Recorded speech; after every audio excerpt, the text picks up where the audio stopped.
My bad, I was muting. Hey Ryder, how you doing? Welcome, welcome. I'm doing good. I think I'm doing pretty good.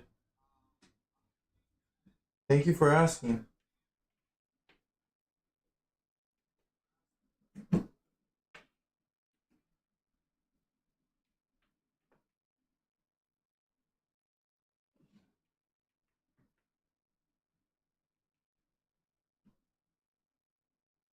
Oh,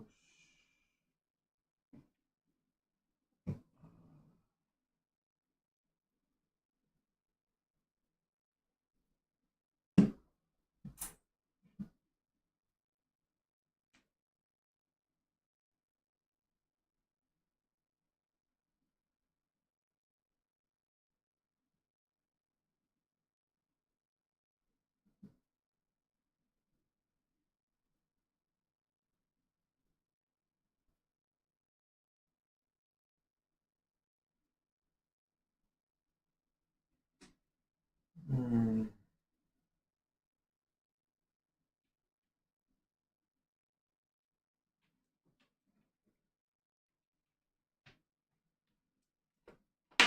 Holy moly.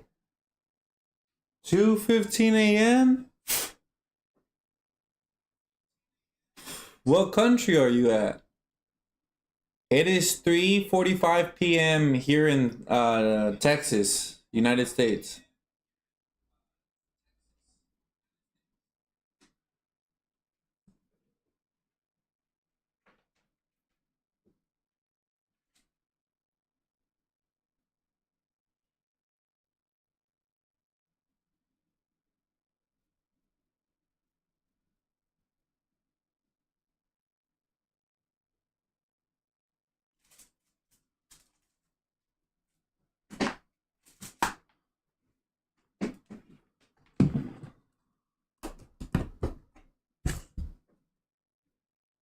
I was missing India? Ryder, India. Got you. Wow, in India it's 2 in the morning in India right now? Wow. I'll be right back, Ryder. Let me get a napkin.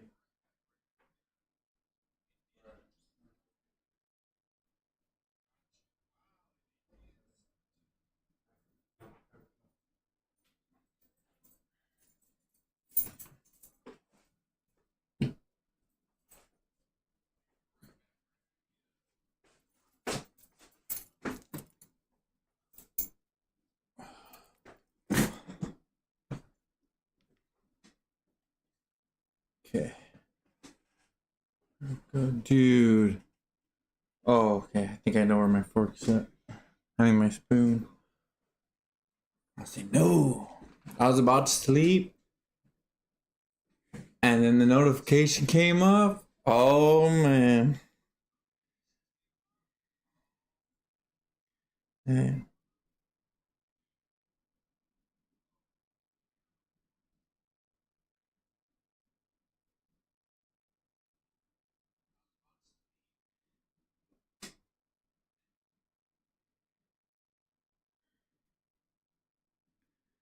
Thank you for already posting it in different groups. For now, we'll just try to stick to Facebook and multiple groups that have to do with the Rio Grande Valley and selling.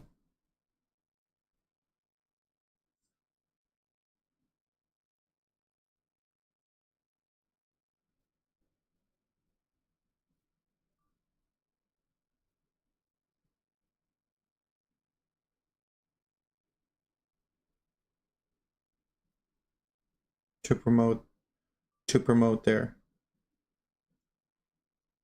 And I'll send you two pictures of the front of the card and the back of the card. That way, in your post, you can add them so they can see the business cards.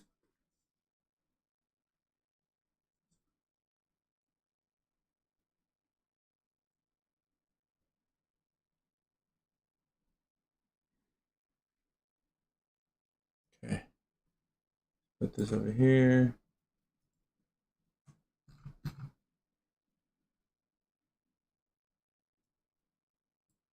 Okay, here we go. Wait. Wham. Wham.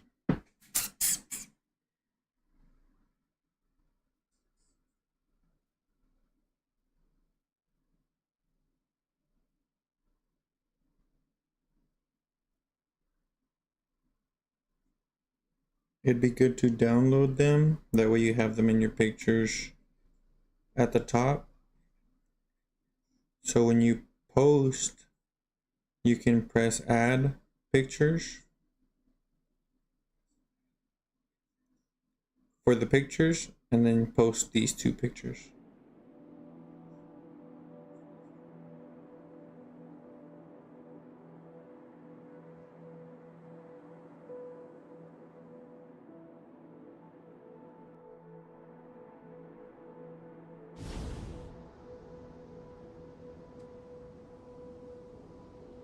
Oh, and I did want to ask you if you can tag me in the post that you're making.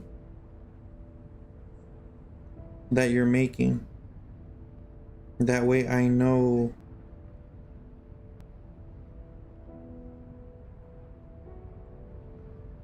have proof that you're doing the post.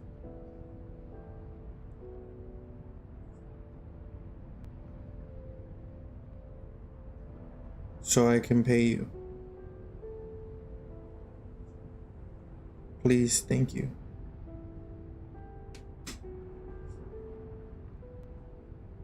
Noob, what up, buddy? How you doing? Welcome, welcome.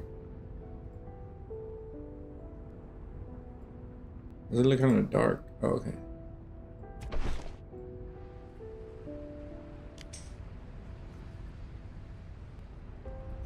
Man, I've been wanting to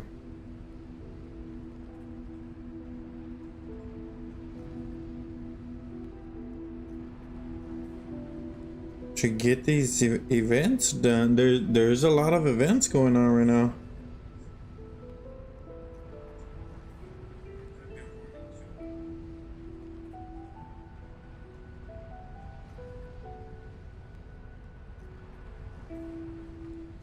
Lot of stuff going on.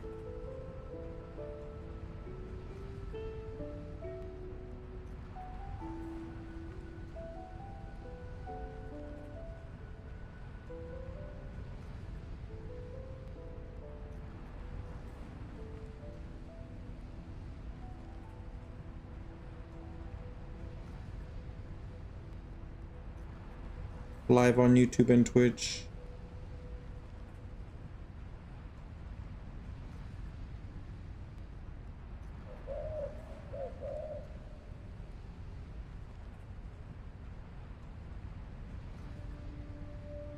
How are you? I'm doing pretty good, buddy. Thank you for asking. I appreciate it.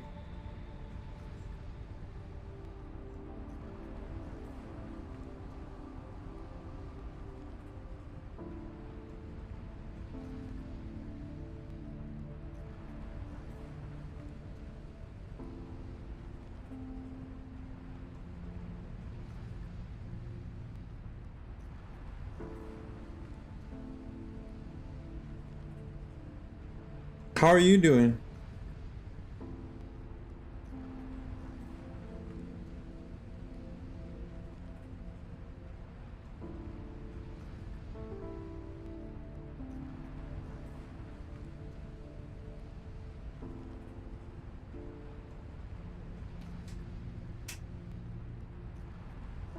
Oh, really? He's your friend? Y'all know each other? That's cool.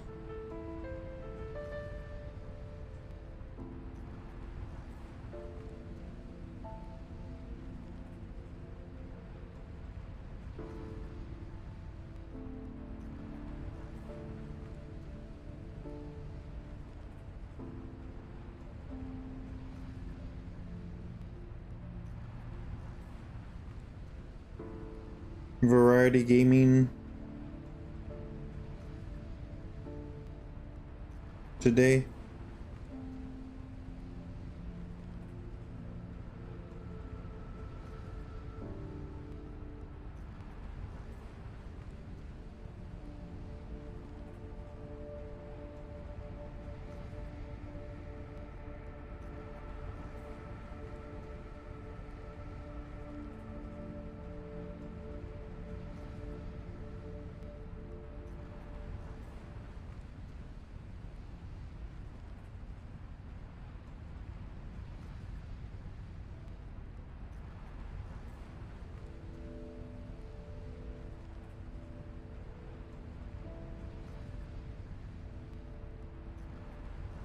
He will be awake at this time chatting with his girlfriend. Oh, okay, okay.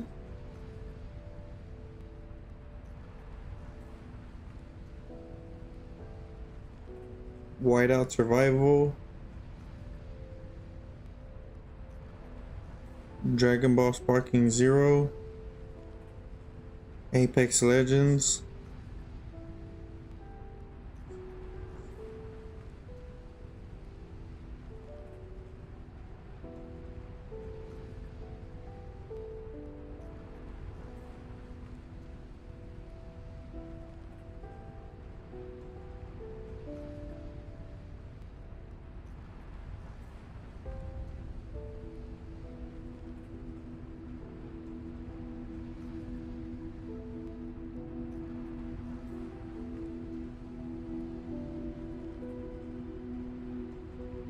And Yu-Gi-Oh! Master Duel.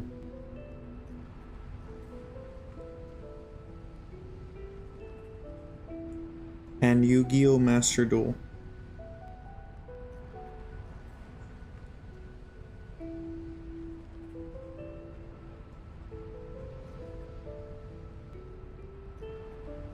This guy.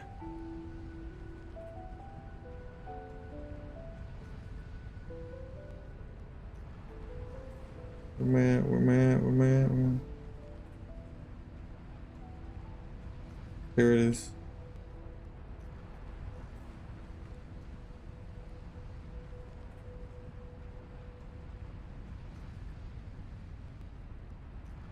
What was the Discord?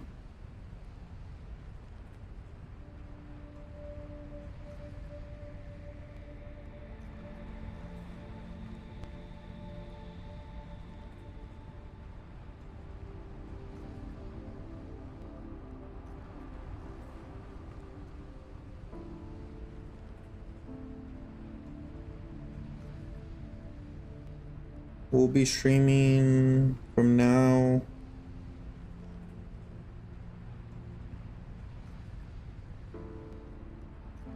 to about 8 hours.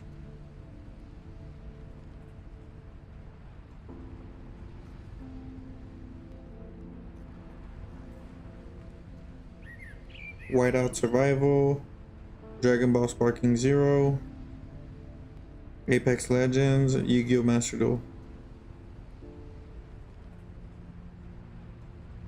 Hope y'all have a great day or night wherever you are.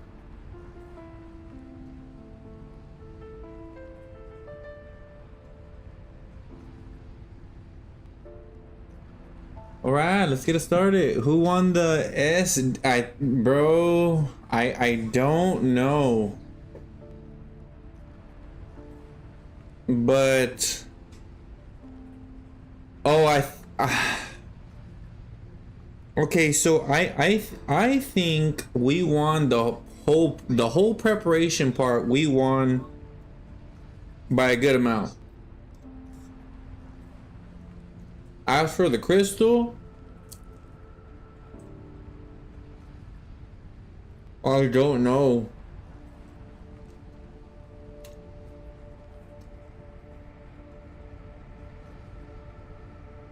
But what I do remember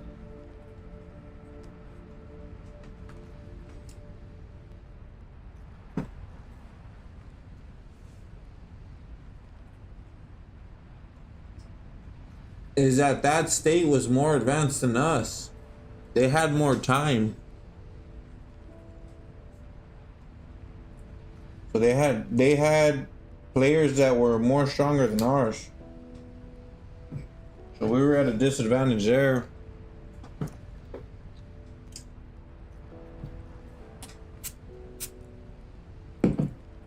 But to be honest, I don't remember. I can ask my team.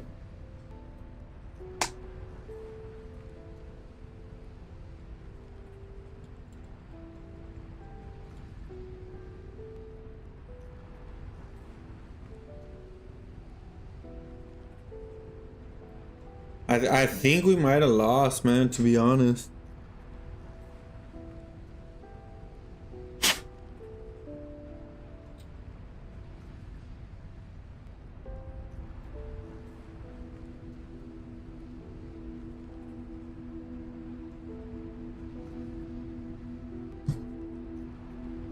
I'm not gonna lie, that was rough, bro. We saw like either one of the top teams, and dude, they had like two or three strong players, bro, and one of them was flipping strong, dude.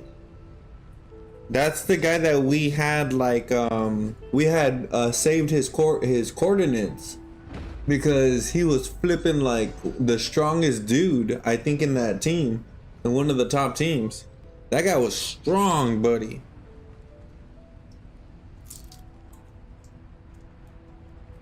Big flipping dude. I still might have his coordinates. Give me a moment.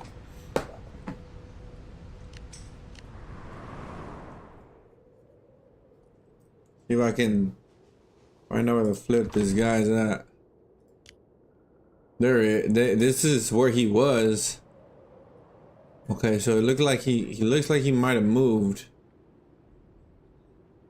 This is their team here.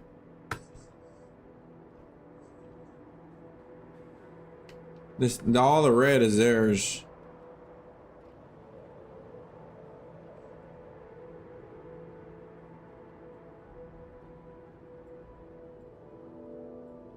I feel like they moved, bro. Oh, well, the crystal just happened, right?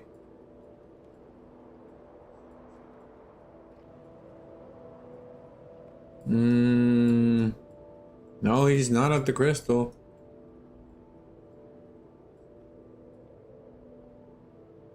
That's kind of frustrating. It's rough, bro. Man, I think dude, I think they're moving, bro. Oh, wait. What's this? There he is. He moved. They moved. Look at this freaking guy. Is that him? I think that's him.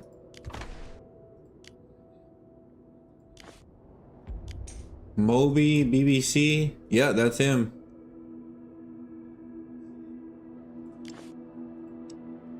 Okay, check it out.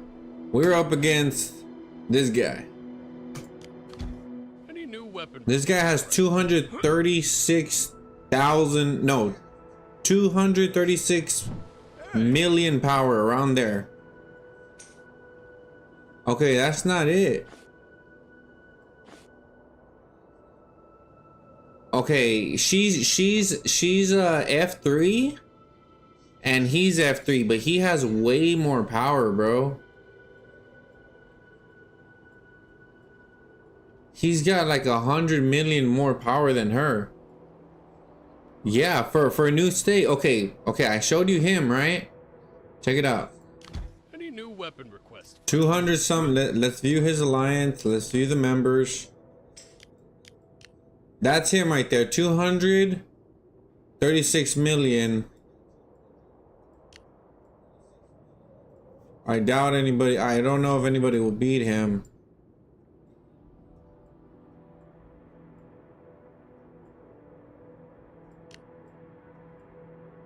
Nah, he's the strongest player. Okay, so he's sitting at 236 million, okay? And I don't even know if he's the strongest player in that state. Now, let's go to my state and see who's the strongest player.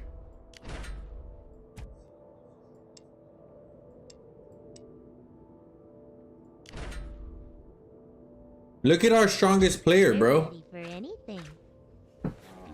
I don't know. I really don't know. But our strongest player is at 172 million. This guy's winning by like 60 something million power, bro.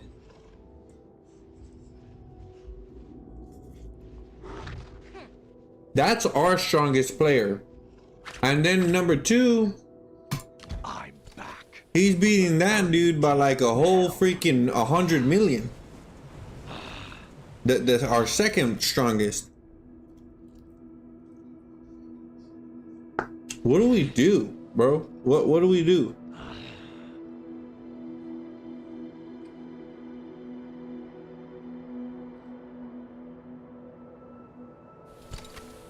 That was some trash matchmaking, I'll tell you that.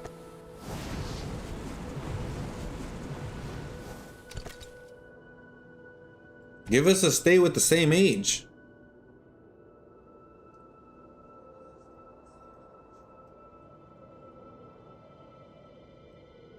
Both of these 2 players, 3 players, right here, are big spenders.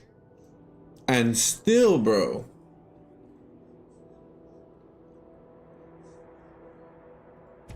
$100 million away from the second player, and what did I say earlier? Around 60 million more than our number 1. Oh yeah, our state does. Yeah.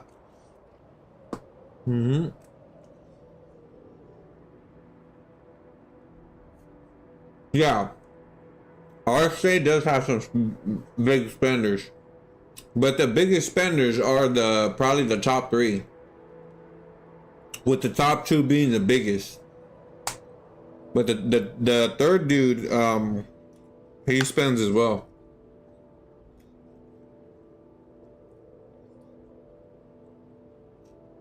Bro, when we're playing the castle fight, our dude right here with F3, the number 2 player, he's in our team. Burning teeth of hell. That dude would leave a turret. Would leave a turret, so we'd all go back, right? We're trying to help him hold it. We'd all go back, and then he'd freaking start a rally. He didn't even fill one of the rallies, and he took over the other turret. I was like, why did you leave the turret? He's like, I needed points. This guy rallied without a full rally and being the leader and took out another turret. I was like, bro, you did that because you had an idea you can take it over. Like, that's how freaking strong you are.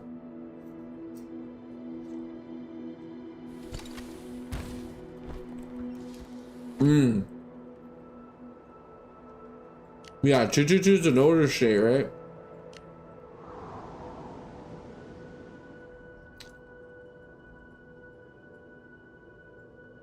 Alright. What is it?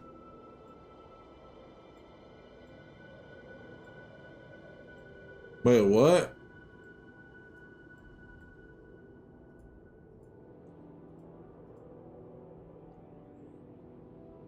I'm not sure if I can. I'll try.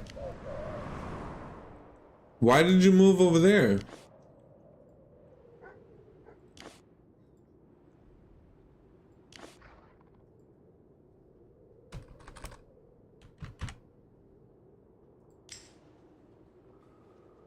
Golly, nope.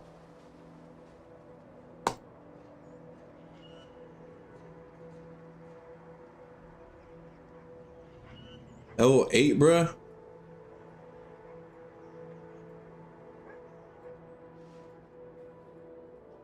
Where's the crystal?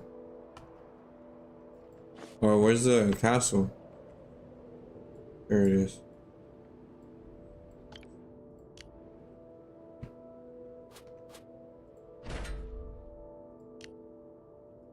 Artillery fires like a symphony for the brave.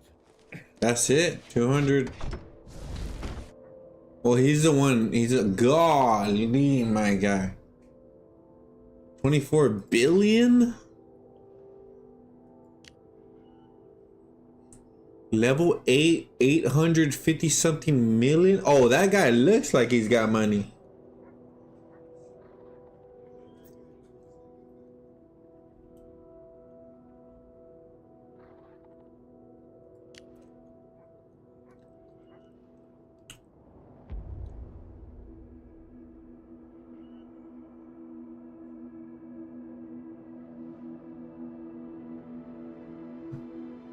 That's insane, guy.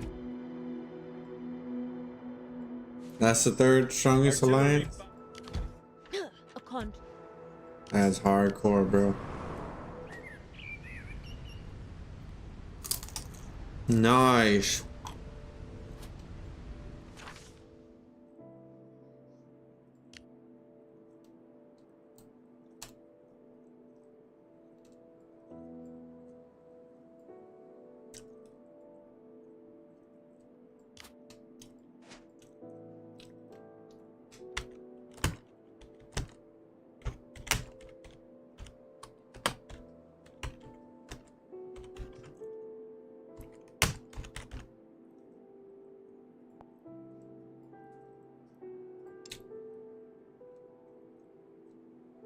Kimmy.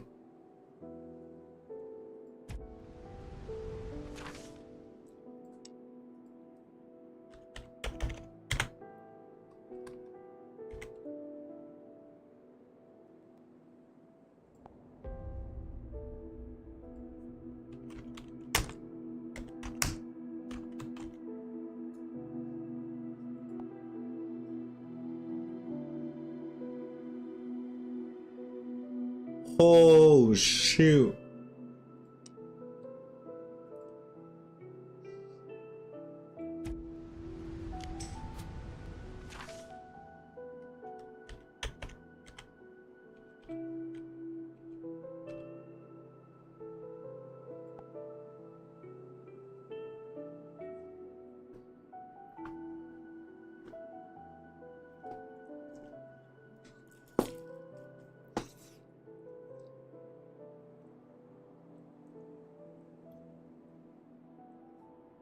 Miss Cordelia? Nice. What state are you in?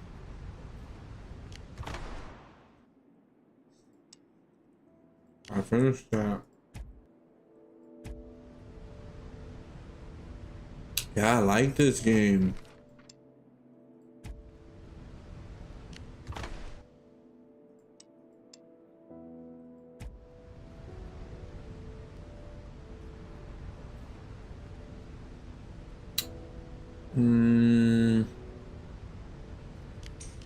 This, I gotta do this right here. Let me recall. Stop this. Stop.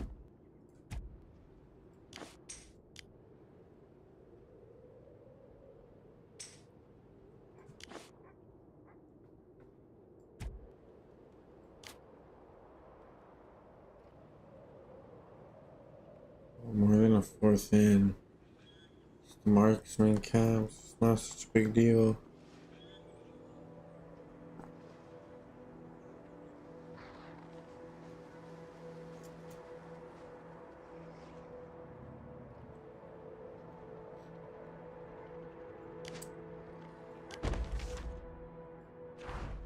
A contract's a contract.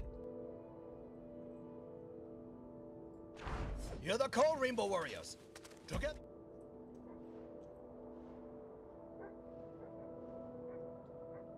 Man. This guy. Alright. They're coming back.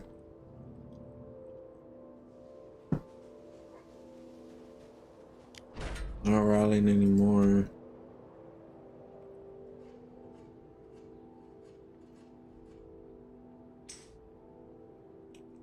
Alright, let's see if I can send them out.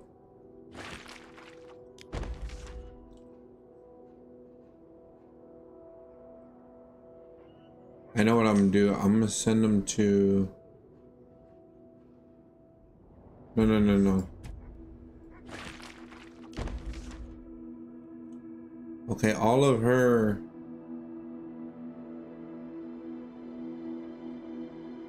Hold on, Ryder, hold on, because I really want to complete all... I got a lot of stuff to do, or I want to do a lot of stuff on the game. Okay, yeah, just give me some time, because I really want to do stuff on this game. I'm not gonna lie, I'll probably keep Molly. Oh, why is she coming out first?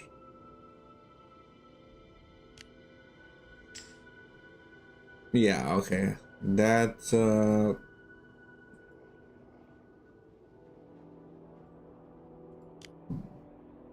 fine. And then I'll have a Lancer. Yeah, I'm gonna need Molly.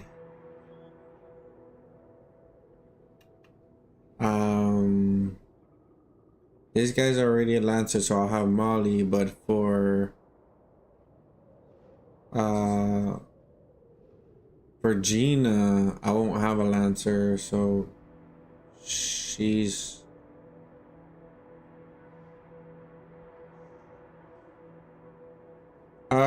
Yeah, I've been spending on this game. Yeah, I have 2 accounts.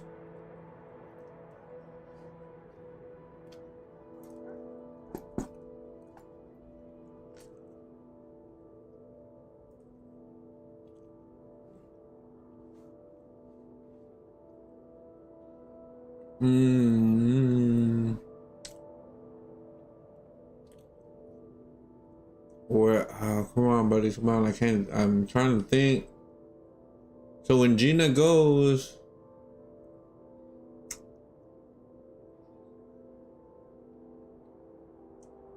I'm gonna need another Lancer, I think. Right?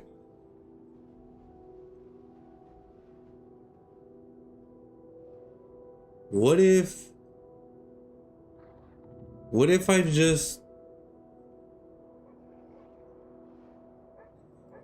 just make a preset with them?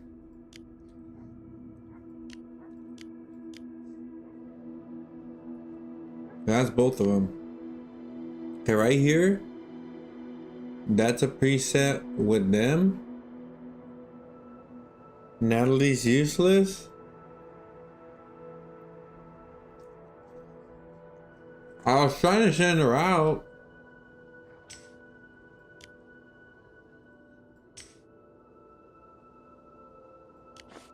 So it's gonna be this guy, her, and a Lancer.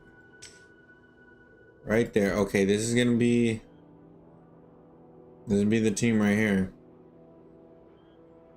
So no, this is gonna be full freaking. You can't upgrade her with mythic shards. You can't? Really? I did not know that.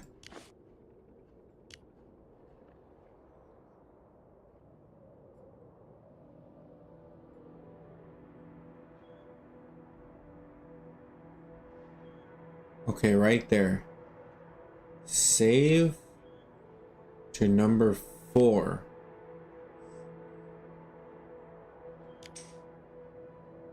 Okay. Now, number 5 is gonna be.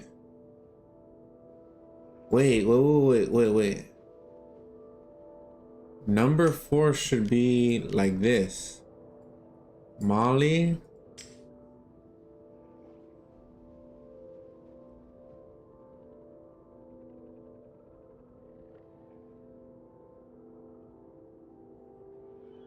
I don't think it matters so much, but I'll put, and this guy will be at the end. So we'll save it like that. No. Get the frig out of here. Click on VIP level, you'll find out. Okay. Okay, save that to 4. And then 5. It's gonna be, he's gonna be in the lead. And then it's gonna be Sergey, if I'm correct. Yep. Sergey, and then this guy. Wait, but before I do Sergey, it's gonna be this guy, and it's gonna be this. Okay, so we're gonna balance. Take this off, save. That's gonna be 5. And then 3, sorry. Oh, is he still the strongest? No, he's not. So we're gonna put this guy. Then we're gonna put her. Then we're gonna put him. That's gonna be strongest here. That's a little bit of power. Oh no, that's for the, no, not deploy. Save for number 3. All right, so now I don't need to send off the rest. Here we go. Freak. I don't like doing this event. Yep. Difficult. 51 million power. Wait, what? 51.8 million power, 51.8. Eh.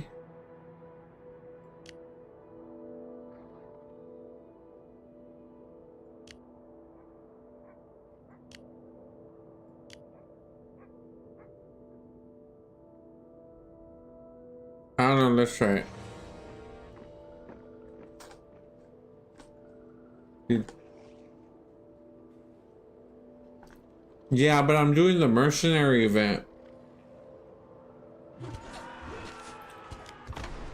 That's what the freak 52 million power.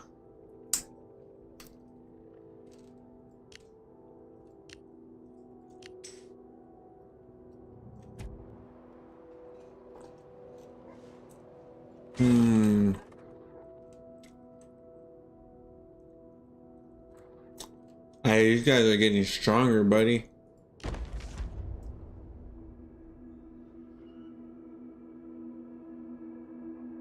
I don't think I'm gonna be able to do what I want to do. It's gonna take some time. Okay. This sucks. Alright, so we're gonna drop. Yeah, I'm doing the event. You're the call, Rainbow Warriors. Together for free. Hey, Gonna be Molly no geared more. up. And then her. And then my best defense is probably gonna be what's his name? Sergey. Attack. Yeah, Sergey's the strongest defense. So Sergey takes the thing. I'll do all I can. Equipped. Restore law and Okay, now I need to make one for them. 52. I'm at 55. So we'll do the 6.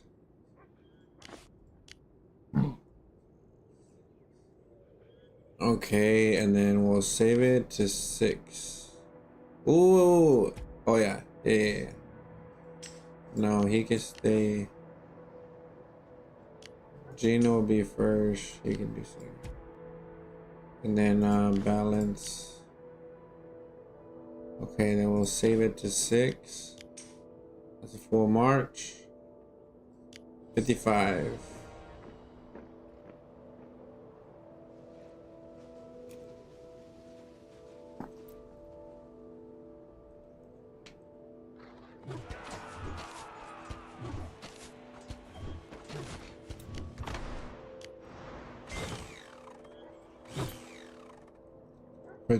I think I was at.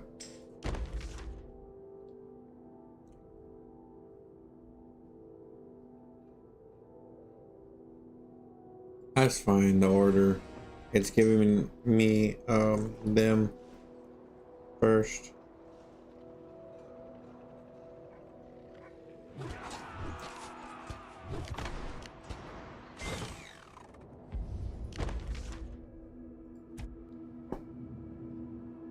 Not gonna lie, they're going pretty fast.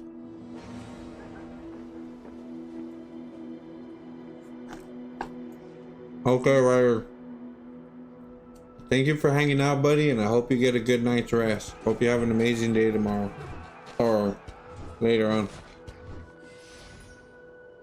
Have a good one. Take care, take care.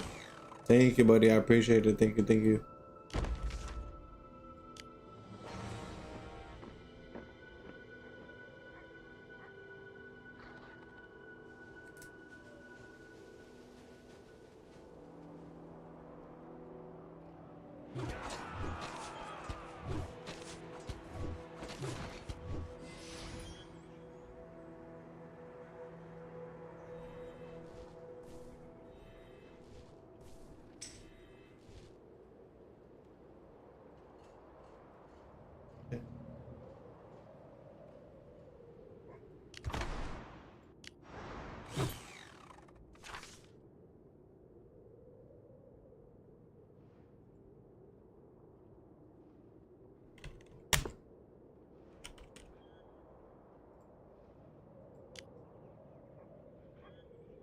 Thank you, buddy. I appreciate it. Thank you, thank you.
Dang.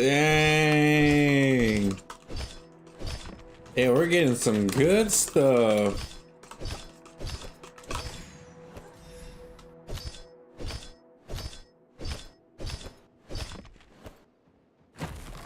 I like this one.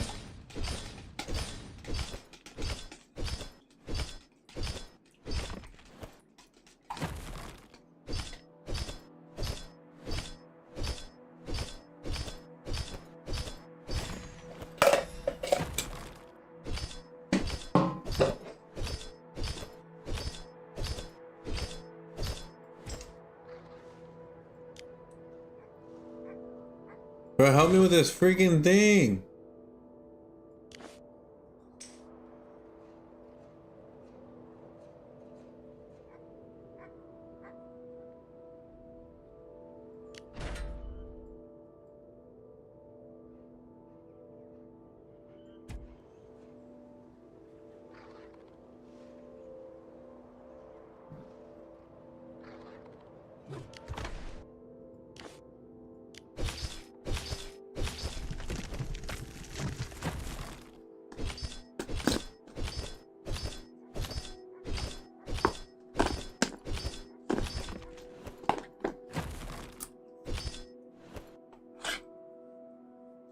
Dang, that was nice.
Oh, they killed him?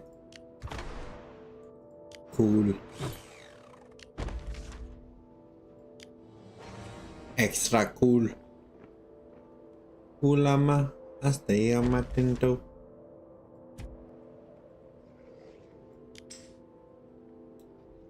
You like this chapel? And now we go back to the time when this love is a shit, baby. You know I love you, but I'm always on the road. Gala, you put me in the. I know you want that. And I gotta show that I for you. No, what, baby, qua. Might I make my spine loose? Might I make my spine loose? And I gotta show that I for you. No, what, baby, qua.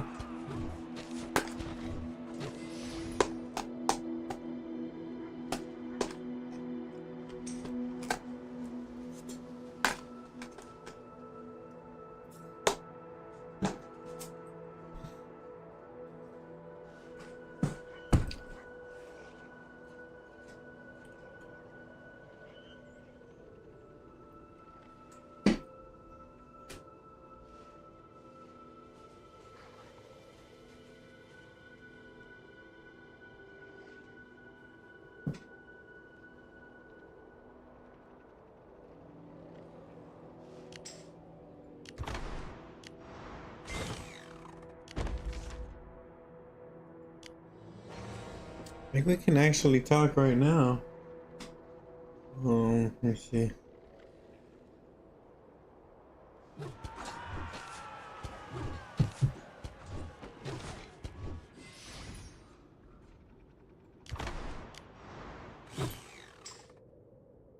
So, okay, so the 3 I already did. I just got back and added. Sorry, it's because I was doing the post off my phone while at dinner. But did you see I tagged you? You can see all the ones I tagged you in so far. Okay, let me go check.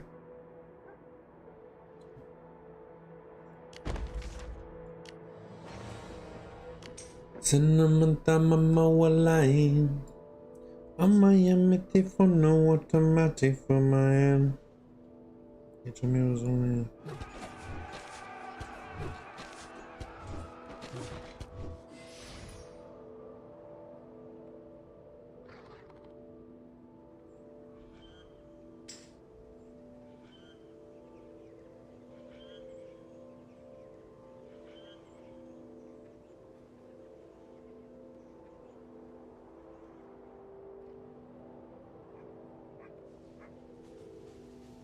That sounds like a horrible way to go about opening the door.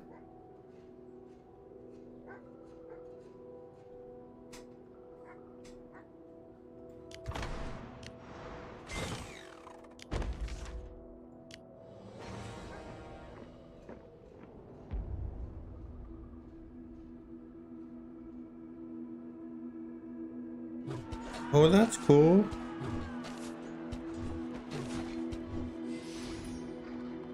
Let me go over here.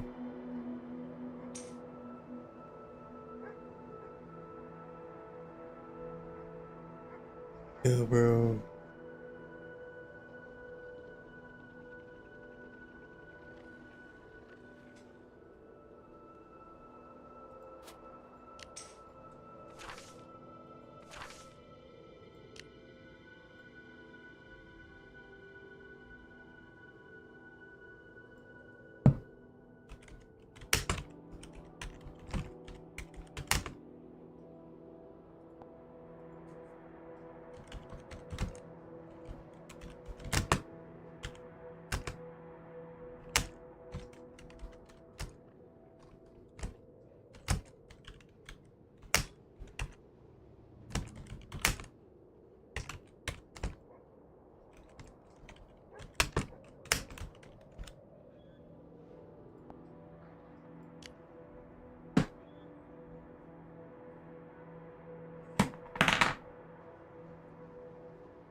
Cinnamon Tamamawalai.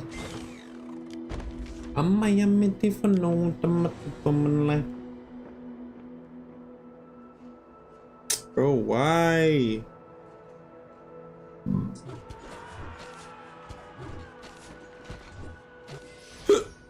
Why don't they let me post here? Dude, what is the problem, bro?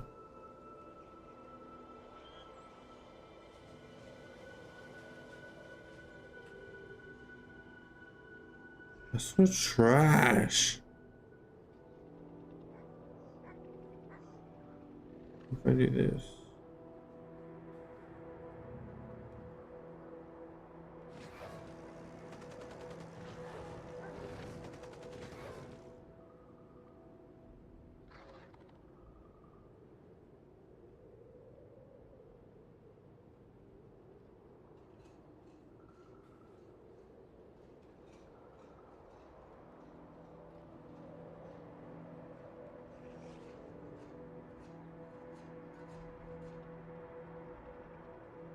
I really don't get it.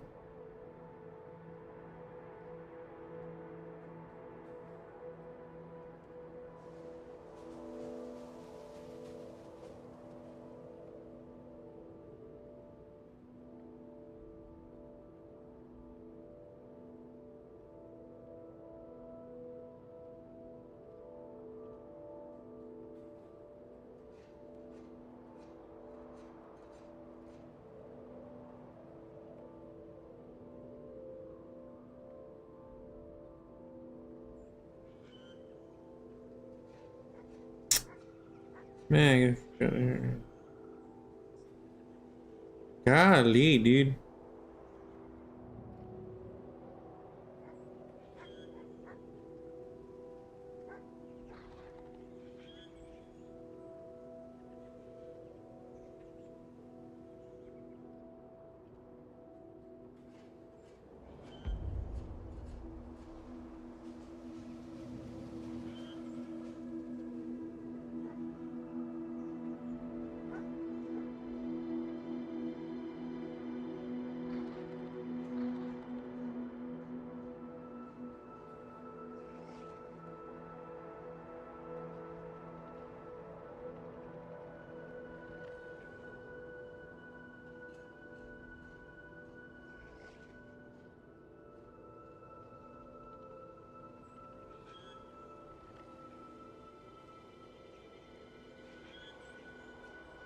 Why must this be so hard?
So dumb, bro.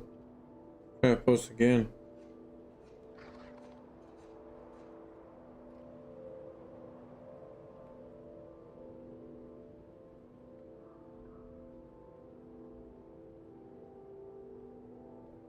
They approve it? Well, they didn't. Well, I don't know.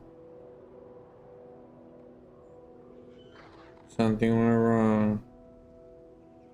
It's so trash, dude. I'm gonna go post in the Discord. I don't care if they get upset.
Thank you.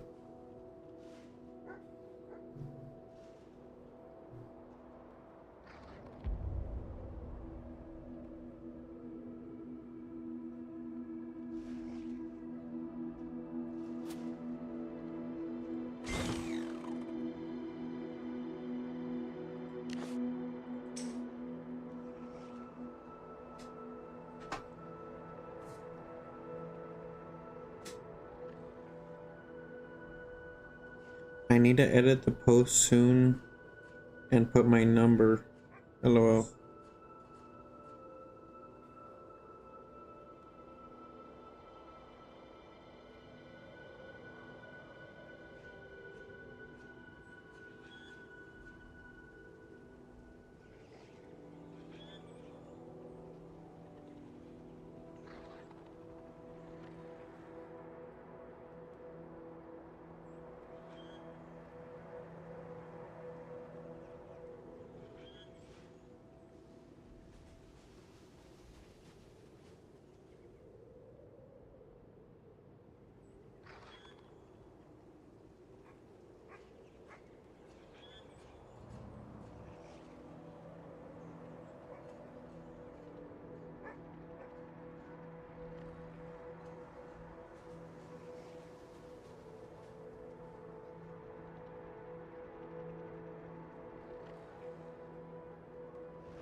But really, freaking dudes don't want to help me?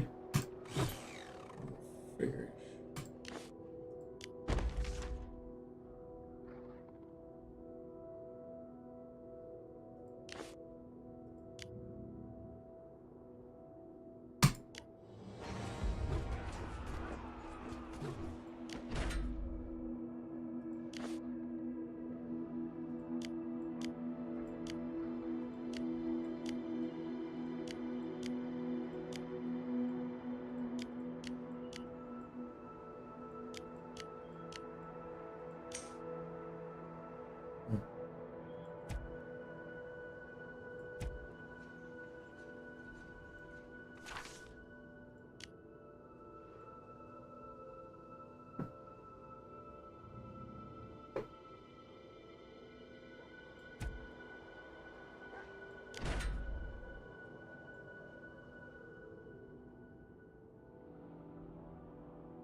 I was able to see the pictures,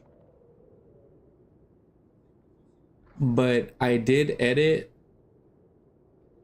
the one that I tagged you in, and it includes my phone number. So if you can, please use that one for next time.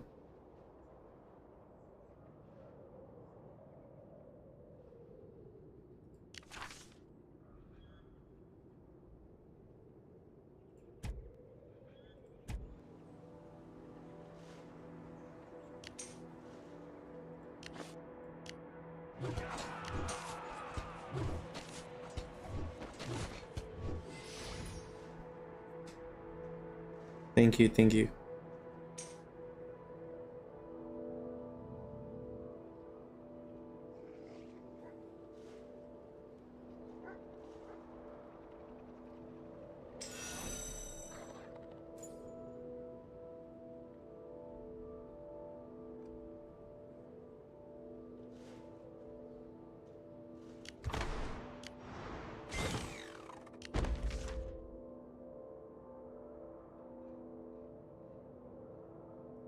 Dang. So it ain't about Gina anymore, is it?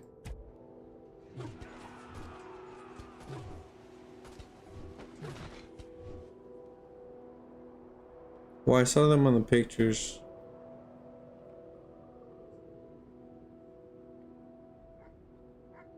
That's enough proof for me. Okay, so no more Gina then. A contract's Bye, a Gina. contract. Hello, Time to my build, guy. baby. Hey, snowball fight. Time to build. Alright, here we go. Bro, wait, what? 90? 90? I don't got that kind of power, my guy.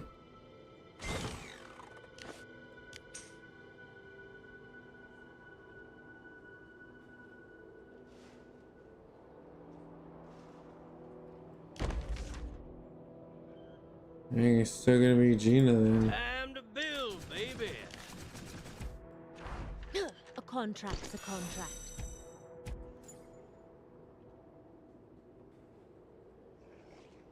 Want they on a rally yet?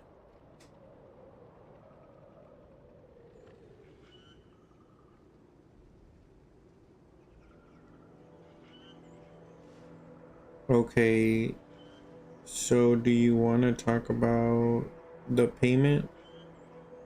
How I would be paying you and what days you want to promote? Question mark? I have time right now and for a while.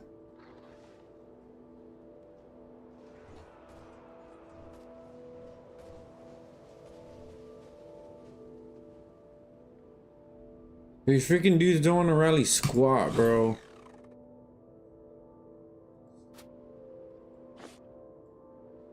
I'm gonna have to freaking rally it, dude.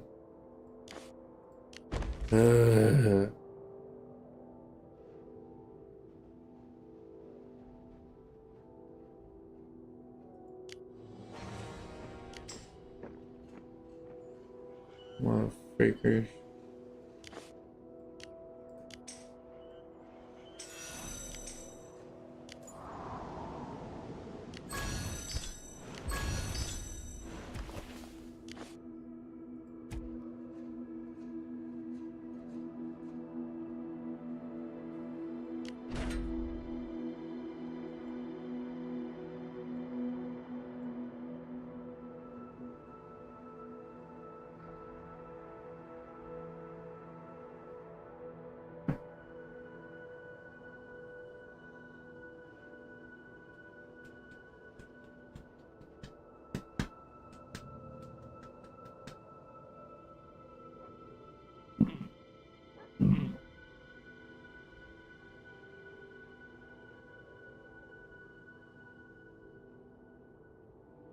No, I don't have any yards today.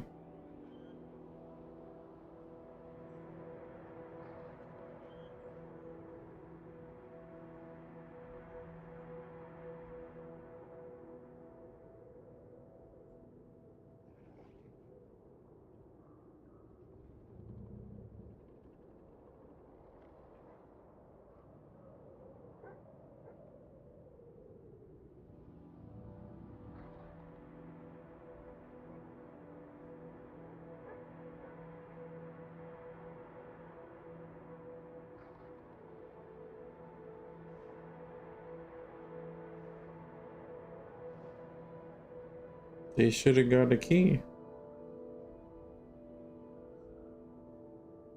Made a key or changed the lock. You could have sued them.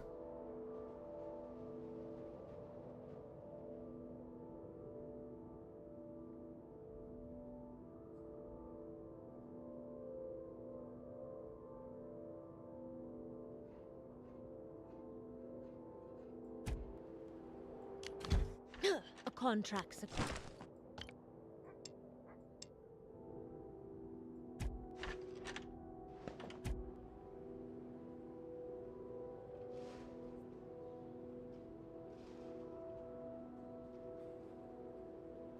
Okay, just let me know when you're ready.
A con.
Sounds rough.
DJ, is that you?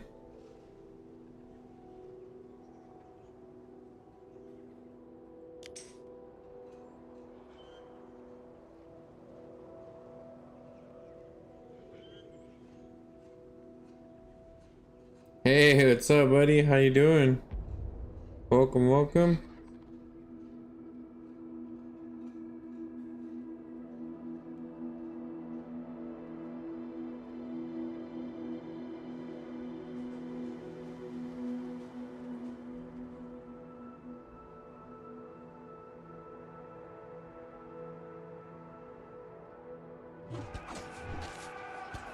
Good. How about you? Awesome, bro. Happy to read you're good. I'm doing pretty good, man.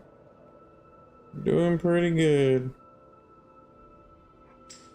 Thank you for asking.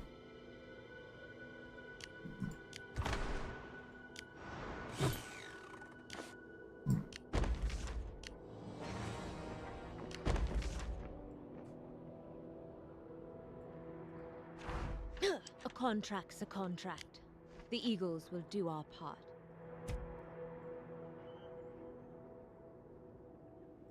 In the blink of an eye, destiny is. Dang, I'm close, buddy. I am close.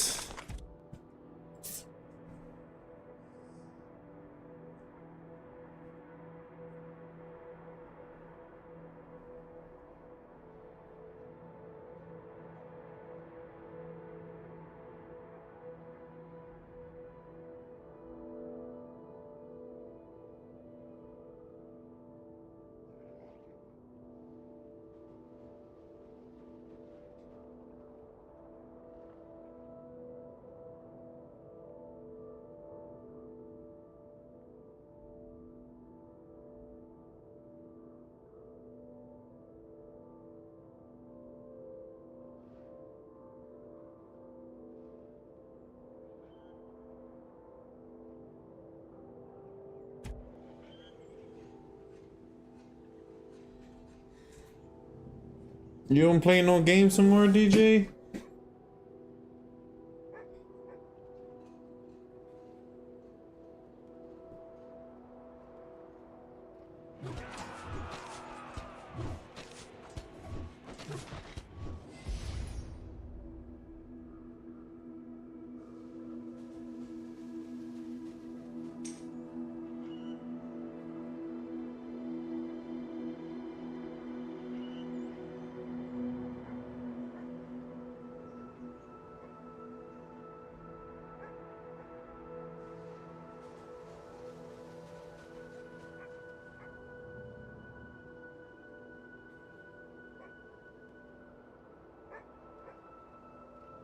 I meant like, whose truck is that? Your brother's?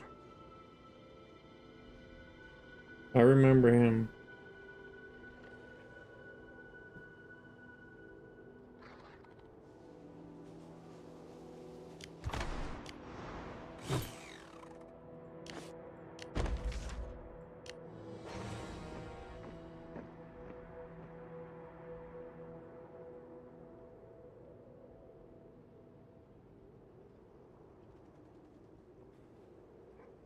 Does it work?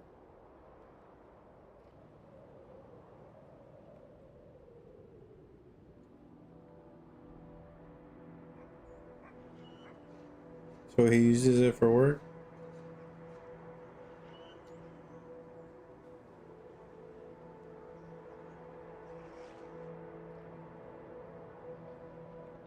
Where does he work?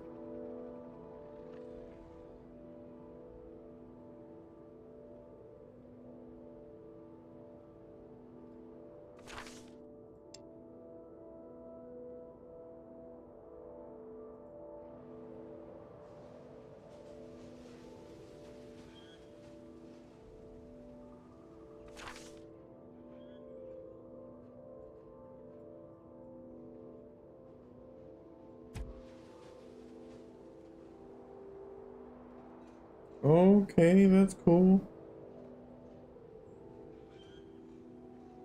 It's good to know about mechanics.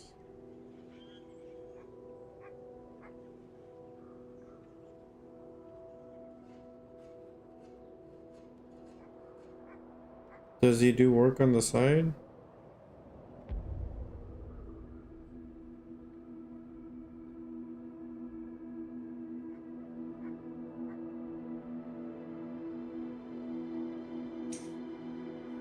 That's good to know, in case I know anybody that needs work that I can take care of.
A con-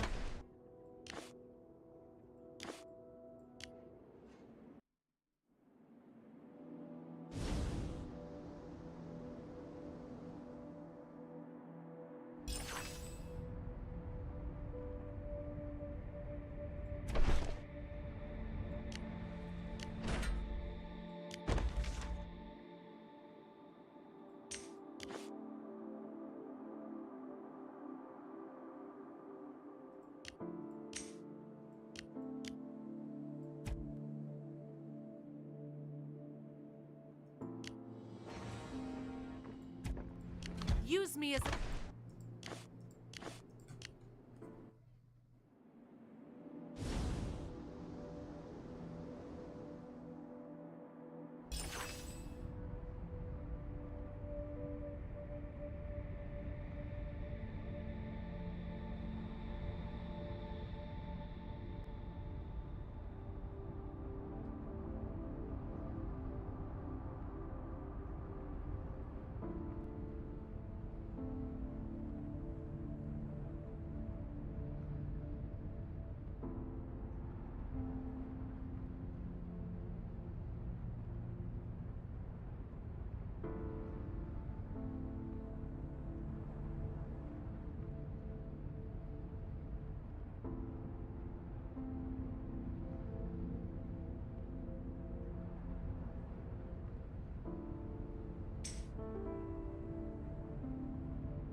Use me.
Use me as...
Use me as a blade. All foes shall vanquish.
Use me as a...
Use me as a blade. Oh.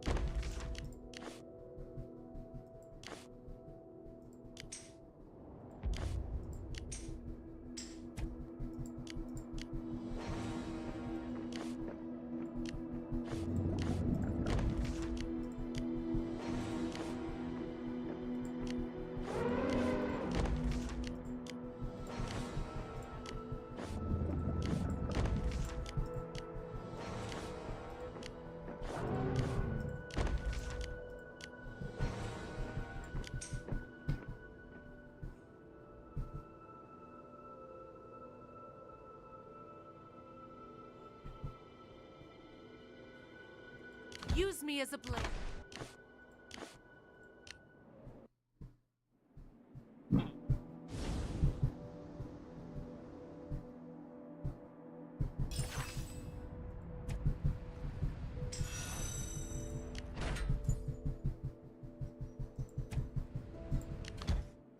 A contract's a contract. The Eagles will do our part. Go? Yes. Hmm.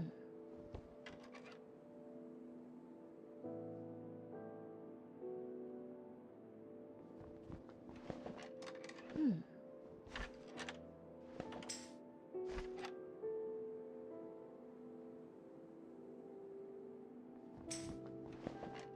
Hmm.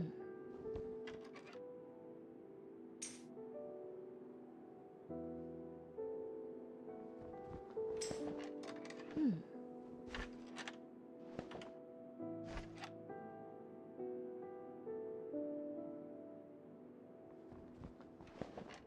Hmm.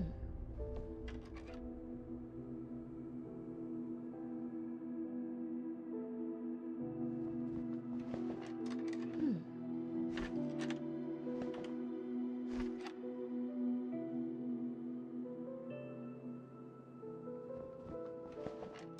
Hmm.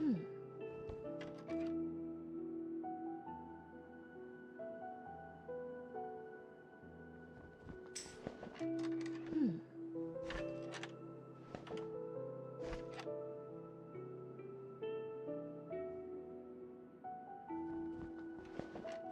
Hmm.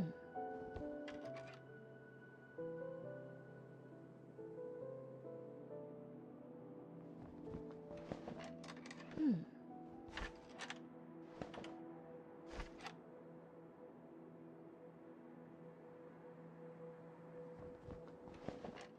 Hmm.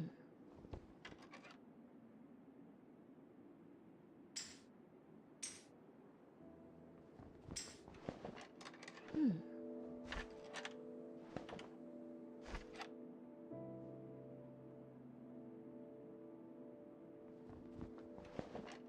Hmm.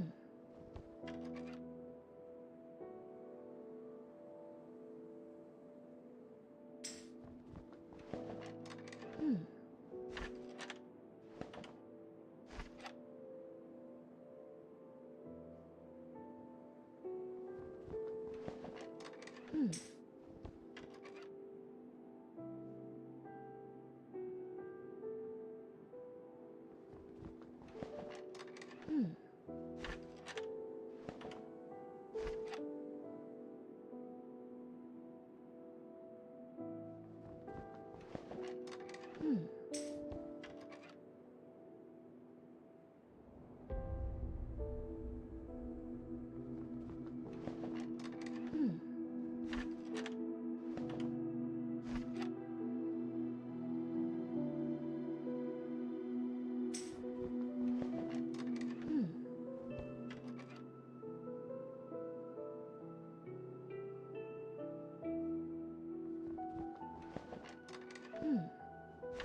Hmm.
John, what up, my guy? My bad, I was a business call.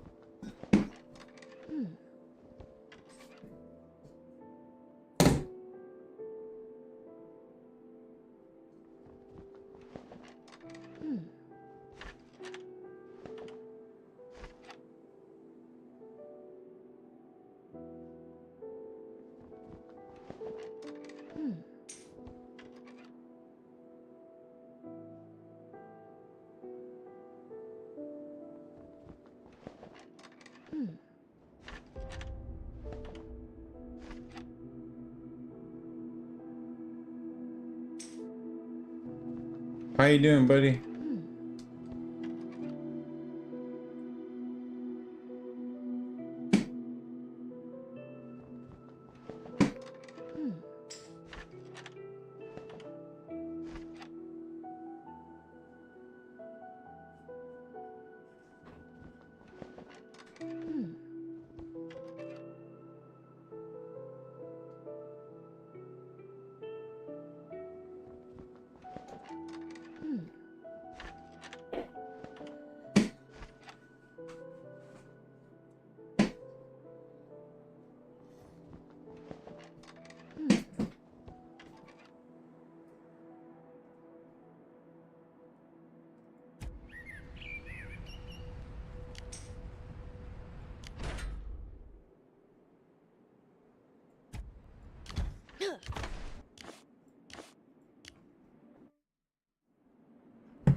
Bro!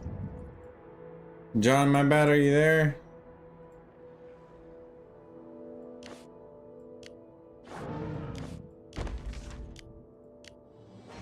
Something's on my freaking...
contract's a contract.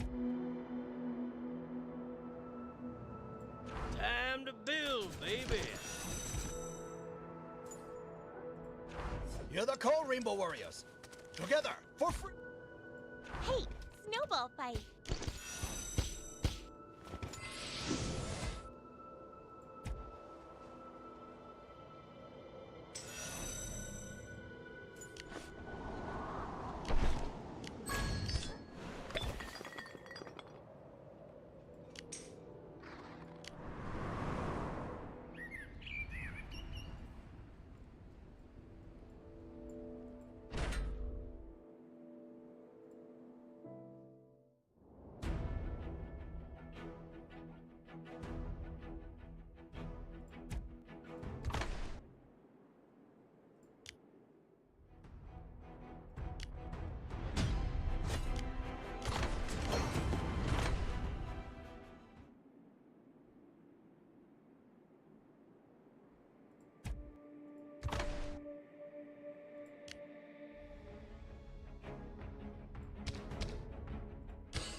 These guys beat these guys. These guys beat these guys. And then,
Use me as...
Legends Global Series. Today starts a 4-day marathon for our 40 teams from around the world.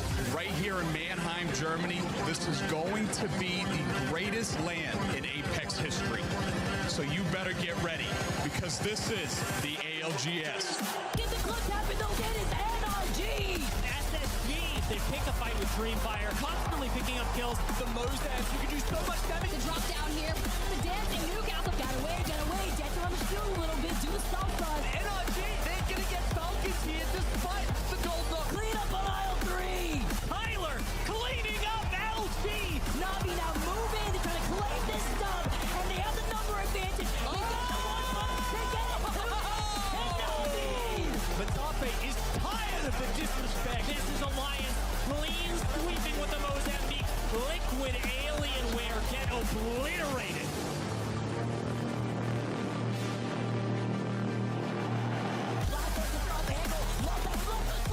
Alliance have had a taste of victory recently. They take out NRG.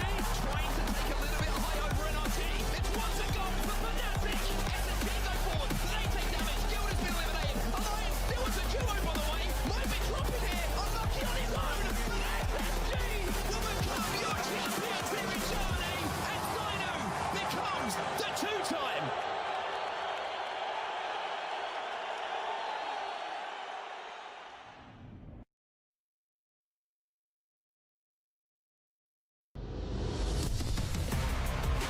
It's only been a couple of weeks since SSG won our Split 2 playoffs and only an hour since we crowned an EMEA LCQ champion in phase to qualify through champs alongside Eternal. But now it's time to see what NA can bring to the table and which teams are ready to continue on to the final stage of the competition for year 4. It's NA's time for the last chance qualifier, and if the other regions are any indication of what we can expect, NA is going to be an absolute blast. My name is Glitter Explosion, and I'll be your host for today, and I'm alongside an amazing crew of commentators, so let's get them reintroduced. All right, starting off with Dia. Have you recovered from what we saw in EMEA, and are you prepared for NA?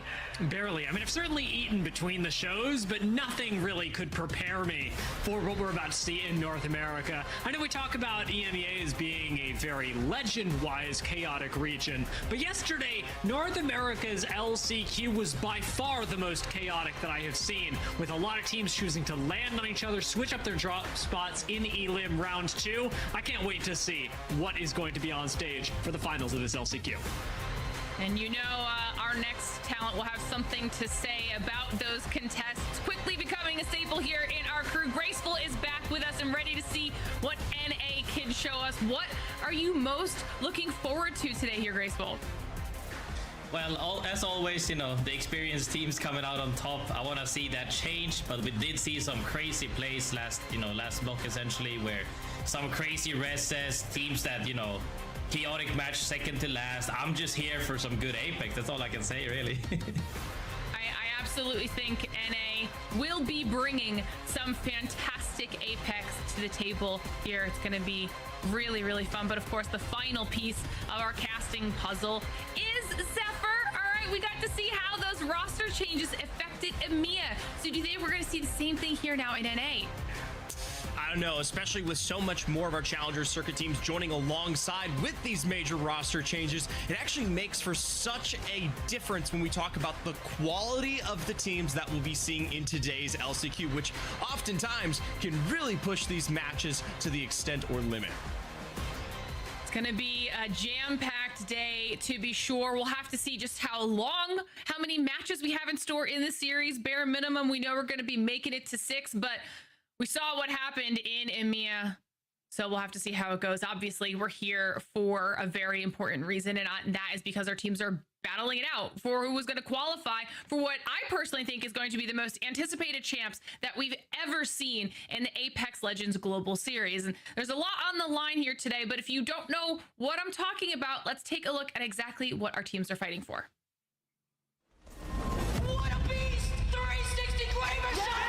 No way he clutches that out! He beats him up! He's just better! NRG with the clutchest 2v3 you will ever see. And the question on everyone's mind is, where are we going for the Year 4 championship? Ezreal is going to be your champions of the Apex Legends Global Series. The CEO with a hostile takeover. TSM are your champions. 総額200万ドルの賞金をめぐって世界中から集まった強豪40チームが対決します。果たしてチャンピオンになるのはどのチームでしょうか。ALGS へようこそ日本札幌へ。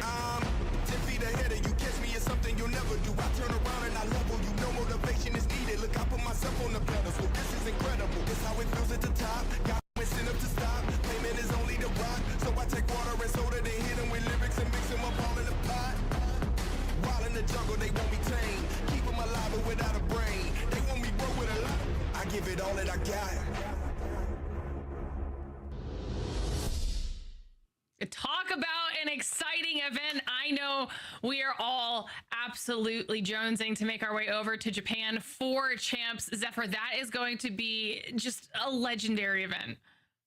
And you talk about the support from the Japanese community for these last few years, especially with things like the Asia Festival absolutely exploding in popularity recently. It is incredible that we get to share not just the ALGS playoffs or one of the smaller events, I say smaller, but our entire championship housed in the Japanese region. It has been many years in the making. That's all I can say. Absolutely. Absolutely. And you know, every single one of the teams that has been competing throughout the entire year, their goal is to be there, to be playing alongside everyone on that global stage. And of course, now in Japan, which is exactly what our LCQ squads have been fighting to do. And so far, we've already had multiple regions complete their competitions, whether that was APAC North and South last week, or what we just saw out of EMEA just a few hours ago. So let's take a look back at some of those highlights and see how all of this played out, because kicking things off with APAC North, the two teams that made it out of this were Reignite and Meteor. And Zephyr, you talked about them a little bit before, but highlight these squads one more time for me. Yeah, of course, especially with Reignite taking the lion's share of the lead here for the APAC North region. This is a team steeped with history. Shun Mi and Vepchan previously on that Pulverex roster, of course, in no slouches to land performances themselves, leading here notably. Of course, on the other side of things, I do want to highlight Meteor as that other team that does manage to make it through when we talk about the overall points standing. Of course, though, what's more interesting is that when we jump over to the APAC South region, you get a story that is steeped with why we do the LCQs and why they're formatted the way they are here. Notably, it was a team that most of y'all may not have ever heard of, Havoc. This is a squad that fought their way through all the way of the challenger circuits in the APAC South region to garner themselves a spot here within our LCQ, which I can tell everyone at home, making your way through all 4 weeks of the challenger circuits, and then on top of that, showing up to fight against some of the biggest names when we talk about the overall APAC South regions, and still managing to come out on top is a feat within itself. So alongside them, we will also additionally be seeing X and Y joining them to round out the 4 from our APAC regions. Absolutely. And then, of course, like I just mentioned just a short while ago, added on to these LCQ teams, it's not just those 4 now out of APAC North and South respectively. We also have the 2 squads that just managed to clinch their way through to champs in EMEA. And of course, that was FaZe and Eternal. And the performance out of FaZe, Dia, cannot be understated. No, FaZe were super dominant this morning, and or even bleeding into this afternoon with how long EMEA went. FaZe demonstrated really, an understanding like they did in regional play of how to manipulate teams around them, and especially how to succeed in an LCQ format that is unlike almost any other competition that we have in Apex Legends. But even still, it took a long time for FaZe to actually close things out and join all of the other qualified teams for Japan. Here in North America, we have the distinction of now closing things out entirely, finding out who the final 2 teams that will be heading to Japan are, and I can't help but wonder how quickly that is going to happen, because it was incredibly difficult for even a team like FaZe to close things out. And here in North America, I'm not seeing a lot of teams that I think could do it easier. Yeah, it was definitely a long 9 matches for EMEA to fight to where they got those top 2 squads nailed down and now qualified here for champs. And like you mentioned, Dia, 2 spots remaining here. The last 2 teams coming from NA to see who will be fighting in Japan. This is a great way to close it out. We've got some recognizable faces as well as some new names joining us in the LCQ here today. So I'm excited to see, like, are we going to get those new storylines? Are those established, experienced individuals and teams going to be clinching up those top spots and moving on in the competition? Either way, we'll be finding out here in just a few short moments. But before we do that, obviously I'm mentioning them, we've got to talk about the teams that are in fact participating here today. We saw the same thing happen in EMEA. We have some roster changes and it could potentially impact the outcome of these games, Dia. It could. I mean, the fact that we're changing a team like Most Hated and just swapping up the name is going to be, you know, a small thing for viewers to get used to. But when we're looking at other roster swaps, the fact that we've got Luxford now changing things up, moving from Elevate to Native Gaming, is certainly going to be one of the teams that I've got to say we're keeping our eyes on. Same thing for Vayne, swapping over to Native from Oxygen. Those are 2 incredibly strong players that are going to be drawing a lot of eyes towards Native, and that's not even mentioning their third. We'll get into that a little bit later. Nano, of course, making a return from Flat over to Oblivion, is definitely a player to look out for, and this goes either way because Nano, win or lose, is going to play his game. And now we get a look at the full list of our participating teams here. And this is what we love about the LCQ. And you mentioned it when we were talking about EMEA, Graceful. This is potentially an opportunity for some of those more unknown teams to try and outpace, to set a name for themselves up against the really recognizable squads. Yeah, most definitely, but I'm actually struggling to find the unnamed teams because I pretty much recognize almost everyone in this whole lobby. Yeah, but you've been casting Challenger Circuit. Exactly. Yeah, I know, exactly. That's probably why. But I'm saying, like, regardless, I think all of these players in this lobby is strong. Some obviously more heavily favored, but I think, is that due to the fact that they're more renowned, or is that because of actual skill gap? I think that we've seen some teams have, you know, that aren't as named. I would like to say Thuggets, perhaps, is one of my personal favorites, are looking strong regardless, even in scrims, and if not, that could pull ahead, you know, given the circumstances that things are chaotic, so to say. Yeah, they absolutely were chaotic, at least in EMEA here today. And if you're wondering why, that probably has something to do with our rules for the LCQ. If you don't know how this works, it's a format you should all be familiar with at home, but it's different from what we've been doing recently. No more POI draft here for our LCQ. It's still match point format. There will be a minimum of 6 matches. If somebody is able to win before 6, we'll at least complete the 6-game series to determine who that second place team is. And those top 2 will move forward to champs. But without that POI draft, like we've heard a couple people mentioning now, it means that we could get some contests. We saw it in EMEA. We know that NA is not afraid of some early game aggression, so I won't be surprised if we see that yet again here, Zephyr. Yeah, and it's something, at least for these teams, that, I mean, Graceful's clearly disagreeing on, but who knows, especially with the chaos that it does bring with more Challenger Circuit teams. I do think it does delay our games potentially a little bit when we do lower potentially the quality, or at least teams aren't able to predict as much coming into these matches that they might already be assuming. That's true. That's true. And we saw just how much it impacted decision making for some of those teams. They ended up backing off early on, and then we saw some teams still trying to go for it later. So it just depends on how strong these teams are feeling. If sometimes if things are just going their way or not. Either way, pay attention to it, everybody at home, because we might see some early game action. But let's start talking about our teams here, specifically the ones that you want to be keeping your eyes on, because we have some big names in here, DS. So I want to start with you.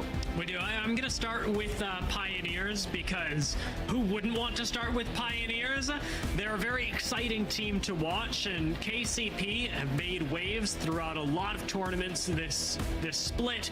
And honestly, looking at the way that they've organized, I was really excited to see Onmu coming back with Deeds and Gent underneath. Pioneers have already found a lot of success, but they have been a very up and down team, very hot and cold team.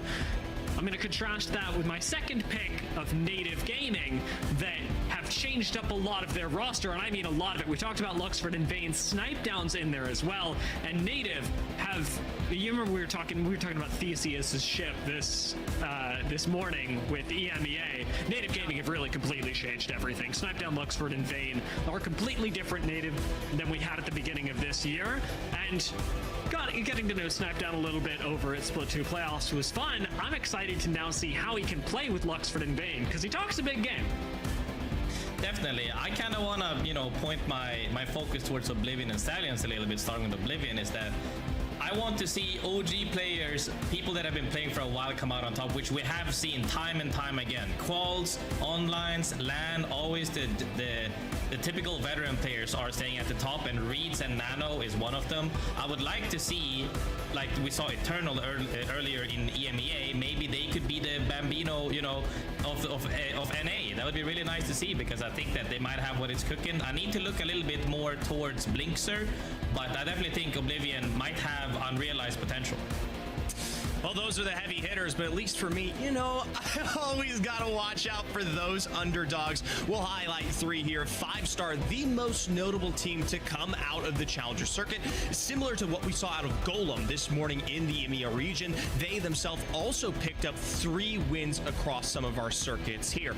That's going to be the most powerful team, at least from the Challenger Circuit. The Oversleepers do join them as that other roster to pick up a win within the Challenger Circuit, but notably, I am getting word that they might be playing as a duo today due to some sickness, I believe, potentially with Vattery. So some switch ups potentially with the POIs as well to go with that for the rest of the lobby as a whole. We throw FSC into there in the mix, as they were the roster to come out on top when it comes to our loser bracket yesterday, even though when we talk about Challenger Circuit as a whole, they were only able really to push top 13th when it comes to points. I like the comparison there with Golem, one of those teams that was able to make it onto match point in EMEA, and it was just such a close lobby across the board. But that's why these Challenger Circuit teams are really cool to watch as they come up and battle against some of our more established squads in our LCQ. But if any of those teams that you heard were teams you want to be keeping your own eye on at home, don't worry, we have a way for you to do exactly that. If you don't know what I'm talking about, it is Face It Watch, okay? And this is the best way to watch an ALGS broadcast. Not only can you pick and choose which team POVs you want to be paying attention to, you can watch up to 4 POVs at the same time. Not to mention, you get the dedicated map feed, which is arguably the best way to pay attention to all of the teams at once and give you the most information for everything that's going on. It's such a cool way to watch ALGS. Make sure you head on over to faceit.com/watch. Get yourself an account all set up and ready to go, and pay attention to all of the action that we have here today, because our LCQ for NA is ready to go. Match number 1 about to get underway. So, Graceful, Dia, let's kick today off.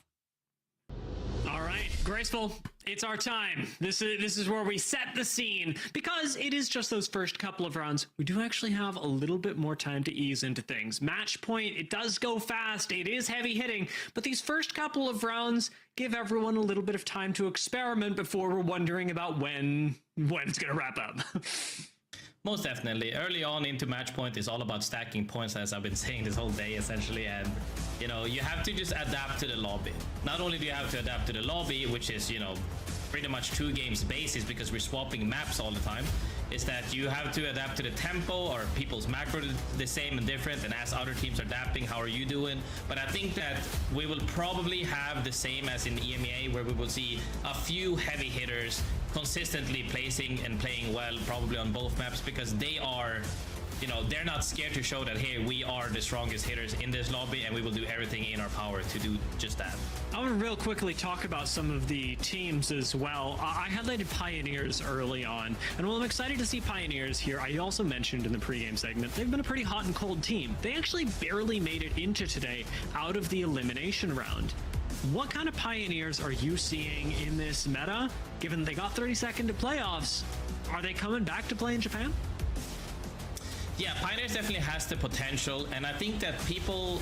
LCQ, although it's considered tier 2, is a lot harder than what people might think. You know, oh, just because it's not actual Pro League, oh, because it's not LAN. Like, you have to adapt more in I would argue, in LCQ than you do on LAN, because the quality of teams is about the same on LAN, whereas in LCQ it can be vastly different. And just because some teams might be considered a little bit weaker, that doesn't mean that the games aren't harder, because macro is vastly different in teams that don't have, perhaps, you know, the strategy, the coach, the analyst on the team, and they have to, you know, make what they can do, and that takes time to flesh out. You know, when you have had 5 years to flesh out your strats compared to a new team from CC with 1 year, they're gonna look very different. Take Avexis and Detox as an example.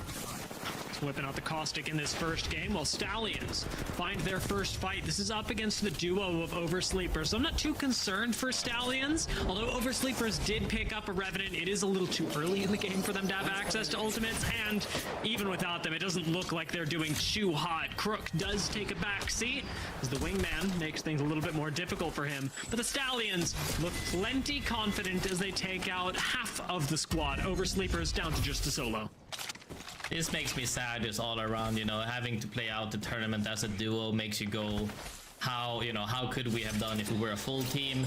They're just gonna make do with what they can do. They're not even playing beacon character, they're playing bang rev. They're just trying to play out for any placement points. But at this point, what can you do, right? You're just gonna get, the moment they see, now that they've seen your legend pick as well, you're just gonna get chased down throughout the entire map by probably every team. It's gonna be rough. I mean, no one else is playing Rev. It's just not happening.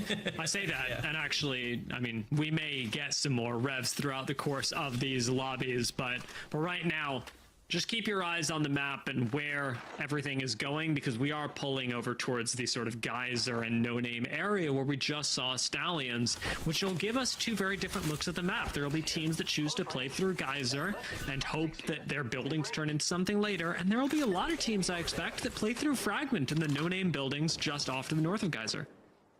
Yeah, so the thing that I really don't like is, like you just said, hoping that it turns into something good, is you're kind of all-inning in my head. That's what I like to say, is that you're all-inning a positioning, praying the zone goes to you, and if it doesn't, you're kind of screwed. That's why I'm a big fan of, you know, if you had to pick between Frag and Geyser, I'd pick Frag, because it's a lot easier to fight your way into the choke from the northern side compared to Geyser, where you have absolute triple height looking down at you. FSC now looking to wipe out that last solo Oversleepers. Without a lot that they can do, Jinx will end up falling, still finding a knock post-mortem onto Charmander.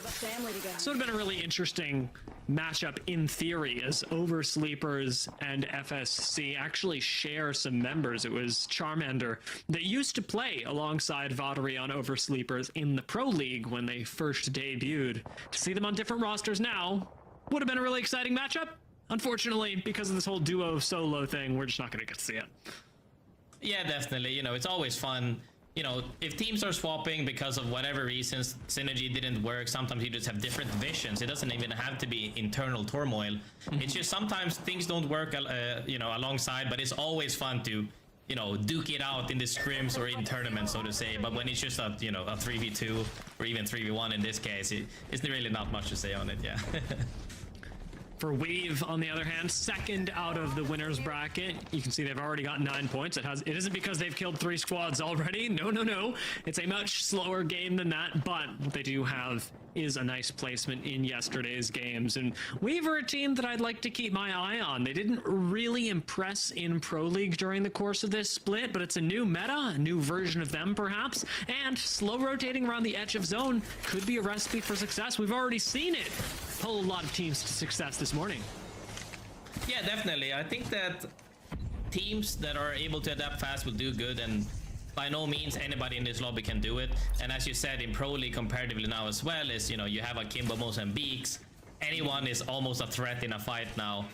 In my opinion, kind of lowered the skill ceiling a little bit, so that's why I feel like fights are almost up in the air a lot of the times, even though on paper some teams might be considered stronger, because that weapon is just really strong and oppressive. Kind of reminds me of Heyday, you know, Heyday R9 or even Havoc, like we just recently had before. We saw some Havocs this morning in EMEA. Real quick, I do want to talk about FSC. I noticed they were holding the choke as a duo. Let's talk about that a little bit, because you're missing Newcastle. You're still playing the open space. I like the way that FSC is playing, but it isn't without risk.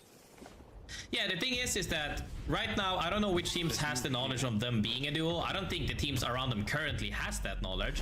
So it can work out in their favor as long as they play presence. Like you see, the Watson is placing very offensive walls to show, hey, we're over here. And that team doesn't really know if they're a trio or a duo. So that works in their favor as long as they don't get scouted out. And we haven't really seen too many cryptos around their area just yet.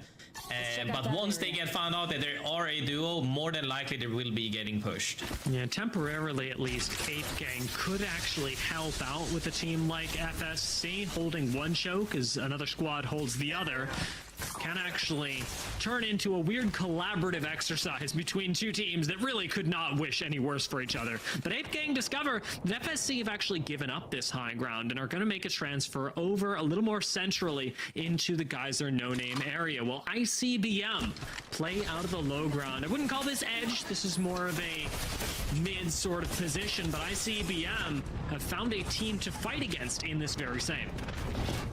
Fighting indeed, and goes down to nobody else than Bullet, I believe.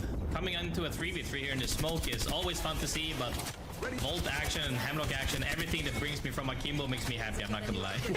Wow, Purple Slushy, clean up. That was extraordinarily fast. They're one of our squads that are running Catalyst as well, so in the late game, Purple Slushy could be a real threat. Oh yeah, for sure. Catwall's late game is the part of like, oh no, we're pinched, but a wall forces it to make the other teams fight each other. It's such a good utility late game. The question is whether or not you can get into the late game. But with the way the zone is currently pulling, and now that they, you know, perhaps the choke is free for them, depending on if they get up or not, this could be a good start. And for those of you who want to take a look at the map, who want to keep track as the zones continue to pop, pull up Face It Watch. You've got a map feed available to you there, and it's really useful to bring context to the rest of the game, especially as we just now discover, and a lot of teams find out simultaneously, we are going a little bit further north. Unfortunately for FSC, they won't be making it there, because though we didn't see the course of events that led them to die outside of Big Mod, from a duo to here, the only thing that really amazes me is how far they were able to travel before they died. Yeah, I'm pretty sure that Ape Gang probably scouted them out with the drone, and then they decided to, you know, run away. Probably got caught in between, and now they ran into another team. At some point, you're gonna run into a team regardless of how much you run, but also playing as a duo when people know is even more scary, especially if you're not stacked, if you play for zone early, which they were doing. It's definitely hard. We'll take a look at the zone now. It is pulling pretty far out of Geyser, and woo, congratulations! Not a lot of teams ended up going Geyser, so they all avoided exactly that fallacy that you wanted to see be avoided, Graceful. Nobody is giving up their chance of playing well in this game to holding a building in Geyser and praying the zone goes there. Almost everyone has predicted the zone accurately, and for those teams like Lost Donut, like Pioneers that are a little further south, you can take a bit more of an active role than just standing in a stalemate while everyone else is in buildings. Yeah, this makes me very happy because they are recognizing, I think they just accurately, you know, knew where the zone was going, but just playing from a spot that isn't all in and them having more options to take a fight and not just walking with zone praying that they don't get ape is such a good thing for every team that's in. Big kudos for all of them. And as you said about on the southern side, however, at some point it will be congested, whether that be the left choke or the right choke. And you just want to make sure you're either the 3P or you get to fight fast before the whole wave comes in with the zone closing. Let's talk about third parties because we may have one brewing. Blurple are rotating in parallel to Weave, 5-star, and Pioneers, all with Purple Slushy standing between these three squads and the zone. Pioneers fortunately have an evac tower that they're going to use to close the gap into the ring a little bit. So we've even got a charge rifle in the lobby, though it ain't connecting right now. You can see some charge rifle pop-offs. A little bit of chart truffle makes me happy. Thank God it's not what it used to be when it came out, but I don't know about it currently now. I'm not a huge fan on snipers due to the fact that most of the fights do happen in mid to close range, but if you can get that opener, you know, it's a great weapon if you get into a spot like Pioneers is currently, where you just get to free shoot essentially. But once you get into those a little bit closer skirmishes, you know, you might need something a little bit faster. Yeah, call it play style and zone specific. It's pretty tough to make it work, but kind of like you were talking about earlier when we were seeing some odd compositions with Vantage, Ashe, and EMEA, there's always an opportunity to express, you know, yourself, how you want to play the game. Snipers can be made to work, you just have to be very specific about how you approach the game. Yeah, that's the thing, is that you kind of lock yourself into a way. So it's like if you have zone on top of you, sniper is 10 out of 10. If you're on edge, it's still doable, but once you get past circle 3 and 4, but especially circle 3, that's when, you know, it starts to be a little bit harder, because now you can't take fight as freely as you want. Now your line of sight is getting cluttered because teams are playing too close to each other. And yeah, weapon choices definitely matters, and I like to see teams what should I say, mix with the weapons and try experiment a little bit, so to say. But at the end of the day, a meta is a meta for a reason. But seeing some sort of individual personality through weapons even is always a good time for me personally. This is fun. Watching as teams clash, we did already expect teams like Purple Slushy, Weave, and Blurple, even Pioneers, would be involved in an engagement over in this corner. What I didn't expect is that we'd get a mythic bin here as well. So Weave get a massive boost to their loot. Gold, Mozams, and Devo. That's playing out of low ground. What are Weave gonna do with it now that they've got 3 squads next to them? Purple, Slushy, and Pioneers. Say that 3 times fast. Purple indeed. The thing is that Devotion or Golden Mosses or not, walking up this choke is a death sentence. Path can make it happen, but outside of Path, it's almost impossible. But the issue is, you see that there's about 2 teams in each choke. Purple Slushy mainly hoping that they could 3P, I would say Lost Donuts, if they end up fighting Most Hated in the tunnel. But fighting Ape Gang here for Purple Slushy or Weave fighting Pioneers is a death sentence. Blurple is honestly in the best spot because they can literally 3P either sides if action should come down. But if this is worst case scenario where everybody waits for it, like everybody's waiting for an opportunity, I think all of them might go down in the zone, honestly. We've even got another small choke point in the caves where Most Hated are fighting the Lost Donuts. Most Hated do take a reset. Tech on Newcastle. Didn't expect to be seeing that this year. Is going to be playing, peeking around the wall. Manages to find a knock in style. But Tech does have to come up, back up the rest of the team. Gold knockdown, reset is good. But that third party from Purple Slushy is incoming. Most Hated, even as they reset, now have to deal with another team. Yeah, that's what I was talking about, the 3P coming in. This is a good timing from Purple Slushy. Even if nothing happens, they're still in a good spot because they have a playable area right now. They just want to make sure that they're keeping, like, that they're in zone, because I don't think that they know they're a duo. I don't think they do. I love that Purple Slushy tried to push this, but it's a little too far, a little too fast, given how quickly Most Hated backed up, which was very smart of them. The Weave Pioneers fight is going off, and those double Mozambiques just aren't going to work as Pioneers shut down Weave. Blurple fall as well, and KCP find a pretty clean reset. As 5-star try their luck pushing up to the squad, but don't get too far before Pioneers shut them down. Most definitely, and this is what I said with the chokes. Pioneers and Ape Gang both actually managed to hold their chokes because those fights are almost impossible. Now we're seeing a little bit of congestion from the northern side because, as you said before, everyone predicted the zone correctly, but that also makes it, if everybody's there, it's congested. So now it actually opens up for the southern teams a little bit just because people ended up playing northern side. Pioneers still in the eyes of 5-star, who need to make their way far into zone. South side was congested last time. Now it's going to be the west that becomes really problematic. Nice little hammer points find, as halfway through the game does mean that if you've made it this far, you're getting rewarded for it. 5-star start off with an EMP, see what they can find onto KCP as Dark Knight takes a swing, finds Onmu immediately. He's getting off-angled, but Voodoo manages to find safety underneath this rocks. It's a a numbers advantage for 5-star, but Vudo will end up falling. That's a rogue nade from Crow's Show. Not involved in either of these teams. It's Ape Gang who are looking across at 5-star and defending Pioneers. This is the thing about being a team neck to neck in choke. Whichever choke gets engaged on, the other choke will always repeat, which is good for Ape Gang but tough on Pioneers. That engagement though, I gotta say, 5-star looking really good with the engagement getting that down. Dark Knight again, Huge going down. crazy. Now finding the knock-on jet out of the sky. Vudo down or not, 5-star are cleaning up this fight. Pioneers are gone. Definitely. I think that they're looking really strong right now. Even though they might perish to the zone right here, they're still looking good. For that one team fight engagement shows promise that they're able to fight properly, being on the same page, sharing damage and everything that looked really solid over there. 5-star do go down, but like you said, that KP going to be really important in keeping them from having a 0-point game. The thing that you simply must avoid at all costs. Busters, unfortunately for them, are going to have close to a 0-point game, as they've got 2 kills and not much left. This Catalyst wall really the only thing keeping them alive.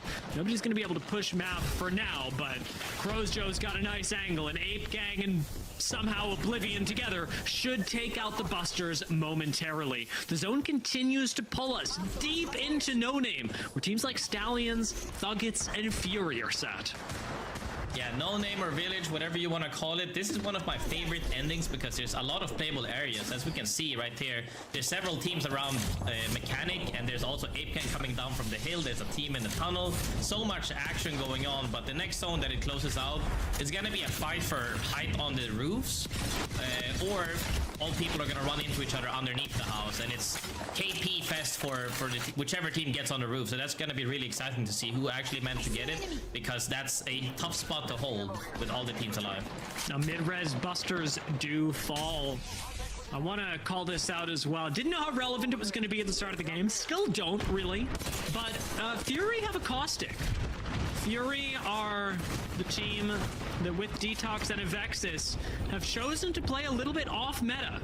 And I wonder how it's going to work for them, given that they've got a building in zone they predicted from really early on. Native parallel catalyst wall actually doing them a lot of good right now as they rotate right alongside the do-rags. This is going to be right into the center as Oblivion take a fight on the roof. Nano turns around with the double. Mozams finds a knock. Purple Slushy go down, and Oblivion healthy on top of the building. Hold on to their spot.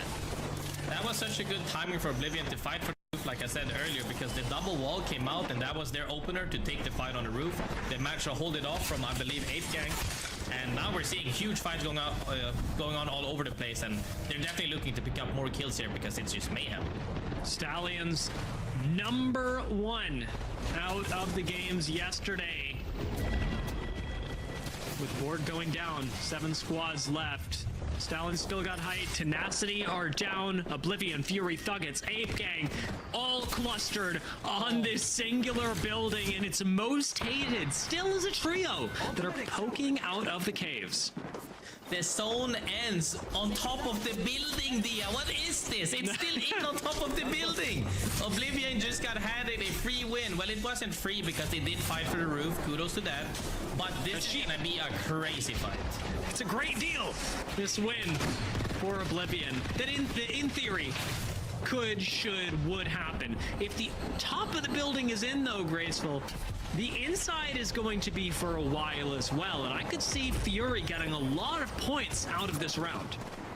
Yeah, especially when you said you were running Caustic as well, Yeah. and Caustic is super solid in buildings, and it's ending partly building in. If you just, if they're forced off the roof and Caustic still has that window, throws out the little stinky, then immediately they could actually turn the tides and just win the game, and that's gonna be huge fun to see. We'll have to, like, oh, I can't wait.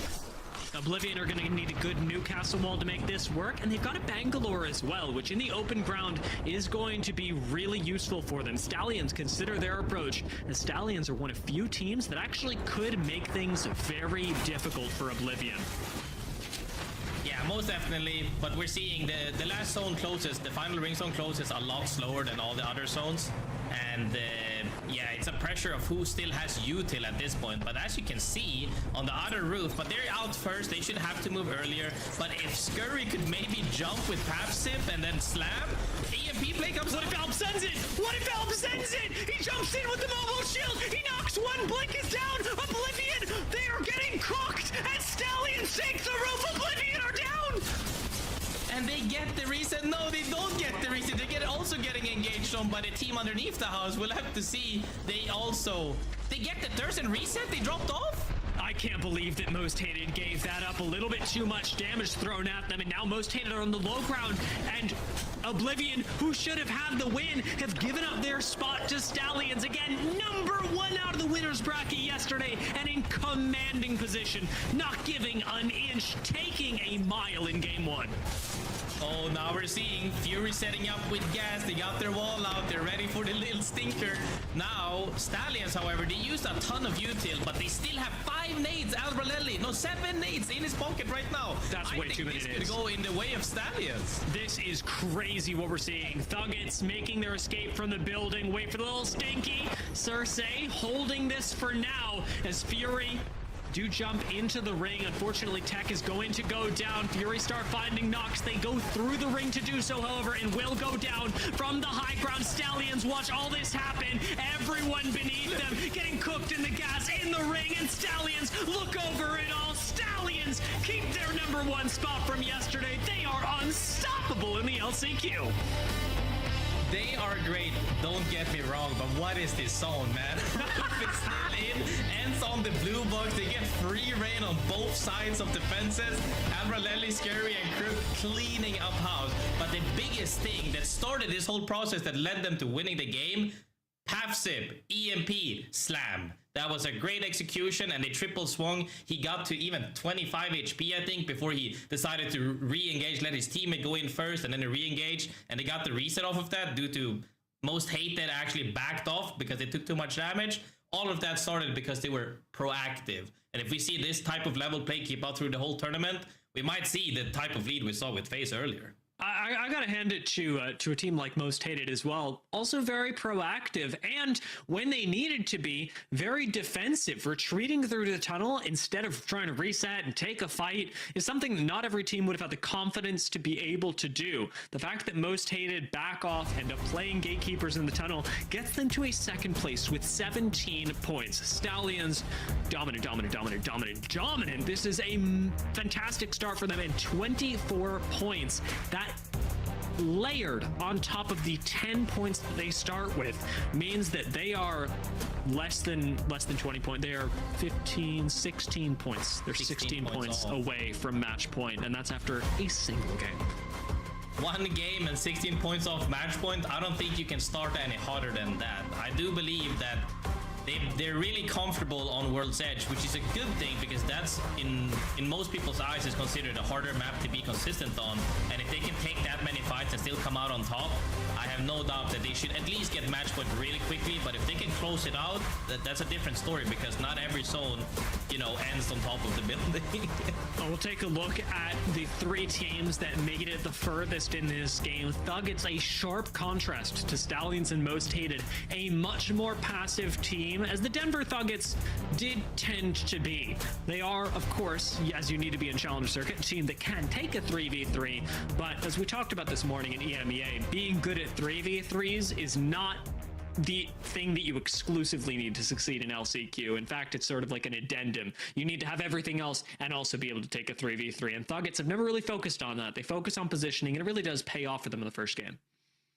Yeah, I mean, having placement point is always good, but if you can't, close out fights that way, then at some point you're going to get steamrolled because teams later on in game, late game, they get even more stacked. And if you can't win early on when it's triple blue versus triple blue, then you're going to struggle. Certainly are, and a lot of these teams still might. Even Stallions, who started really well out the gate, they could have a rude awakening. We'll have to see what happens as we prepare for game #2 in just a few minutes. The official controller partner of the Apex Legends Global Series.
is the official PC and monitor partner of the Apex Legends Global Series.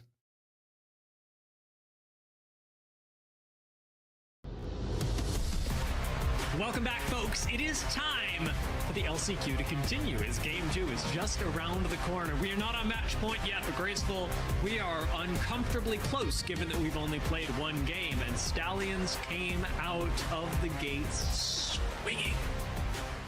When you come with a head start of 10 points as well as a super solid game turning into a win, I think that they're feeling on top of the world right now. They should just need to be able to keep this form up, and then they'll be in a super good spot. But we have also, I think we have stats on this. Most teams that reach match point almost immediately aren't able to it out. So will this be a repeat in the past? We'll have to see. I'm sure we could see a lot more. It's funny that we ended around No Name as well, because Stallions silently actually performed exactly to expectation in a lot of ways. Not just because people anticipated that they would do well, but because Stallions start the game over here in No Name, being dropped on by our duo team over Sleepers, and they really don't move much during the course of this round.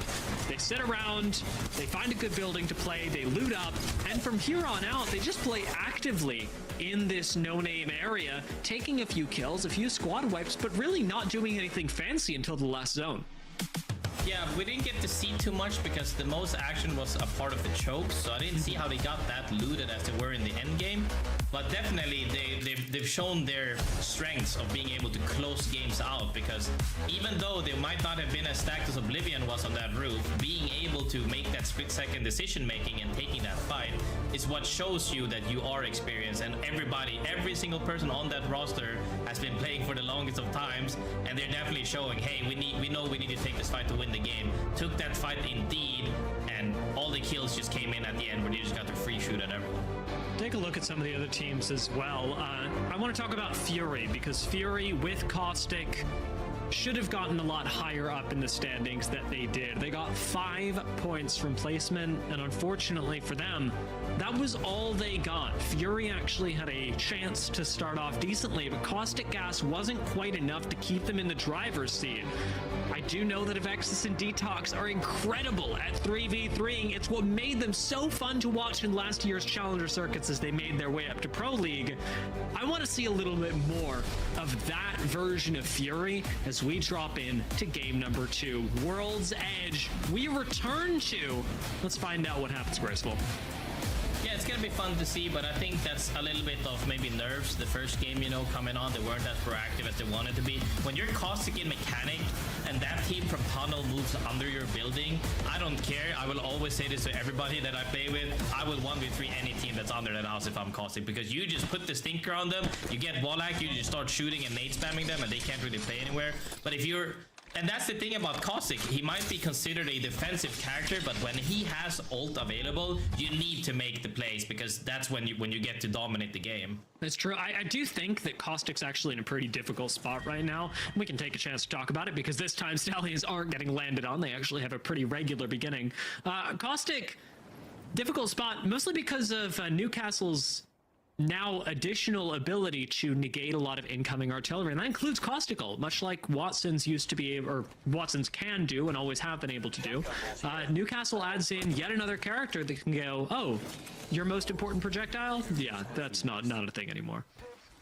Yeah, projectile indeed is tough, but that's the time, you have to, because of there being so many cryptos in play, at some point one EMP will always hit the wall. You just have to make sure to keep awareness. That's a part of awareness, making sure that, hey, we got EMP'd. That means the Newcastle wall that was energized underneath us got EMP'd. Now we got to make our play. But keeping all of this in the heat of the moment, when you're end game, when you're, when you're trying to do your best performance in tournament, is obviously a lot harder than from us that are looking outside in, Puts a lot of things to the test, that's for sure. But I'll say, Graceful, you can even raise your expectations a little bit, because we've got a whole match point series for these teams to rise to the occasion. It isn't just a, oh, maybe it's a little bit too much, because it's always something that you can look to improve as the series continues. And in this one, we are going to be changing things up pretty drastically. In EMEA this morning, we went Countdown, we went Sky West, and they were pretty similar. This time, We've gone over to Geyser once. Now we're moving over to Thermal Station for the second game. The place where 5-star land and have already set up. Ape Gang is starting to make their way in, and a team like Most Hated moving out of Lava Siphon will likely want to boogie their way into Thermal Station pretty darn soon. Definitely. I love these changes up, dude. When like we saw in EMEA, we saw Countdown, we saw Skyhook, we saw Lava Fisher. Please get me out of the same area. This is more like it. No name into Thermal straight up. That's my jam right there. We get to see teams adapt to different zones. We see some teams that had the advantage of having zone on them now needing to do different macro plays. This goes to show what I've been talking about this whole day. Adaptation. Can you keep consistency of getting points across all the zones? You're in a great spot to make it into land because, you know, a lot of the times you might see repetitive zones, but even then, when you do get the zones that are far away, you gotta adapt, and that's a good strength to have. It's happening real quickly. Lost Donuts chasing down Most Hated in Lava Siphon. Both teams battling over what appears to be this care package landing right on top of them. Well, Native fight over nothing in particular, but simply for priority on the rotate. Maybe a few points that they could have been able to score should that nade connect. Snipe Down, however, does not connect with the nade. Non-Catalyst will back off. Not a lot of mobility on this legend, so unlike Luxford, who's able to extend out millions of miles away from the team, Snipe Down's got to stick pretty close. Yeah, definitely gotta stick it close. I'm happy to see Eric play back again, you know, after having spent some time with him on land. And I think they definitely have what it takes. The real question comes down to, you know, are they able to adapt? Because a lot of the times... Oh, wait, showing up a huge fighter on screen as well. Just a little bit of sniffy. So this is the thing. The big sniffer, the dog, comes in, you know, and they don't really take this fight because they know zone is on top of them. Nobody wants to throw their game. But really, it comes down to when you were a zone team and the zone shifts drastically, like to Thermal, if you're a Skyhook team and now it's Thermal, those teams are doing fine. But the teams that don't have prio but are still kind of in the middle, like I would say Native was right here, they're kind of like mid-speed, they are the ones struggling because you actually have to go from... You know, we used to play for prio, now we gotta play edge, and I don't think every team can play both playstyles. Although I think the best team in the world can, I don't think everybody has that mindset shift, so to say. One of the mindsets you've got to keep in these lobbies, especially when you haven't seen Oversleepers eliminated yet, is what if we're getting ratted on? If you're in Monument right now, that is certainly a danger. Board spot this first.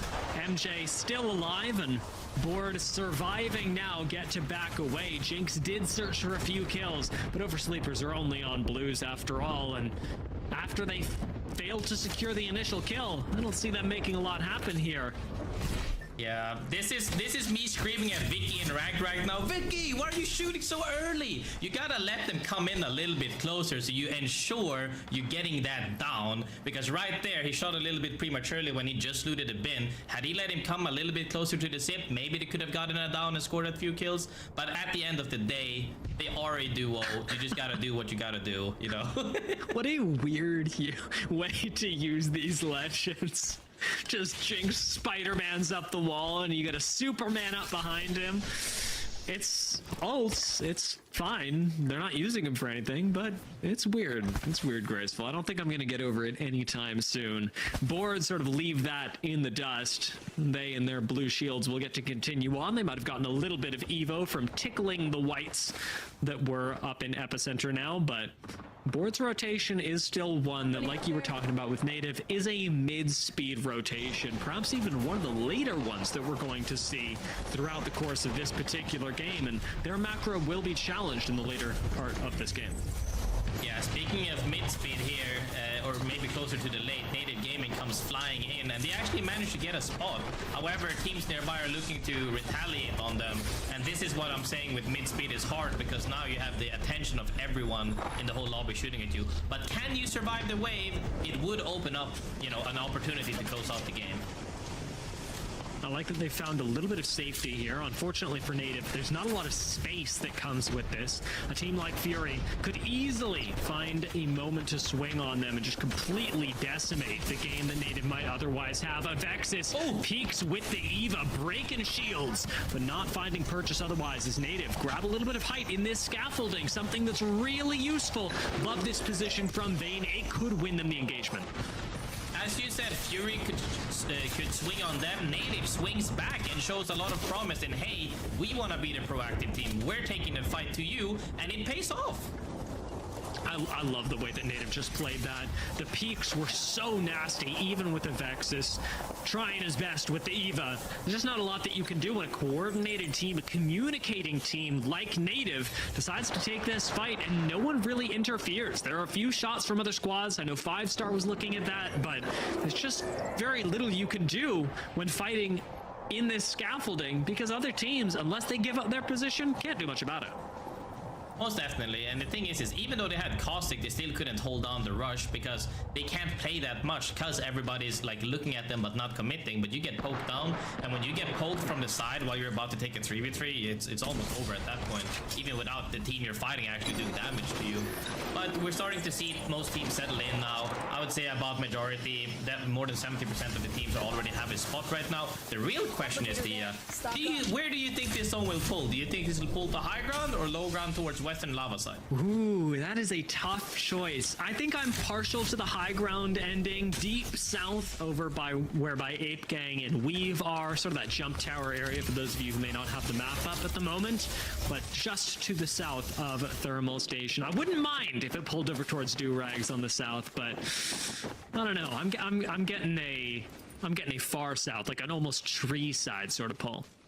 South kind of vibe sounds good, and that choke in as well will be congested. However, I do like it because most south is, I would say, is probably the most active side, but there have been some sites of few old zones, and if you remember old zones, it almost always pulled to the western platform where Durags is. And I'm hoping to see either or because I think both zones are, one, fun to play, and two, great to watch as well. And we're all here for some good ass Apex. It's true, we certainly are. I do want to talk a little bit about the approach to this zone as well. 5-Star inherited this. They land at Thermal. It is a Thermal zone. 5-Star chose to play up on the high ground in Thermal, like right in the middle, that central pillar that's very difficult to get to. When eventually the ring pulls away from that, how are you supposed to navigate as 5-Star? Yeah, the thing is that you're mainly looking to get pokes in on teams, forcing them to rotate into other teams, to then you needing to drop the 3P. Like you're looking to create opportunities by poking rather than just taking straight up 3v3s, because at some point teams have to fight.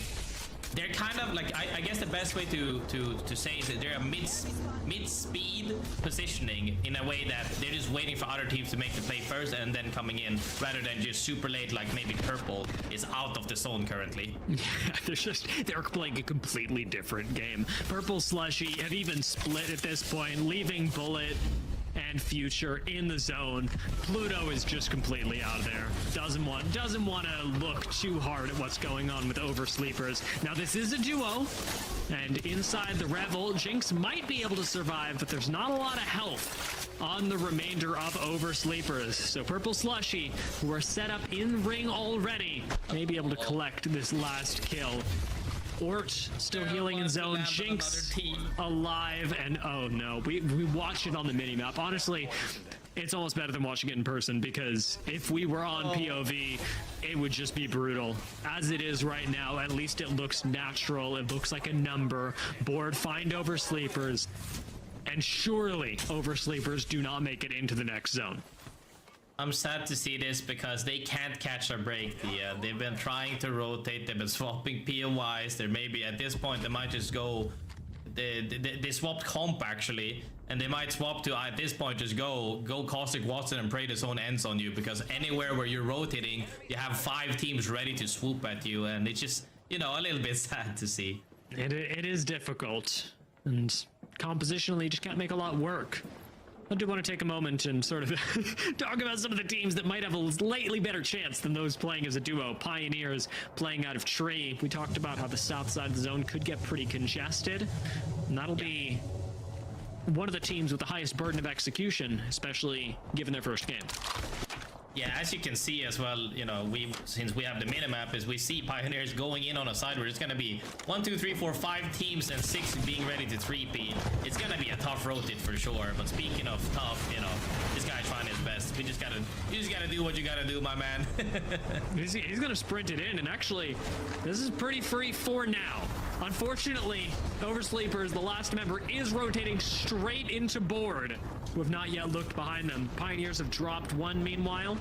And with the zone closing in, the limited time left to res Onmu, Gen Z are going to stop doing that momentarily. As the zone, the nades, cause a little bit too much of a threat. Oversleepers are going to go down. Gent is full sending it in, YOLOing it in towards the next zone, but he loses more than half his HP and is the last member standing on Pioneers. As Gent attempts to survive, he's going to slide right on into another team, be taken out by the Rolling Thunder, and Pioneers are no more. 17 squads left. Tenacity holding up the banner of that 17th, maybe dropping us down to 16 in a moment. Southeastern side became the congested side indeed. We have about 5 teams still up while teams have been dying, and everybody is it's just mayhem at this point. But I would like to say both zones are active. It is pulling west indeed towards the platform. Old zone that I like to play.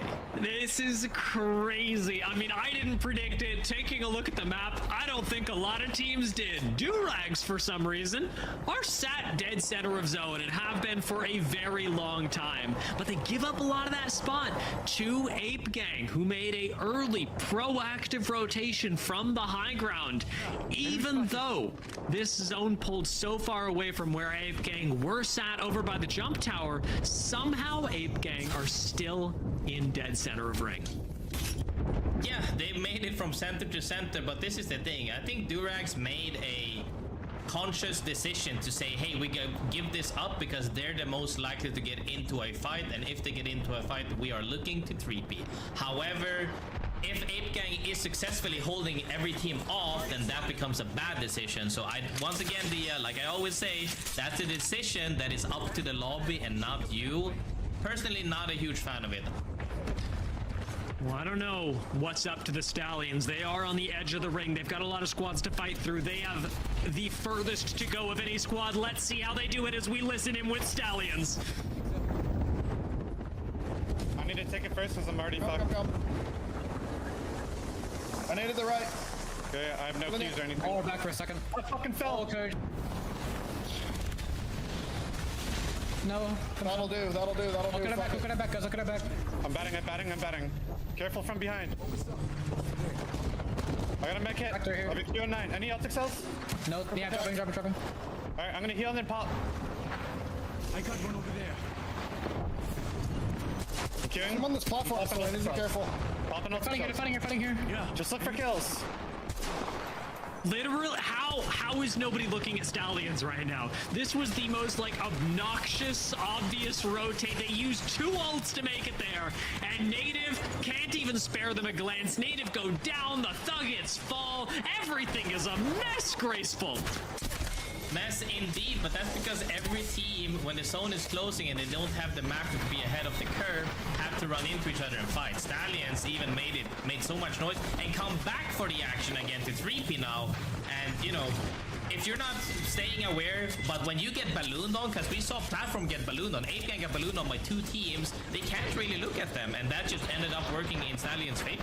Still a team underneath Stallions without Crook. This does get a little more difficult. It'll have to be great third-party timing from the Stallions as Most Hated push in onto the Busters. Presley is going to eat that nade, and oh lord, he goes down. He's got a gold knockdown himself, but Mav, certainly with the backup on Newcastle, is going to get him right back into the fight. Busters stay alive, and with Stallions still right above them, Most Hated have now backed off, and Stallions have got a long way to go. Albralele has got the ultimate, but Busters have given them no time to rotate. Jumping on in, Stallions surely are going to be wiped out. Alb gets away on 1 HP, top 9 squads, but unfortunately, Stallions will go down before even hitting 40 points. They sit on 39.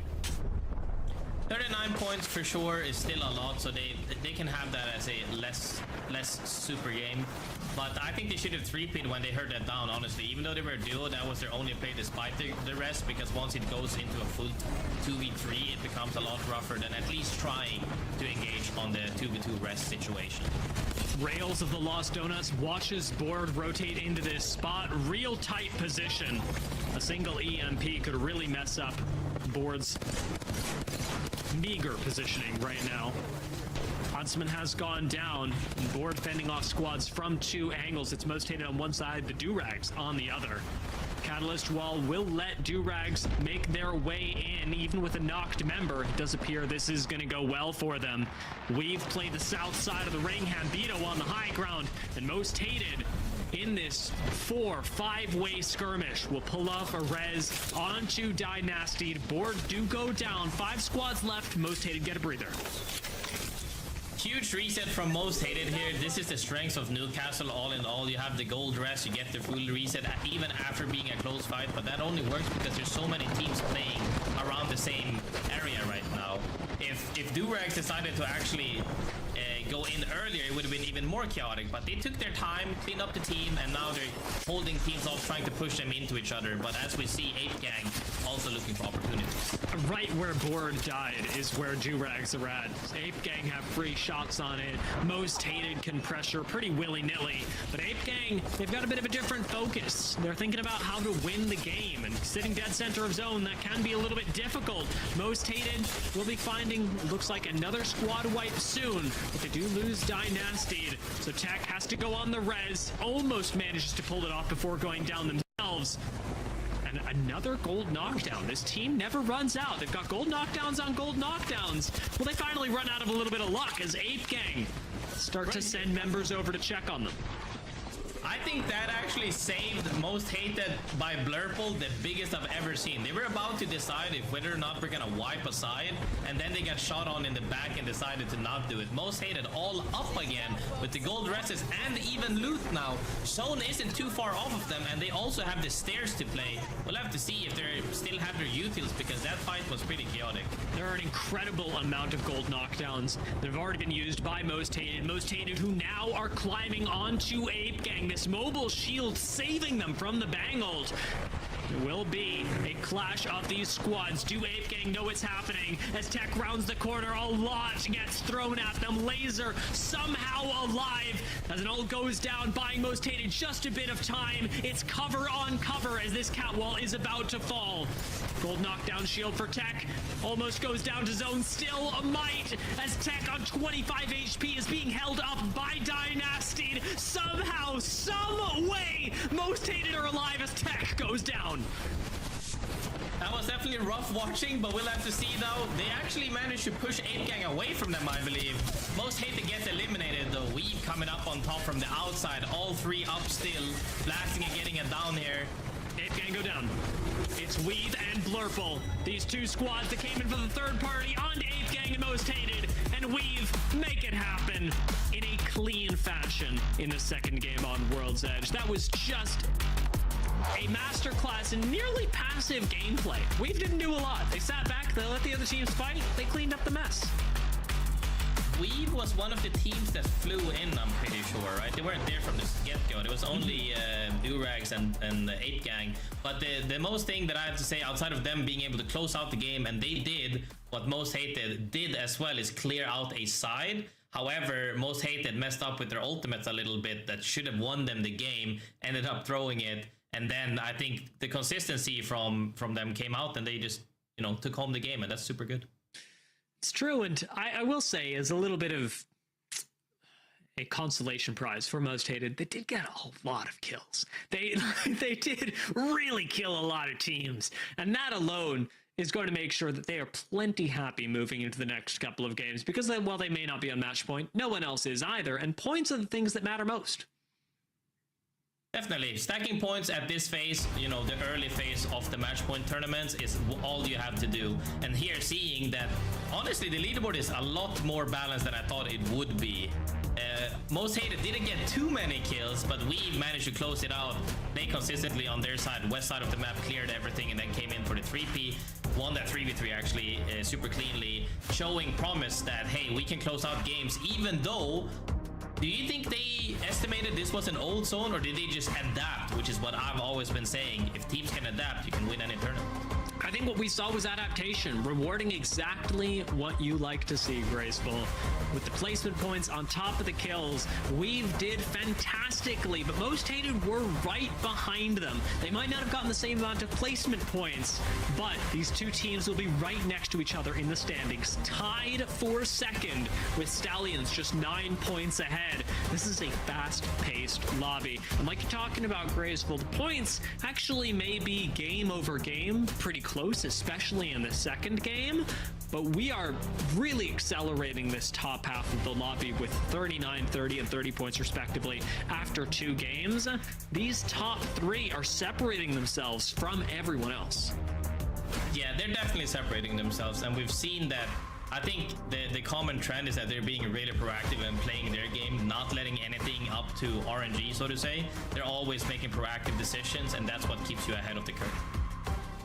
It has been a tense 2 games. Fortunately, Stallions didn't hit match point after 2, so we've got a few more left to play. What we will be doing is swapping on over to Storm Point for games 3 and 4, so you'll get to see a little bit of that action after the break.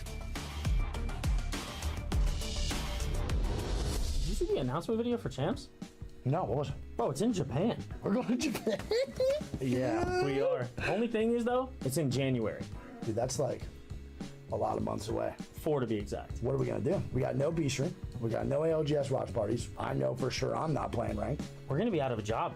I mean, yeah, for a long time. I don't know how I'm gonna pay my mortgage. Oh my god. I know, it's a lot to think about. Guys, we are going to Japan, finally. That's fantastic, man, but do you not think about the B stream ever? We have no job. Never. I know. What are we gonna do? What's the plan? Well, what's it going to take to keep you guys around? We got a pretty good asking price. I'm sure you do, man. Yeah, I mean, we're thinking numbers here. We discussed previously. 400K. 400K. It's a solid number. That's a really solid number. Think about the vibes. We bring the charisma. We don't really bring the analytic part, but and then we bring the heart. We bring the heart You do bring and the heart. grid. There's a lot of heart. We do. $400,000 is a lot, though, for heart and grit. True. I'm gonna have to ask the CEO, man. Ask him. Ask him.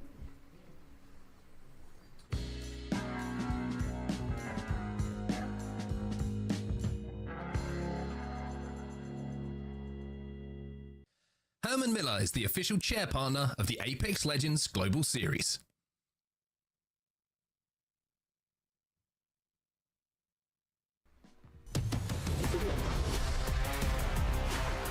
Alright, everybody, welcome back to the Apex Legends Global Series. Last chance qualifier, match number 3 coming up around the corner here in North America. We thought that maybe Stallions could do it in 2. Thankfully, they didn't, okay? We've got some more time. They didn't hit match point yet, but they're close. They're only 11 points away. That's very doable in this next match. Even still, though, we come back off of that game 1. You have to remember they were only a handful of points, 16 away. So 3 points only accumulated, or my apologies, 5 points only accumulated there means that there's always the chance for so many of these other teams to catch up. And for Dia, it was a great point that he brought up, basically saying, hey, even if you're in a position where you do think you'll see a team like Stallions accelerate, the best thing you can only and ever do at any given point is try to keep up here. And so for so many of our other teams, we saw a lot of really great reappearances in that game too, keeping the leaderboard a lot more stable than some would expect. Yeah, which we literally saw an example of in EMEA. I mean, FaZe were able to put themselves at such a big point disparity that it was the rest of the lobby trying to catch up, because even if FaZe didn't win, they had essentially guaranteed themselves that second place spot.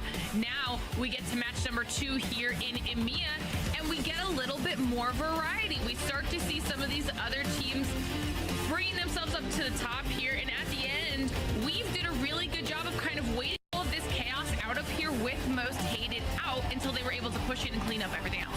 I would have loved to see a bit of an earlier perspective here, because the pressure that Weave was able to supply on that other side of the equation to keep themselves defensive until we got into this moment, forcing 2 other squads to compete against each other, is something that we just barely missed out. I'm going to pick on Lauder here, though, with notably that Newcastle, probably the reasoning for why they were so successful there, providing as a defensive entity, because if Most Hated are anything to go off of, at least today, it had to be something similar to gain them that win.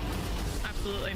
Absolutely. And now we finish finish our first 2 matches, which means we're swapping on over to Storm Point, changing things up here for our teams, and seeing what that does here for some of these squads. Will they be able to find more success here now that we're on a new map? We do see that one contest down there at the bottom, potentially between Board and ICBM, but there's enough space for them to be able to kind of split that area and function here without having to push anything too aggressively.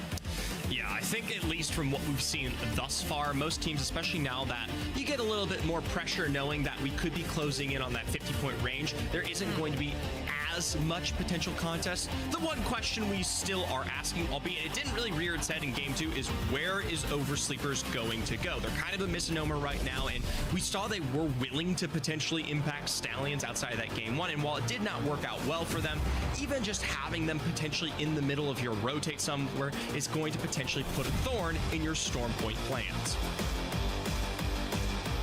We'll get a little bit more information here as the drop ship is flying over the map. Teams are starting to jump out and get themselves down to their POIs, and when we get that zone information, we'll start to see who could potentially be taking home our first match of the day here in NA on Storm Point.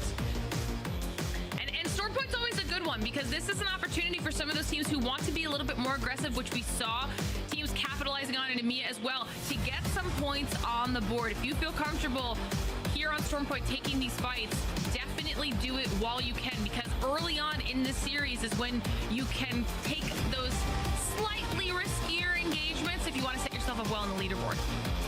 Yeah, I think Storm Point, due to its even still as it was reduced size, is allowing for potential exclusion of so many other squads for when you want to take more of a direct 3v3. So something that can potentially make its way forward here if these teams feel comfortable in what is their first target. Of course, we'll pop on over to our winner of match 2, Weave, kicking it off, getting started here deep and away. They've got a big split on the northern side of the map, as is per usual when it comes to at least playing over towards the nut buildings as well as North Pad. Taking a look at the rest of our teams here on the map. Looking like Oversleepers opted for that Stormcatcher area. So they've got a few squads in the general vicinity. You can see them trying to decide how they want to find a little bit of loot. They will have some space that they can get some good stuff out of here, so we'll have to see what Oversleepers are able to do with that, as the Busters are already making their way towards the zone, clearing out a little bit more room for Oversleepers as well. But they do have most hated up at Elrod, and that could be risky. We'll see if they potentially make a defense here. I highly doubt it, especially given the rotations that might come through for the Oversleepers. Even seeing on one point theirself might be an influence towards what they end up deciding. Something I wanted to highlight here, other than the fact that we're going to Barometer, is the fact that in the North American region, especially compared to earlier today, we love Newcastle. Yeah. But I'm okay with it. I think... And we saw just how much the utility that Newcastle brings to those end game fights was really impacting what even we saw going on with Most Hated. So I think Newcastle is going to be huge here in assisting some of these squads, not only in being able to play slightly more defensively, but going for those resets in situations where typically you would absolutely not be able to do that. Exactly. It was provided there in the end, most notably by, yes, Most Hated, but even Weave getting this set up for as long as they did likely came with their own survivability built around that Newcastle. So when we talk about this zone in particular, given the fact that there are a lot of really nice buildings and spots to play through due to the elevation and separation of Barometer, it's not going to maybe make as much of an appearance. There will be additional survivability. What I'm interested to see is where teams potentially set up if they don't get the access to that. The Do-Rags, though, they're more than happy to take this building. Just kicking the door in and pushing in, trying to see if they can clean up some early KP. They do just that, able to clear out the solo inside of this building, and now Do-Rags can give themselves a little bit of real estate to hold on to. Cersei instantaneously eliminated there, and we might see a bit of a change, but for now, the eyes have changed, the sight lines have drawn attention, the Pioneers have given themselves one of the more prime pieces of real estate when it does come to Barometer, albeit if it is a further southern zone, it could not pay off, And I'll tell you what doesn't pay off. Those sentinel shots not quite finding the knock they needed, but it is enough to pressure the Durags back to this building. They don't opt to fly it any further. I think this is a good spot for the Durags to just kind of hang out here and start to get a gauge for what the rest of the teams are really looking to do, as everyone is making some nice early pushes into their zone and trying to find a little bit of space down there in Barometer. An upgrade. Meanwhile, Fury down to a solo, so they're gonna have to see if they can check out this area. do a little bit of recovery here, or maybe just have to rat for some points. Check out this area. Still got time on the board. Either way, there's also, you know, a lot of potential for recovery if you have the time, especially with a lot of these spots towards the southern side of Barometer very open. Rotations are likely to come through, albeit it's going to be a tight window here. You can see evacs, Jurassics, as we just saw moments ago. So many squads now looking to fight for positions into access, like the position of Lost Donuts, albeit they haven't really claimed one of these lower-ended buildings. There is likely the transition to either those towards their west, or potentially even what we see out of the east, where, hey, look at that. Notably, they have set up the castle wall to give themselves safety. If they can hold on to this area for a little bit, they've got a nice place to bunker down as well. They don't have anybody at their backs. They're on that slower side of the circle, so they won't have to worry about moving too much from the ring either. So for now, Lost Donuts are looking pretty comfortable. They are near Oblivion as well, who's been there obviously since the beginning, so they'll have to be keeping their eyes on that squad, but at least set up well for now as we get to take a look here at the rest of our squads and how some of these rotations are going. I'm interested to see eventually where Native Gaming end up, a team that we definitely put in our heavy hitters list, currently at 10 points if I'm not mistaken, but they were relatively close here rotationally, so they should be able to find a good spot as well. Yeah, potentially setting themselves up early could be big. A squad that I'm more interested in, though, is KCP. Set up alongside the mill as well, where we actually find Native Gaming still around the bead area here, opting to play a little bit more of an edge style entrance. You can even see that well within at least their initial composition. Purple Slushy, though, they're kind of happy that this is delivered. Snipe down first of all. They run across that water, and Slushy are more than happy to take advantage of your open angles. Still, though, in response, Bullets picking up one. I'm sorry. Was that a caster curse? Does that count? No. Okay, good. They're still alive. Upgrade. Just barely able to escape here with a solo. I don't know how long that's going to last for, because quite a few squads heard the chaos. Weave is pushing in. I think even 5-star was looking that direction. So they're trying to see if there's anything for Weave to be able to clean up right now. Oh man, especially knowing you're coming from that west side completely clear, given Weave's positioning early in this game, it gives you just that extra bit of confidence to potentially make an impact on this fight, albeit the IMC Armory is more than covered there, so it slows them out before they get the chance. Native Gaming, they actually get the opportunity to potentially run away from that action, albeit very unlikely to make for full recovery here. That northwest side of this ring was definitely a lot more congested than I think any of those teams up there had initially assumed it might be. So definitely a risky push in for quite a few of our squads. Meanwhile, the eastern side looking a lot more open, opening up a massive path here for those teams pushing in late, the likes of Most Hated, etc. So that'll be what they're able to do with positions here. But Stallions, the team we were talking about before, only 11 points off of that match point status, moving in and find themselves a bit of cover. I like this, taking advantage of old digs here. They move into what is an apartment already previously owned. They've got themselves some cover to put themselves back into a position of health, even after what was, I was going to make mention of, a pretty tough spot to play out of in the north there. So good zip play, and it potentially bodes well for what might be their transition if we continue to head further south here. A team, though, that doesn't have answers set up yet, even though we see them coming out of our top 5 over last game, is Blurple. They've got I mean, Zip just on the ready here as well. And of course, with Hambino still set upon with that Newcastle, this is the thing I'm most curious to watch regarding this game in particular. You've got the speed to rotate, and with that castle wall always available, it expands how much you can play when we talk about the barometer area. Think of the corners up top, think down below, think so many of the spaces out in the open towards the south where we may finish. You've got a little bit of room to spare.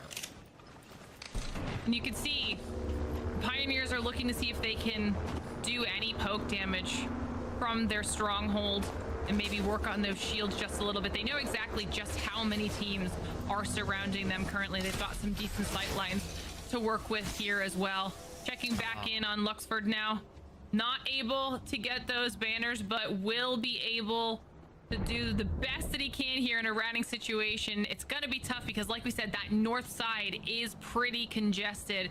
So dealing with that plus taking the damage from the ring, gonna be a tight spot for Native Gaming. Meanwhile, we're checking back in here with Weave, who is still managing to push through. This time they found Fury, who was able to get at least one player up to a duo. Not for long though, because now they have been fully eliminated.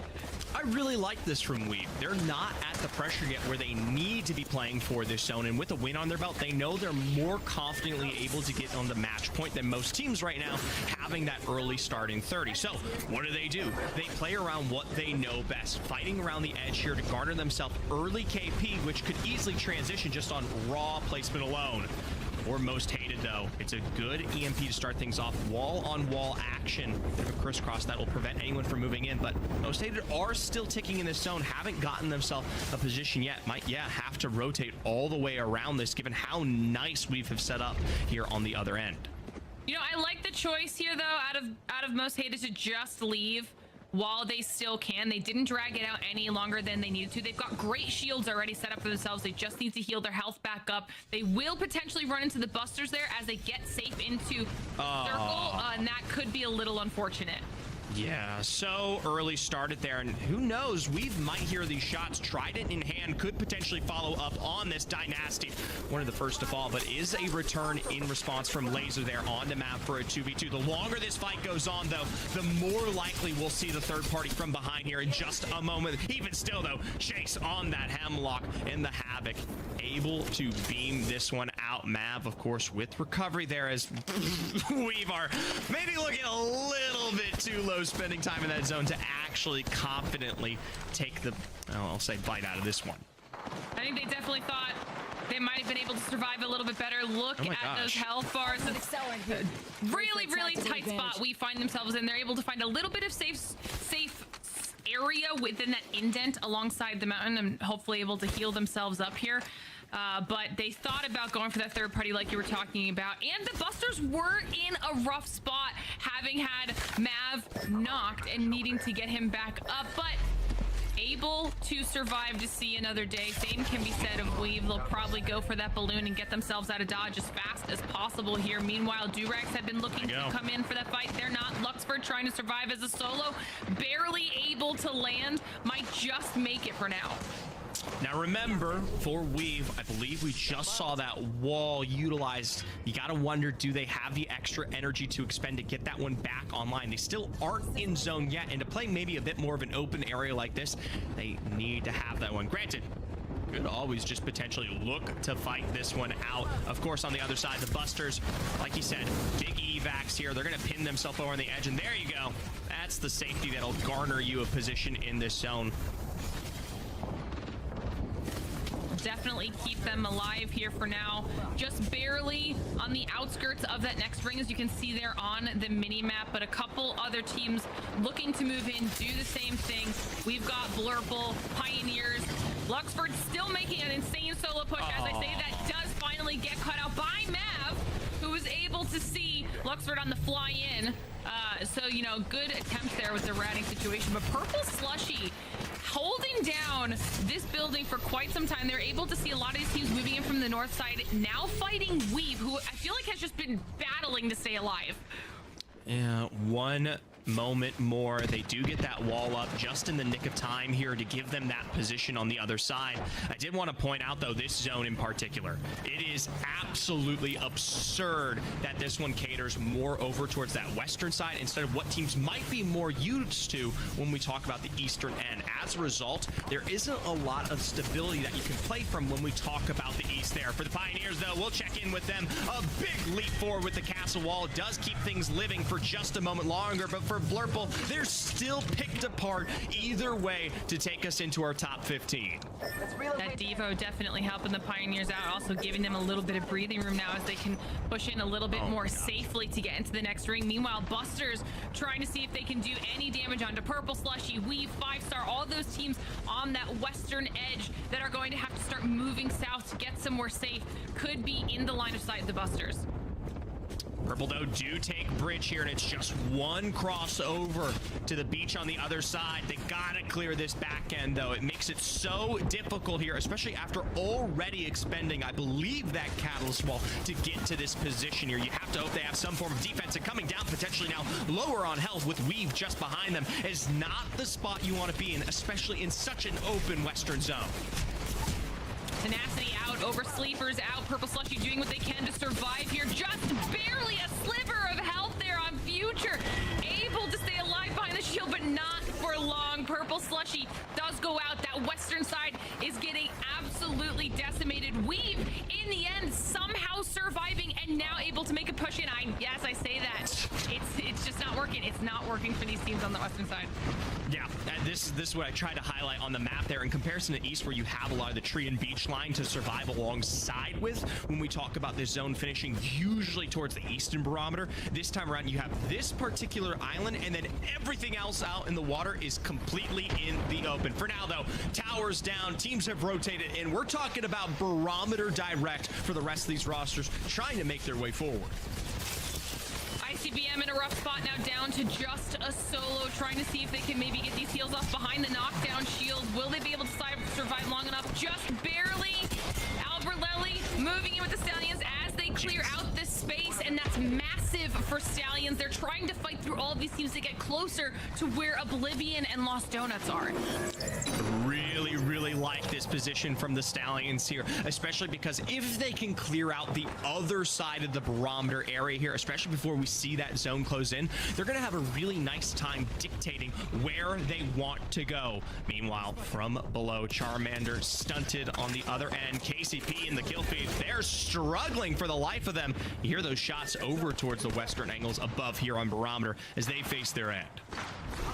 Stallions looking to see who they're going to have to potentially push through, see if they can do some damage in their backs before they make their move in. Oblivion has been here the whole match. They have been holding this down, waiting for teams to move in, and as everybody realizes it's now the prio position, everyone is collapsing towards them. Stallions, though, with a great spot here. This is so good for the Stallions. Make their way across and now are turning to focus on the other side. And why is this important? Because they need just a handful of points to hit match point here, and getting to target those on the late rotate outside of barometer is huge. Ape Gang, though, will maybe bring that number down a bit lower here. Big Beams, Devo in hand, can't pull off the damage quick enough to secure the wipe out here. Wi-Fi still up, though, with Mav completely dropped down. They do look a bit more confident, having to stick the revive, though, and expend just a further heal once more. They don't have the time here to go for full recovery. The ring is at their backs. They're being forced to make a move in. Some of those players not even fully healed when they do that. Ape Gang does get eliminated as a response to that. Buster's down to a solo. Stress is falling not shortly after. And it's Alberlelli who's just melting with that nemesis.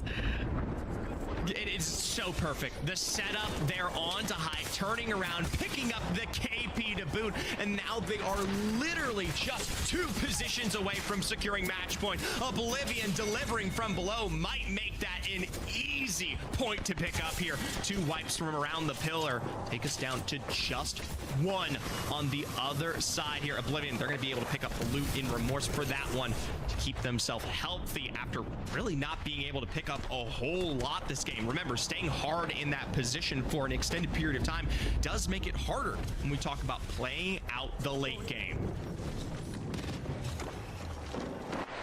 Stallions, on the flip side of things, have found themselves with the KP, with the loot. They're now in a really prime position here. They've got the wall that they can utilize to their advantage as well. They know where that team down on the low ground is. If I'm not mistaken, I believe that's Thuggets. 5-star also looking that direction, seeing if they can maybe pick up a few KP, knowing there's a squad there behind those rocks. But right now, Stallions can just wait for those teams on the low ground or inside the building to start making their moves. They have those sight lines down on them, could get some more points.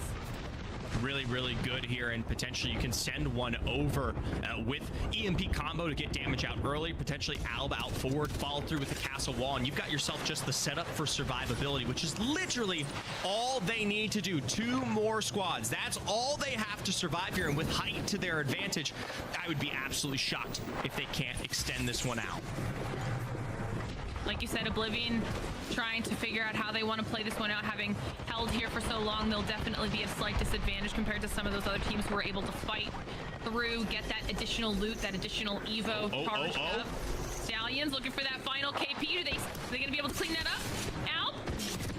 At this point, you might as well just go for the full send there if you know you can confirm it, but with wall down and FSC eliminated in the hands of Blink there, Stallions are able now, finally, not off of the KP, but their placement alone to be our first match point squad. They'll get climbed up on, though, almost immediately with teams forced to exit the building. A quick zip on the other side, and Alb sliding through, since Lost Donuts out of here, as they've got to take an EMP, and they've got to make a drop here.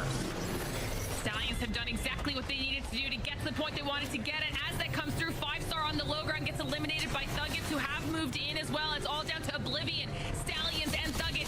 And as Stallions drops down to take the fight here with Oblivion, it could be in the hands of Thuggets, a potentially third party here. You see Blinks are trying to move around and survive here. This with these Mozams able to do a lot of damage, and somehow Oblivion able to survive. They could just drop straight down on the last squad. Blinkstone reads low on the health. Nano taking a bit of damage on that shield. Doesn't bode well for this next drop. A mobile shield, but they will dance around. Makes Oblivion's job twice as hard here. Even still, Reeds will try to stick it out. Gold revive the knock. He doesn't survive the health, and the Thuggets from below take the win. I cannot believe that is how that just played out in that moment. Huge congratulations to Thuggets for not only surviving multiple teams looking their way when they were behind that rock, but they moved in to take out 5-star at the perfect time when the teams above were distracted and they didn't need to worry about the third party, and then were able to recover and somehow survive that drop down. Perfect discussion there. It's the timing. That's everything for the Thuggets there in their setup. The 5-stars, no slouch in any regard, especially making that crossover is even what makes that fight more dangerous. So many of those teams, yes, while having to contest for their height, are more than happy to expend a shot over on you if they're paying attention. They pull that one out at the perfect moment there before they then, of course, deliver for that win in the end. But that's not the discussion here now, Glitter. I mean, obviously, big points coming the way of Thuggets, big points coming the way of Oblivion. The biggest, most important points, obviously, going to Stallions, as they are the first and only team now after that 16-point total who will be match point eligible in our next match. That is exactly what they needed to do. They held that high ground position, like you were saying, Zephyr, and didn't force anything. You saw Lost Donuts last minute try to move in on them, but at that point they had already gotten that last final point they needed, and they could have lost the fight right then and there, and they still didn't. Still managed to give themselves a little bit of a boost. To be fair, Weave, Thuggets, Oblivion, all still very close within striking distance. The first team on match point doesn't mean it's over yet. No, if EMEA is anything to go off of this morning here, we potentially have more than a handful of games left to go. The terrifying thing, though, is you're just giving the Stallions so much time to potentially walk away with that early win here, especially when it's early and so much hasn't been decided in terms of those point standings. We've, Thuggets, Oblivion's most hated, they've all made good stances on why they personally deserve to potentially host that second position, even as early as our first 3 games. Yeah. Now, Dia, I'm glad we have you back here. here because I know you were watching that final circle live for match number 3. I want to get your thoughts on that. Was there anything that you noticed that could have potentially gone differently for those teams? I'm laughing because I know that Glitter sees me typing in production chat and it's like, I'm going to call him out. I'm just going to make him talk about it. In that final circle, I am very happy for the Denver Thuggets. I love them very much. They're very hardworking. Oblivion could have, should have won that game because they're on high ground and they have like 6 nades. But 2 thermites, 3 arc stars at least. That's in the hands of one person. And there's no Newcastle wall on the low ground. There's no anything. The mobile shield's just used. Just throw the nades. Like, it's hard to do. I know it's hard to do because there's a lot riding on that moment. But just throw the dang nades. Could have changed the outcome for Oblivion, would have given them just a few more points, at least heading towards the direction of match point. And sometimes in that end game chaos, you know, that's just what happens. However, in the end, it did give those final points over to the Thuggets. They are just above Oblivion as a result of it as well. So interesting and fun way to close out match number 3. But it's time for a little bit of a break here in our matches as we kind of recap where we've gotten to so far. And in order to do that, we need to bring in a special guest to help us. And this time around, we're here in NA. We get our most recent Split 2 playoffs champion, Phony, joining us to hang out. Welcome, and thank you so much for coming on the show. Thank you. I appreciate it. All right, we're excited to have you here. We're going to talk all things LCQ in just a second. But now that we have you a couple weeks after the event, I just want to talk to you a little bit about what it was like winning Split 2 playoffs. Like from an individual perspective, what it was like to make it through 10 games and then be able to raise that trophy above your head knowing that you guys had clinched that title. It was an amazing experience, you know, being able to live basically everyone's dream. Every player there wants to win, and you know, we're basically living out their dreams, you know, Zainu, Koi, Don, and I. And it was an amazing set. We brought it back from, you know, 0-point deficit in the first 2 games, and we were able to mental reset, and you know, got a shout out Don's Taken, all for that. I want to give a quick call out, and we're not going to spend too much time on it, but nice haircut. I like it. It looks good. Now for the question, you actually uniquely have spent a lot of time in an era of Apex where teams that weren't pro were able to face off against teams that were pro in Series Z. And even before that, you were playing with My Little Phony. You then went on with W. So you've had a lot of time playing with teams that aren't quite pro and still making it very far into pro lobbies. When you're looking at something like the LCQ, what are you expecting to see from IGLs to help their team succeed in an environment that they may not have the firepower to just overwhelm? I would just say confidence and assertiveness. You can't really doubt your calls as an IGL. And I like to see, you know, a lot of that from these IGLs, these top IGLs.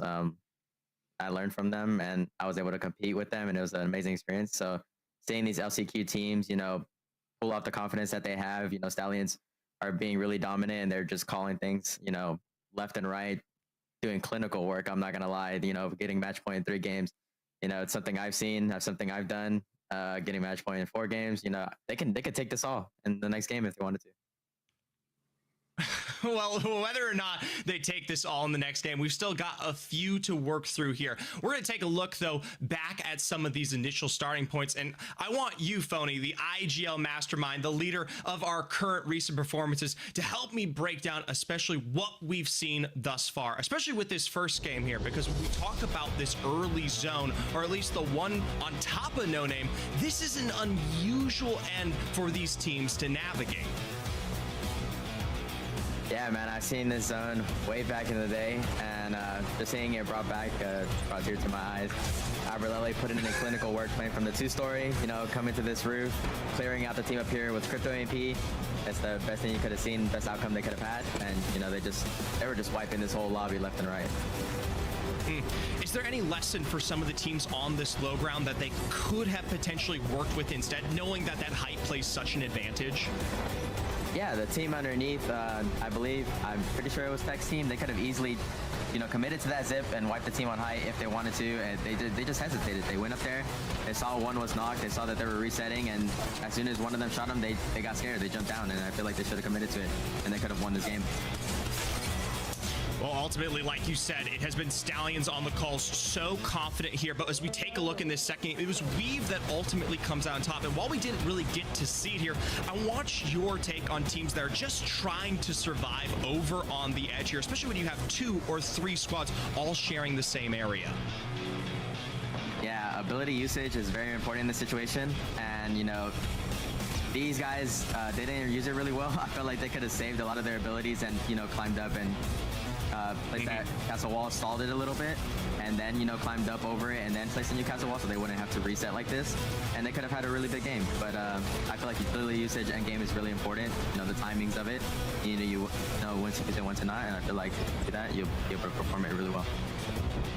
Yeah, ultimately, Weave here walks forward in the end, and it really does come down to those nitty-gritty second-on-second timings here, because they, on top of their pressure they apply over to the side here, are more than happy to cut the zone with the wall and allow that to find the additional survivability to boot here in our game 2. But game 3 from above, maybe you heard us discussing it. Maybe we talk about those nades again.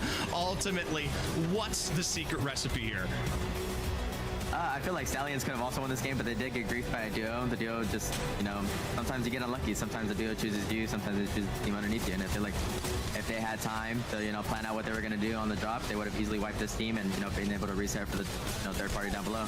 But they didn't have time. So it all really comes down to being lucky or unlucky when it comes to stuff like this. You could get griefed, you could not. All right, well, that was a really, really good breakdown here for our final circles, Phony. One final question for me before we let you go as these highlights wrap up as well. Obviously, LCQ is that combination of those challenger circuit teams as well as the teams still fighting from Split 2 to make their way through. And we have so many other opportunities that are now coming up throughout the rest of the year. So for anyone who's aspiring to potentially make their way into the Apex Legends competitive ecosystem, do you have any advice for people looking to do that? I would just say, write down your goals, commit to them, be consistent, and look to achieve them. Don't, doubt yourself, and don't let other people doubt you. And if they do, just show them wrong. Which is exactly what you did. All right. Love to see that. Phony, thank you so much for coming on and hanging out with us here today. Congratulations yet again, and excited to see you soon. Can't wait to watch the rest of the games. Thank you guys, and I hope you have a good rest of your day. Thank you. All right, he's right. We've got to start talking about, or we have to start watching these upcoming games, because we didn't know if it was going to happen. It did happen. We now have one of our teams here on match point, and it's all in the hands of Stallions. Will this be a shorter series of matches, Dia? You look a little skeptical. Are we going for double digits here in NA? Like, what are you feeling right now? Yeah, if they hit match point in 3 games, it's probably at least 13 games, right? Until we finish. In all seriousness, Stallions are looking fantastic. They have only won 1 game so far, and with our second on Storm Point coming up, I don't know if they'll be able to win it, but they are looking that much closer than EMEA was. So I'm going to say that we stick to single digits. I'll even say that we're probably going less games than we had in EMEA. I like it. I like it. Well, if that is the case, that doesn't mean that there's any less games throughout the rest of the year. You heard me mention it to Phony. We've got lots of new exciting things here for the Apex Legends competitive community. And one of those new things is what you will now know as the BLGS. And if you haven't heard of this yet and you have no idea what I'm talking about, check this out. Did you see the announcement video for Champs? No, what was it? Bro, it's in Japan. We're going to Japan? Yeah, we are. Only thing is, though, it's in January. Dude, that's like a lot of months away. 4 to be exact. What are we going to do? We got no B-Stream. We got no ALGS watch parties. I know for sure I'm not playing ranked. We're going to be out of a job. I mean, yeah, for a long time. I don't know how I'm going to pay my mortgage. Oh my God. I know, it's a lot to think about. Guys, we are going to Japan, finally. That's fantastic, man, but do you not think about the B-Stream ever? We have no job. Never. I know. What are we going to do? What's the plan?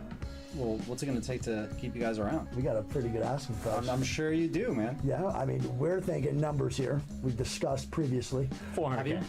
400K. It's a solid number. That's a really solid number. Think about the vibes. We bring the charisma. We don't really bring the analytic part, but we bring the heart. We bring the heart You do bring and the heart. grid. There's a lot of heart. We do. $400,000 is a lot though for heart and grit. True. I'm gonna have to ask the CEO, man. Ask him. Ask him.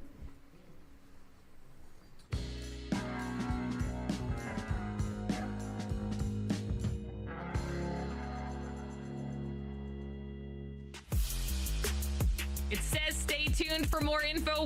Well, here is that info. Okay, the BLGS hosted by Wig and Greek tournament format. You saw there 4 qualifiers and then of course 4 regional finals in APAC North, APAC South, EMEA, and the Americas. All you have to do is be level 50 or above on your account in order to participate. This is open to everyone in those regions. So make a team, take a chance, see what you can do in the BLGS. Now, if you're wondering when all of this starts, October 16th is the first qualifier. The 23rd is the second, November 20th for the third, and the final one being December 4th. But that means registration for that very first qualifier is open right now and will be until the day of the qualifier. If you want more information, you can head on over to algs.ea.com. Get yourself signed up. Join in all of what is sure to be the perfect amount of competitive chaos. I can't wait to see what happens in the BLGS. But now that you all at home are busy getting yourself signed up for the next round of competition, we have to continue with the competition here in our LCQ. We are 3 matches down, which means match number 4 is ready to go. So Dia, I'm going to pass it off to you and Graceful to get us back in. All right, let's get this one started back up. Graceful, we are back for Storm Point. The last time I saw you, we were over on World's Edge, so things have changed quite a bit. The standings, however, have more or less continued in the way that they were looking when we last saw them. Stallions have hit match point, and Weave and Thuggets are just behind them. Taking me out for a small break only to bring me back for Apex, I'm all for it. If there's 3 things I like, it's my wife, my dog, and Apex. So let's get back into it. And Stormpoint is even better. Love that map because I feel like that map is the one map that's the most balanced out of them, because I feel like personally you can win any game on Stormpoint, and that's the most important part. Tweet that, dude. Tweet that. That's a banger tweet. If there's 3 things I love, that's fantastic. And no better time for that love to really come to fruition, because Stormpoint is going to need all the love you can give it. As of the rest of the teams that are not on match point, Stallions are taking this by storm. And with this only being game 4, even if Stallions should win here, which would be difficult, we are still going to play 2 more games to determine who would go with them. At this point, however, longtime viewers of the ALGS will know that it's real difficult for teams that hit to match point first to close things out. So we'll keep it on our minds as a possibility, but something tells me Stallions will not have the thickest plot armor this game. Yeah, most definitely. Although we've seen several teams hit match point frequently fast in previous tournaments, I fail to remember exactly how many they've been able to close out, because it's definitely a hard thing, you know, when you're taking different zones into consideration. If there's the same repetitive zones, it's a high likely chance, but when the zones have been mixing up properly this time, I feel like it's definitely harder, and it gives more opportunity to other teams, which, like I said, I'm all here for more Apex, so I don't mind that at all. The pressure certainly begins to mount, and right now I would still argue that it is a points game for everyone but Stallions. Points are all that matters, because even should a team like Stallions close things out now, you still do need just as many points as possible. Play for the win or not, it doesn't really matter. All that matters is how many kills, how many placements you get, and in some ways getting first is nice, but not entirely necessary. We'll talk a little bit more about this context of this specific game, however, as we are already thinking about where the zone is going and how we're going to play. This is another Trixie zone. For those of you who don't have things up on Face It Watch, we've got a zone that appears evenly split between Cedo Station and Checkpoint. Yeah, checkpoint zones is definitely more frequent, but Cedo does exist. As we have seen a trend so far, we've seen 2 old zones on World's Edge. I mean, seeing the Western Thermal platform zone and also no name village ending on the roof. might we see an old zone here in Checkpoint? That would be interesting to see for sure, because I think that's also one of the zones that's really fun to see when you have the several layers, you know, from up top to underneath into the caves to the lows in the river. And I think that variety is a nice, pleasant thing for my eyes. You know, you're calling out old zones. Let's take a second to talk about what that means. In Apex Legends, obviously zone predictions are a really important part. You know this very well, being somebody who has competed at a very high level for a very long time. But zones also tend to be grouped by like periods in time, be they patches, be they whatnot. You'll have a lot of zones that appear for a particular period and then sort of go away with a new patch, with a new month, whatever it may be. And so when we're talking about old zones, it's because you can identify this as a pattern. You're seeing zones that haven't been seen for a while, and you're seeing a lot of them grouped together. Identifying that's an important part of being able to play at a really high level. Yeah, most definitely. And yeah, what I'm talking about is essentially old zones that were active back in the day. I'm talking several months to a year or 2 years ago. And, you know, true RNG doesn't really exist, so they kind of have to make do with what they got. But with the repetitive zones that we do end up getting, navigating through patches is almost easier than trying to adapt to the zone just based off of your knowledge alone, because there was a patch back in the day that made it from being able to read a zone dead point on from Circle 2 knowledge to now only being Circle 3 knowledge, which I think is a good thing. But that makes also the first beacon less reliable. So now instead of going by beacon knowledge only, we tend to go by like I said, old zones or current active zones, which is you know, with the amount of analysts that teams have and also coaches, one of their jobs is to see which zones are active currently, and they can do this by running several custom games or just by playing ranked and keeping track. And anybody could do this to learn the current active zones, but just keep in mind, like you said, based off of patch, this changes. Typically, I will give you guys this tip as a former top IGL on LANs, typically around splits, but especially during season changes. Taking a look at it now, I'm going to call this out because, well, we've been going super in-depth on zones, and I encourage you all to go down that rabbit hole later. Have exited the lobby. Our team that was in second place has suddenly and mysteriously disappeared. No longer able to play things out in this game. They have been taken down. And that leaves things open for anyone else to slot into second place, which is going to be really nice if you're trying to, you know, bump yourselves up in those points. Make sure that you are clinching a spot in Japan. Seriously though, check out the zone stuff. It's a whole rabbit hole you can go down. It's too much. Yeah, I could talk on it for hours and hours, but to be fair, I probably have, you know, closer to 15,000 hours in the game right now and been playing for 5 years. That's just something you get over time. Seeing teams that are, you know, high up at the top right now, early games, it's okay to drop a donut every now and then, but as we saw, you know, even in EMEA earlier, teams that were dominating at the top, like the likes of Cybercats, ended up not making it because other teams are waking up at different paces during the tournament series. Yeah, I would say like Eternal. The team had a very slow start. They took things in the first couple of games, honestly not very well. They weren't quite able to find fights, whatever.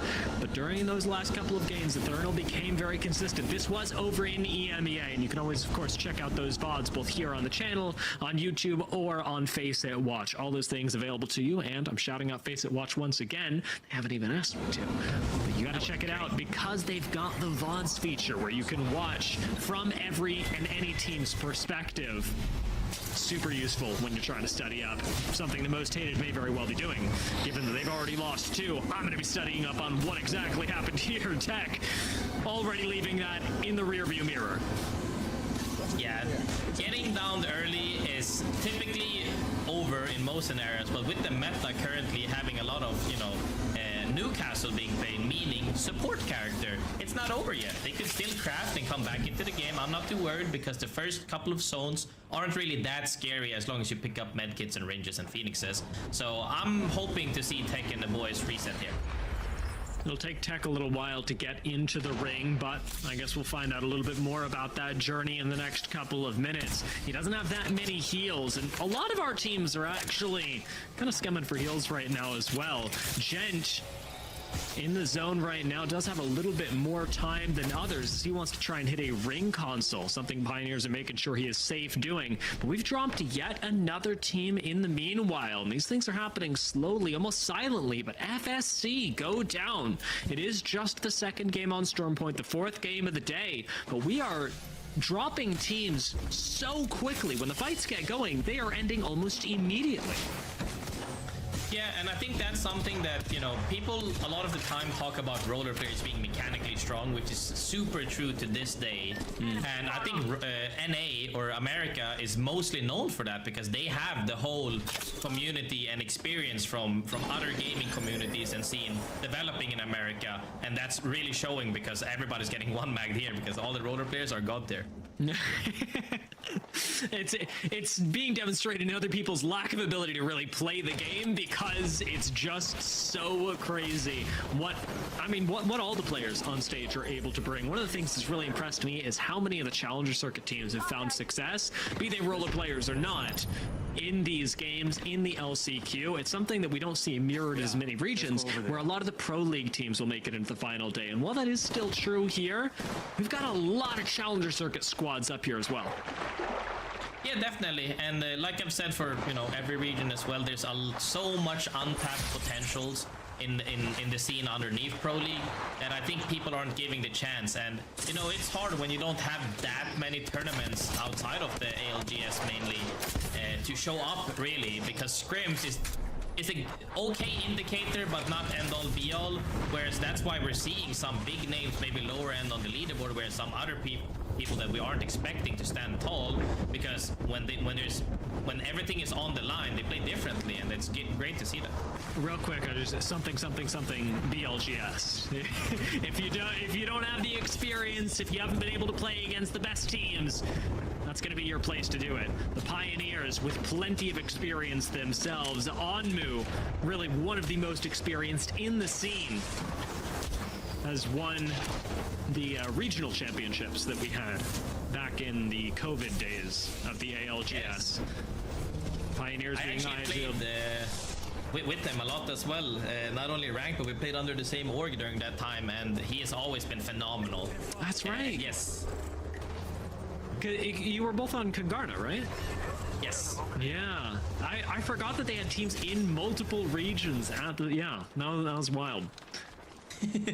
A little bit of a throwback for those of you who've been watching Comp Apex for a while, but there's lots to study up on. 100 Thieves even on Moose played for in the immediate aftermath of that. But to bring it back to the present, we got Board rotating in on the back of Most Hated. We got Stallions down to just a duo with Crook popped into a box. Albralele trying to clutch up and unable to do so. Presley cleans up the Stallions, and we will be going to another game. I told you the plot armor wasn't going to be thick, but I didn't expect it to be paper thin. Definitely, I think that just shows that, you know, anybody in this lobby is super strong, and even if they got match point, closing it out is a completely different beast. It may even be more difficult for the Busters to survive that shutdown. Presley has done the lobby a favor, keeping us going for yet another round. But the Busters do get sent on by Fury almost immediately afterwards, pushing them back. Circe going to join up with the rest of the squad, not running Caustic on this map. Instead, the Pathfinder that on Storm Point provides some much needed mobility. We have just reached the point where loot becomes that much better as well, so a lot of teams will benefit from being able to pick up just a little bit more off of the reset. And Board are making their way in. You could see them just in the distance here, making their way up towards checkpoint in a slightly different fashion. Yeah, doing this macro rotate from the northern side is actually really good, because a lot of the time when the zone is ending in checkpoint, especially around that area, a lot of the teams aren't too bothered about teams that are rotating under them, because they have power spots, so to say, to keep teams out. Speaking of power spot, people are definitely fighting right now for one. ICBM and 5-star do take an engagement. It's 5-star that goes down. ICBM have hardly taken damage, but Kikix does take quite a bit on the engage from the next team up. It's Oblivion that we're poking their heads in, seeing if they could take a chunk out of ICBM, but a good defensive position does keep ICBM alive. Oblivion watching over this, keeping everyone honest. were the ones that went fishing, but they're not going to engage overly much as they see Ape Gang in the distance and have got some gatekeeping to do. If you're Oblivion, it is a really nice time to just sit down here by the spider caves and see if any teams try and late rotate in. Yeah, this is where one of the consistencies and discipline comes in, where they're trying to just clear their backs before they decide to commit to anything, and that's 100% the right play, what you need to do, because you let even a tiny chance of a team thirding immediately from behind, even coming late with the zone rotating, it is not good. But the fact that they're disciplined shows good promise. Near me. Purple Slushy with some nice holding as well. They've already set up, you could hear it, the Newcastle wall on the high ground that keeps at least some small area of safety for them. I like the shield swaps that they put down on the ground as well, giving Purple Slushy even more staying power. But eventually this ring is going to force everyone, even the Busters, who have gotten their third back up, who are on triple reds and who ostensibly have looted the mythic crate as well. It will give them even some trouble, as Busters will have to take the fight to a lot of squads in checkpoint for a prayer at the next zone that is pulling us down towards the south, towards ICBM and Ape Gang. This is one of the old zones as well, as that usually ends around the Moby Res, but towards the northwest tree around the Moby Res. And this is definitely a tough one, because like you said, most teams that are posted up on top of checkpoint are gonna have to be congested together on the side, whereas teams like Oblivion and ICBM get to control the outer southern edge, making it a lot easier for them to just get cleanup kills as other teams have to fight their way in. Durags have spotted Blurple, so while we're looking up north at all of this action happening in checkpoint, I also want to say Blurple probably not surviving this. They've got to walk into either Durags or ICBM from the low ground. Fury are around as well, so we're going to see at least one squad exit. Oblivion probably survive in a good position, and weirdly, I'm loving Pioneer's position. Yeah, Pioneer's position is actually good as long as they can keep the northern threat off them, because they come in from an LOS that Pioneers can't really see to shoot them without being able to take aggro. But definitely Blurple being in that spot, coming out of that tunnel right there, getting gate kept by two teams, is in the hardest spot. At this time, the best bet you have is just a Path Energized sipped into a team, trying to push them back and getting a spot to survive, but definitely hard. But I would say the hardest part of this lobby is the northeastern side, where everybody from checkpoint is coming in, because we're talking 6 teams, maybe 7 teams needing to go in at the same time as the zone is closing. With 16 squads left, there are very few points that have really been collected in this match. We've seen a couple of kills, but a lot of the placement still needs to happen. Many of the kills are about to go down. Denver Thuggets and the Busters at 33 and 32 points respectively are those next teams that are looking for a second place to get closer to match point. And the Thuggets on your screens right now are the ones with a lot of pressure on them to try and match the match point team Stallions, to be at least another threat in this lobby. We'll see what Purple Slushy are able to do. Yeah, we're definitely seeing people evac in, and that opens up the Purple Slushies being able to take a 3v3, but even then they're doing a 3v3 with zone behind them, walking into zone, not knowing what's in front of them. At this point, do you just play for kills and placement, or are you actually trying to survive getting a playable area? It's gonna be hard. Purple Slushy's high ground is really good right now. I like that nade, just softening up the team on the low ground, but you will have to drop eventually. Purple Slushy cannot lose a member up on height. They're keeping track of multiple fights as Lost Donuts and Tenacity both fall. 13 squads left, and we should lose a few more. The Thuggets and Oversleepers start to clash. Thuggets go down. That's our squad that was in third. Purple Slushy drop down to the ground. Oversleepers, Thuggets, most hated are all down, and the Pioneers clear their backs, firing up the hill and taking high ground. I'm not too sure about that drop. I know they wanted to clean up the fight, but they had to have known there was several teams around them. Still though, trying to get the KP and playing for placement might have been a solid play, but the moment they noticed the platform was in, they could have slowed it down a little bit, in my opinion. They very well might have. And that little misstep lets Pioneers be the team to come up and clean it up. Pioneers, who, may I remind you, barely made it into today, still are one of those teams that everyone is keeping their eyes on. Nice swing from Fury. Cersei with the Mastiff starts cleaning up some serious kills, with Ram going down first and being thirsted. The Durags follow. Cersei again with the Mastiff does a lot of work, but goes down immediately, and it's just Avexis left with 2 squads on either side. Avexis is going to send it out the door, looks for the kills, gets caught. Fury go down, 7 squads left, and the zone closes again. Graceful. Yeah, congested indeed. 4 teams just passed away on the east side of the map. One team is playing on the roof, didn't decide even to join in on it. We're seeing, like, I think Pioneers is probably gonna have to take this because they cleared out the northern side and they have the most space out of everybody. But Oblivion, however, could be contesting for a side of the map. It's gonna be rough regardless. Everybody coming in from this house is gonna run into each other unless teams decide to push on the opposite side of the map, but they shouldn't because they have the most space. Busters right behind Native could cause some serious problems as well. We already saw Busters, who got their triple reds, who got the care package weapon out of the mythic bin on high ground and checkpoint. They've already cleaned up so many fights. You see them rotating out now with the help of a catalyst wall. Busters completely avoiding the attention of everyone else, putting themselves in a good spot and letting Native send it on forward to this high ground. Vayne makes the climb up, and I'm not seeing any threat onto Native just yet. This catalyst wall, it will go down shortly, separating them from Pioneers. Yeah, they're all somehow coexisting right next to each other, but the firefight is about to begin as the 2 other teams on the map have nobody to contest them. So these guys are looking to clear a side. It all comes down to what utilities is available for the teams here, because being able to just have a gunfight is not possible. That's why we're seeing the walls coming down, the queues coming down. And even these Newcastle walls are being chewed through. I mean, the one counterplay to Newcastle abilities is just shooting your gun, doing as much damage to them as possible. And we are seeing Luxford's wall be chewed through. The Pioneers on the other end of this are just keeping control of the high grounder as much as they can. You can't let Native wrap around behind you, and that is the biggest threat to the Pioneers.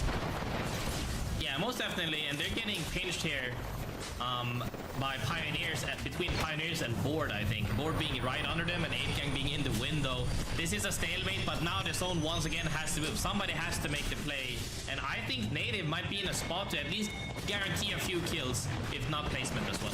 8gang are gonna have to take out this wall, leaving through the door. Crows tries to make it happen. Bursty just goes down. Would have probably died to the ring, but didn't get that privilege. KCP wrap on Native, sending them down onto the low ground. So we'll see Native going down. 4 squads left. KCP retain high ground. Busters start to throw in a few shots, but can't close the gap. And Pioneers wisely smoke out this angle, giving themselves a chance to reset. Board may be able to do the same on the low ground, but hiding behind AO's gold shield, there's not a lot of maneuverability here. MJ somehow safe in this corner, faces off against KCP as a catalyst wall divides them, and MJ looks for a few more shots, forces out the mobile shield. Wizard coin goes down. It's just 1 member left for Board. MJ hiding in between these walls on Bangalore is doing work for the team as Pioneers get a gold knockdown res. Pioneers actually got flagged by Oblivion, but they returned the fire and won the fight? I cannot believe this. And Busters wrap around on this. Pioneers go down. It's the Busters that clean them up. Oblivion now being inherited as well. They go down, and it's Busters versus Board. Busters who take down the duo and find a win in Game 4.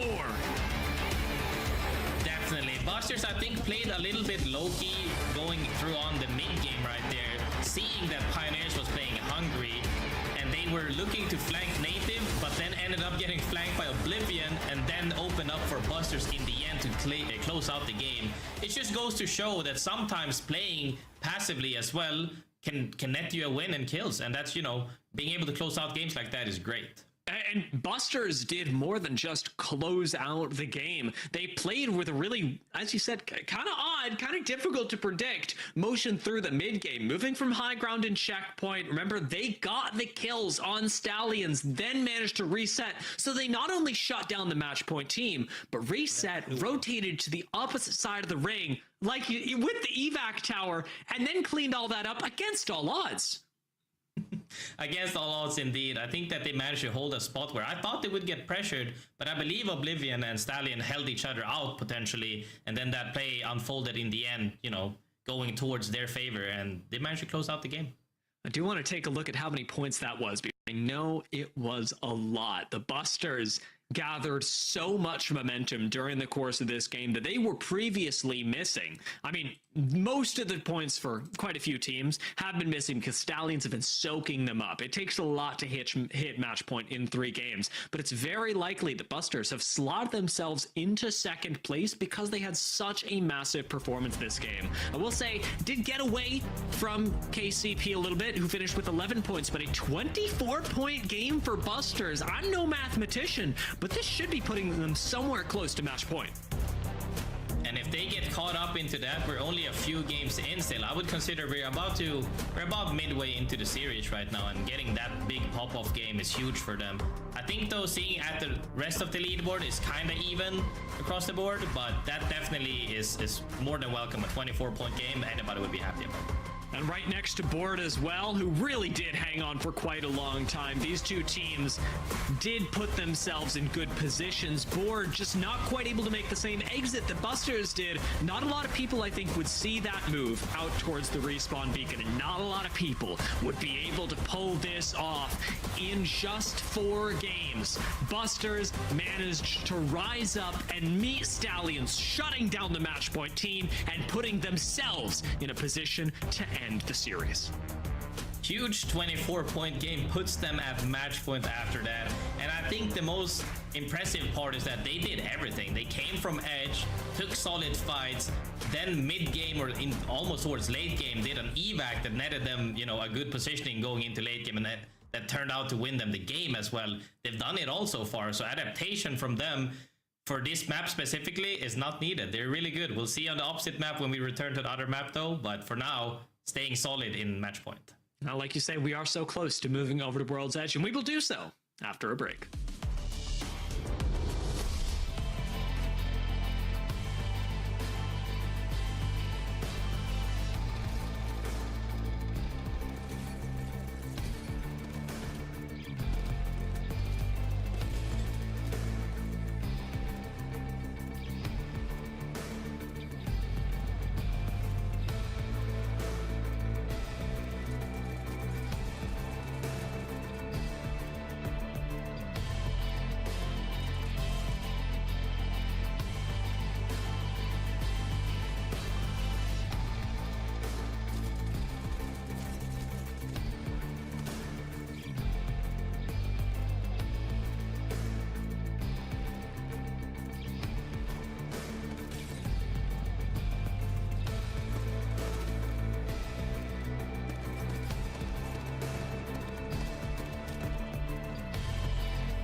As the match point LCQ continues to ramp up, we put yet another team in a position to win it all. 2 squads, Stallions and Busters, sit at the top of the leaderboard right now.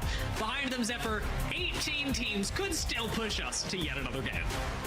If EMEA is anything to go off of, we still potentially have so many matches to work with, but I'll remind everyone at home what we could be potentially playing into. If we do potentially see an end within this next game here, we will still play a match after that to round out our 6-game series here. Now remember, if a team such as Stallions wins, Stallions steps out, the rest of the roster still compete and, well, look for that second place positioning. It has not happened, at least today, or in any of our other LCQ positions, but it is important, especially given the fact that right now, second place is, I mean, in comparison to what we saw this morning, a very contentious spot.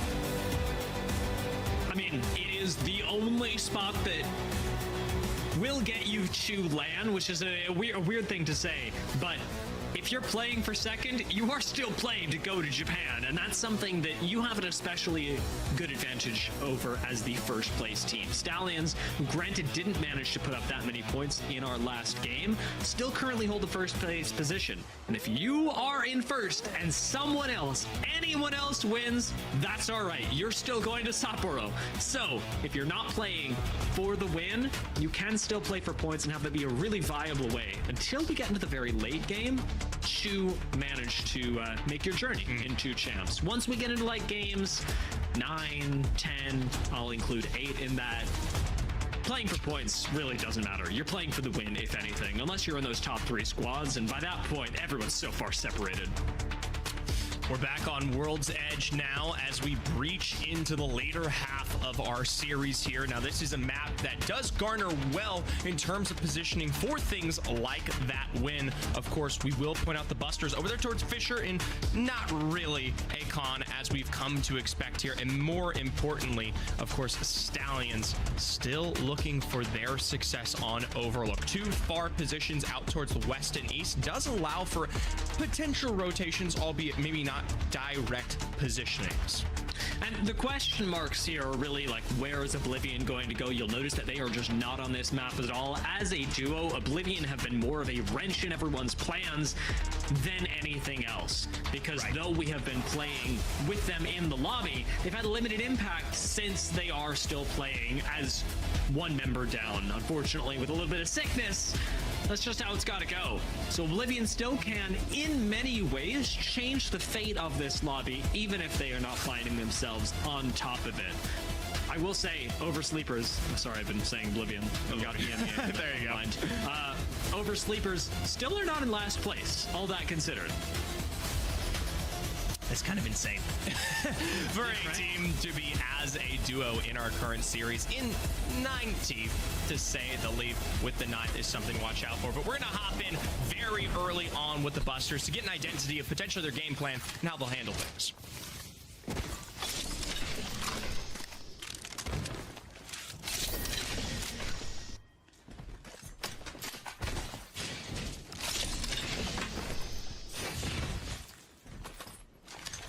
PK for you if you can. I have a massive, I can trade you. Okay. I need a G7. We'll be out in We hold S? Can we hold S? Yeah. I think you can hold tunnel. You gotta be first though. What's in here? Mozambique here. I'm looking for a G7. A G7 Volt. I'm just gonna hit my red bin and then I'm gonna. Oh wait, we're gonna hit fucking.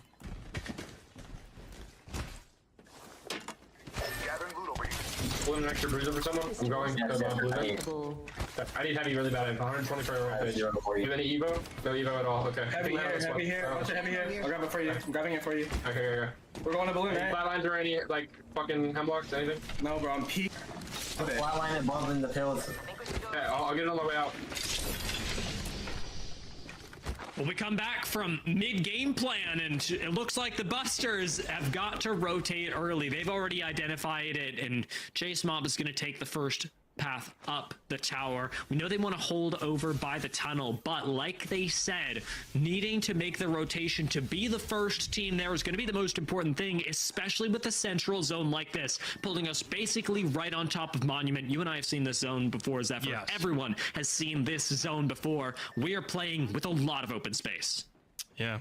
So funny with the Busters there. If you had told me a year ago that a pro player would have said, there's a Mosey here, unironically, I would have personally laughed at you. So just an odd state that we've seen in this particular meta here. But like we have already kind of spelled out, there is an interesting setup for so many of these teams when we talk about the chokes ahead. But already Lost Donuts facing an initial knockdown is rough. Lost Donuts, unfortunately, one of the teams that are running without a Newcastle as well. So if they're unable to make this banner recovery with, say, something like a Crypto, well, that's going to be it. Laser cleans up this kill. Purple knockdown on the body as well. Too bad. That's going to be taken down as Most Hated collect a point, moving themselves just marginally up the leaderboards. As Most Hated were already in the top 6 squads and may still make their way a little further up. Lost Donuts going to try and make the banner recovery. I know this is being camped. No. You got it! No, we don't got it. Hey, shout out to the Moses, or my apologies, the Mastiff there in that setup, and standard running it out forward also good as well here. This tunnel, though, we heard it discussed early on from the Busters, and definitely going to be a point of contention here for the strength of this game. If we see these rotations out of Monument, especially back over towards the choke outside of it, it could get pretty tough to say, but damn, we hop on over to the Stallions, already down and out. Looks like the nerves are getting the better of them. You try and take that fight with Fury, and Fury may not have been having the best day, but you know, if you've watched Detox, Avexis, and Cersei make their climb up challenger circuit, they will put you in your place. 16th place and moving up. Fury have taken out one of our 2 match point teams. Native sat inside of Monument. Got a pretty good position to make this game work for them. Those Stallions won't be seeing it. The fact that Native have got this very small building to work with could still very much go in their favor. I personally like it, especially given the fact that it does sustain for potential rotations later on to that more southern area of Monument, which is actually surprisingly more playable with the crevices on the outside of the fence and the fence line itself. Back over to the Busters, and Dia, we're practically screaming that we're going to another game at this point. I do wonder. I mean, you have the opportunity to find a res, but one thing that this does show me is that Busters, for as much as they wanted to be first to the play, weren't able to make it because everyone else had the same read. We already saw teams like Durags and Purple Slushy cutting them off at Landslide. The nice thing is, no one's really rotating through Fisher. No one's really rotating through Countdown. Skyhook should be more or less empty. Busters may still get everyone back in the game, though like you're saying, it's going to be difficult for them to win it. Granted, I will say, you kind of point out the Sky area. I want to be more specific, pointing out that northern choke on the entry into Monument there, right in the view sight of Pluto right now, towards his very right there, can be good for this zone. Arguably, you want to be holding that tunnel because the transition is a lot easier, but it is still particularly competitive to fight your way in from that side, since it still gives some inkling of height as well. The only problem is you've got to contest against Monument teams looking for an exit into that region, with bridge underplay always available, as well as so many other teams coming from, well, this exterior position also looking for the same advantage. ICBM in a pretty workable spot, and I say workable because it's not a power position by any means, but it should give you a chance to fight like most hated. That is a crazy ult to move on up to the high ground. Tech using Newcastle aggressively with the Sentinel. Dynasty gonna move on to the high ground as well, playing defensive with most hated now that they've got this little corner of heaven to call their own. But it is a lot of ults that they just expended. No Bang ult, no Cat ult, no Newcastle ult, has left most hated defenseless for the next few minutes. It is pressure, though, that does send Weave running for the other side of this choke, which is arguably all they really wanted to do there. Secure positioning and force other teams out. So while it may not be good for them in terms of if a fight happens in the next minute or so, their presence alone is enough to potentially push back what might be any other potential involvement from so many other squads. So I'd like to see them start to spread out here, cover a little bit more area towards the northern side of that. Make sure you don't get someone walking up on you from the western side where we currently see the Thuggets. This choke point, very valuable for most hated. So those ultimates, especially since we're not seeing another fight break out, worth their weight in gold. Blurple moving in from the south over by staging, and take a look up in the north as the Busters have just gotten a res. So the match point teams, the last one still standing, is going to be here for a little while longer, dropping in on blues. I believe a few other teams have noticed that there was a res here, but no one's in position to punish it.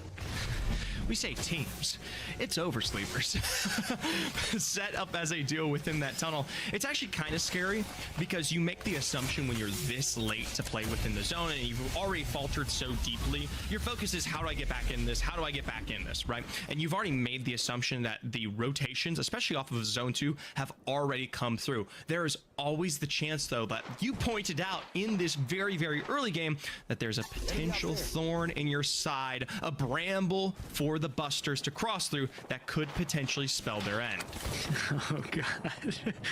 Imagine if we're this late into the series and it's Oversleepers that pushes us to one more game, even as a duo. We could see it happen. We could see it happen in the next few seconds, even, as Oversleepers will be camping things out, waiting for the Busters to make a misstep. Lost Donuts, playing in a choke of their own, are going to be like Oversleepers playing around the edge of the map, but they're not finding nearly as many people. Though they are next to Weave, who lie just ahead of them, this whole eastern side of the zone is really just going to be a traffic jam for a little later on, knowing that you can dip into Fragment if things ever become a little too much for you. Oh my gosh, they actually got the knock! Oversleepers got the knock on Mav. We spell the story out, and it happens here. You don't make the assumption anyone's nearby. You're getting a little bit more lenient on what you assume is a free rotate, and back to the drawing board. Busters have to go. There's still a little bit of time for revives, but especially with Mav done, your safety, your setup for potential here, the Oversleepers have done it.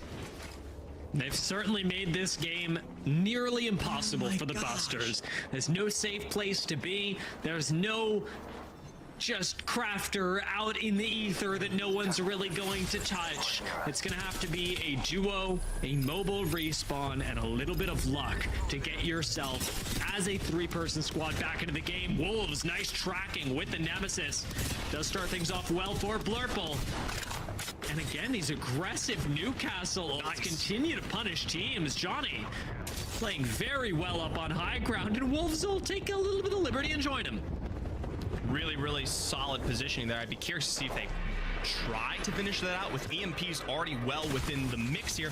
That's the go button then for them to get involved. Empowered zipline over on the side here for Wolves will set them up for potential, well, at least to clear out kicks in their entirety here. Granted, it doesn't seem like, especially with the other squads in Harvester pressuring things out, they're going to be more confident to take that full fight. Hyzek, the last one potentially remaining there to just slow things out.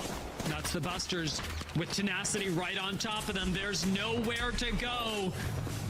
Chase Mob gonna try and outplay with the Peacekeeper, and he's taking up a lot of time. Enough time, maybe, that the Busters could disengage. Tenacity are going to flank. Chase Mob goes down. Presley comes back in, doesn't find a knock, whips out the wingman, and isn't gonna be able to do squat. The Busters go down, and Zephyr will be going in to match number 6. Oversleepers might be sick, but their game plans, or Bottery might be sick, but Oversleepers are sick with it. The Pioneers, they've shown some minor recovery in our most recent games here off of the edges of what was Checkpoint. They do sustain very nice wipes against the FSC, but have to be careful. This is a position that does come at the cost of a lack of safety, especially with sightlines towards Fragment. So I really appreciate the back play here from Deeds, utilizing that mobile shield to make sure that this rotation is a little bit better. After now, of course, that Rolling Thunder down, this could be the move on Moist Hated. Most Hated's defensive spot was actually really good. They've got 2 Newcastle walls and a pylon, but Onmove doesn't care about any of that. He slides on in, takes literally 0 punishment, but he also finds no one. Most Hated have disappeared off the face of the earth, and those Skynades do find quite a bit of damage. That is nearly a shield break dealt out by Onmu. Pioneers still have yet to be able to collapse on this. Most Hated are a slippery bunch.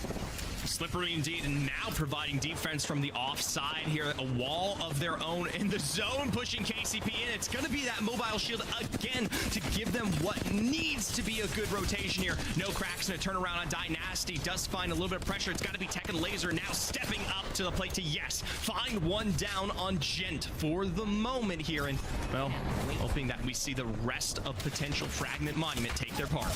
That singular knock means so much, but Most Hated still need a lot of loot. Purple Slushy, find a reset as Durags, Board, and Pioneers all fall. This dip into Fragment really not working for a lot of our teams. But the tunnel that sadly Busters identified early, that's powerful. That's good, especially with now a clean wipe on the back end there. We will see them tune into what is now also, by the way, a wipe on Weave. Down in 13th here. They've had strong starts today, especially with wins in game 2, but have not been able to continuously deliver after this point. Native Gaming outside outside this fence line. This is something we discussed very early on in the game. It's a point of safety to work with in this end game. Oblivion going to be the next squad that is in a position to move up towards match point. They're at 39 points right now, while Blurple and 5-Star fight things out inside of Harvester. Blurple working as a duo right now. Do have a nice angle and a reset to make it happen. Wolves might get back into the game, but Johnny gets taken down first. Tenacity goes down as Blurple commit to the fight and fall themselves. 5-Star pick up Voodoo, and now, hopefully with a mobile res that somebody should be able to reset and get back into the fight. The chaos of Monument, though, still the major focus of so many of our squads here. Lost Donuts losing out on one in what was potentially rotations ahead here. Monk now already being shot out as what makes it difficult for those revives. You can see over here towards the southern end, that climb up to the bridge, that potential rotation no longer available. And now, of course, without the smokes to work with to make these crosses a little bit more legible, this is a tough spot for Donuts to be in. The Lost Donuts is looking straight at Ape Gang, who have actually had some marvelous zone reads over the last couple of games. They haven't gotten nearly as many kills so far. Crows Joe leading the squad there. But 36 points for Ape Gang could still put them on match point as well with a good, again, zone read. Fury, who wiped out Stallions earlier, do sit inside the building, looking for a chance to pick up kills, but not getting too aggressive on anything. You don't want to give up cover where you got it. Cersei is the one on Pathfinder who does leap out, but even with this mobility, gets taken down. That's well a gold knockdown. Almost clutches things up for Native. Detox looking for the finish, looking for the res, is going to find one. This is not a gold res, but Cersei back in the fight is going to be good either way. Plenty of space to heal, plenty of time to do it. 8 teams left. Lost Donuts turn themselves around here, and they don't have to worry about a thing, especially with that pylon in play underneath the bridge here. Tough setups ahead as Oblivion now looking like for full recovery and have a rough take here, I believe, in what may have been potential wipes. Still though, this doesn't really answer a lot of the questions we have about this next zone pull. There is a level of verticality that you can't quite see on the map that does dictate a good chunk of this end game. Oblivion and Thuggets both in a position where they could take match point. Thuggets predicted this zone so early and have been playing the truck just off to the south of Monument for really since zone 1.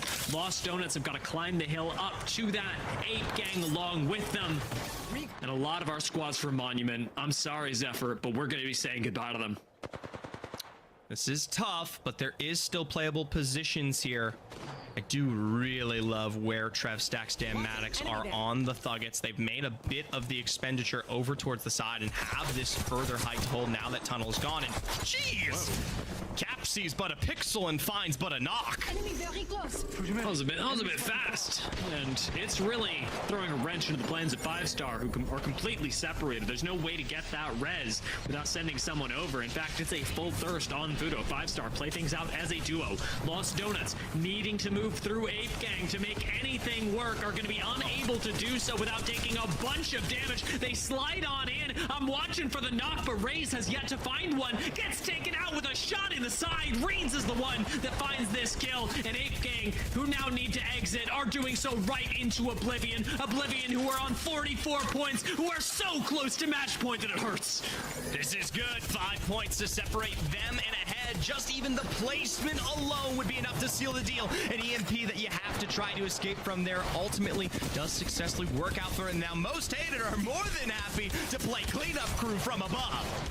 But they get taken down. Dynasty ends up falling. Laser's got to clutch things up from the high ground, and it gives just enough time for Oblivion to swoop on in. Oblivion, who are top 3, looking for match point, and behind them, Thuggets, who can come in for the third party. Somebody's going to match point. Somebody's making it work. Oblivion needed to be them at 49 points. They'll go down to Thuggets, and both Oblivion and Thuggets make it to match point. In the And it's not even final fights that matter here with our winning squad. It's the intricacies of how our points stack up. A huge congratulations to the Thuggets. Once again, now their second win on the day for the LCQ. The points alone in that to sustain is enough that keeps them very scary in our top 2 discussion now, especially, yes, Dia, given the fact that they are on that match point format. That is what's telling, because wins matter most when match point is the format. The fact that Thuggets already have 2 and just picked up match point bodes very, very well for them. Of course, you do make mention of a very, very small but successful match point taken here on the other side of things. It is a last minute gain by Oblivion as well there. They had, I still will say, fantastic positioning coming into this zone there and managed to put up a chunk of damage in the resulting, we'll say, chaos of so many teams escaping from Monument. That helps them jump the leaderboard and push them into match point as well. And hats off to Oblivion for recognizing their win condition, because it wasn't to win the game. Oblivion full commit to that fight, full commit to the thirst. You don't see them trying to reset, trying to fend off Thuggets in that last moment. You see them barreling down some knockdown shields with a Mozam, because your win condition is the points. They make it up. Oblivion 53 points now after that game. And honestly, with the kills that they got, they and Thuggets very much deserve it for very different reasons. Thuggets predicted this zone marvelously, played it very well. Oblivion constantly looking for kills, and we got to make mention of Most Hated, who may not be on match points, but are only 5 points away. Really, really solid game from them. We saw what was their decision making, especially with that other choke earlier on into this game. And while there was transitions that made it difficult for them to take the primary position of Thuggets, they were so good about playing the residual edge of that zone to keep it super competitive here. 45 in what is 5 matches is no slouch. A 9-point average per game is something that Most Hated can absolutely be proud of, even though we are getting to the point where 1/5 of our lobby now match point eligible. It gets a whole lot harder to confidently say, oh, we've got time. Now, we've seen a couple of games now with Stallions specifically suffering some nerves. Stallions that looked indomitable in our first couple of games have made small mistakes that lead to full squad wipes. Even Busters in this last game, Shaken and Stirred both end up going down. It was difficult for them. Now that Oblivion and Thuggets are up here, will they fall prey to those same small mistakes, those nerves that keep teams from winning on match point, or will we see someone close it out? We'll find out after the break. Battle Beaver is the official controller partner of the Apex Legends Global Series.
Alienware is the official PC and monitor partner of the Apex Legends Global Series.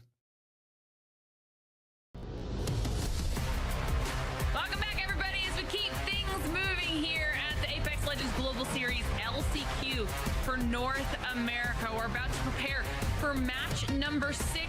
After we saw some pretty impressive performances, specifically out of Thuggets and Oblivion, to get both of them on match point after that last performance, and Zephyr 2 wins on the day. You guys were talking about it. Looks great for Thuggets. It's definitely not something that we were expecting from this roster walking into today. The Thuggets, an excellent team, but I mean, between Cobra, Trev, and Dan, they are a team that maybe wasn't on my highlight for topping out the board. Now only even 3 points behind the Stallions, but that's something I really want to talk about before we get into this 6th and next match of World's Edge. This time around, there is no extra matches. If we see a win, we are settling it here and now. And why is that so important? Well, it means that for so many of the other squads, when we talk about this 2nd place and further, this is your only chance, if it could potentially be the end, to get the points that count. Listen to this. Oblivion, 53. The Busters, 51. Thuggets, 51. Most Hated, 45. And even down there with 8 Game Weave in that high 39 to 37 range. These are all point standings that are super valuable and, well, can convert to an easy 2nd place finish off of a great game.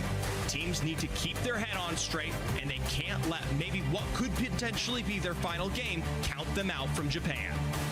Absolutely, and this is why we were talking about it earlier on. When we're in those first initial games of the series, if you have an opportunity to be a little bit riskier but potentially get some nice early KP on the board, that was when you had to do it, because now you've got those teams that have put themselves in a solid spot on the leaderboard that are fighting for that 2nd place. Like you're saying, in the event that it does get finished out, you don't want to have to be coming back from a 20+ point deficit. You want to be where the Oblivions, the Busters, the Thuggets are only having to really jockey for like 5 to 9 points. But between that and the competition for even just the win itself, the thing I'm most ready to see is potentially a return for the likes of the Stallions here. Even on the day of, as it has not been super great for them, you still have what is Albralele as a top 3 competitor when it comes from damage on the day of and even the kills as well. 14 currently, 5,333, only set just behind, I believe, Blinkster, of course, from Oblivion right there alongside them, and even surprisingly Crozo from Ape Gang in 6th. Which honestly, when you're talking about Stallions specifically, is still pretty impressive considering their match 4 and 5. They went out so early that that Albralele wasn't adding to those stats, right? So that's what he was able to do in the first 3 matches. And sometimes we see this happen. Our teams can have a rough couple matches here and there. It's better that it happens in the early portion of the match point format. Hopefully they're able to recover now and bring it back just a little bit, because it's no longer the story of just the Stallions. Now we have a top 4 available teams to qualify, or who are already qualified on that match point eligibility, and who could be taking it home right now. Remember, from this morning phase, they pick up a win in game 5, but it takes them all the way through 6, 7, 8, and then 9 to find their win, even though they were far and above beyond the rest in EMEA this morning when we talk about overall performance. So some rough bumps in the early starts here for Stallions could be potential recoveries to watch out for. It starts here, though, in Overlook, where they can reset potentially wherever their mind is at and potentially deliver us an endgame. Also, getting a little side look there at that ring. Already, at least for the first circle, giving Stallions an opportunity to put themselves in a decent position rotationally. Meanwhile, Fury already going back and forth here with Oversleepers down in Fragment. Oversleepers have opted to come back over this way here to start things off, and for Fury, they need to deliver on an exchange like this. We didn't touch on it coming out of that last game, but in their position towards the southern side of Monument there, delivered a whopping blow within the standings to push up to 28, yes, but so much further compared to where we had seen them previously in our earlier games today. So it may not be damage, it may not be an incredible fight, but they at least secure themselves some safety here over towards East Fragment to keep this game going. You can see that they did get scanned there, so Fury has the information over Sleepers having decided to back off. Definitely a smart choice, going to get some loot here and be able to actually move into Monument for free. Fury will definitely be looking to see if they can chase them down, but now we get to take a look at this zone and see who this is potentially favoring. Is this an opportunity for Native to bring it back, who have really struggled here today?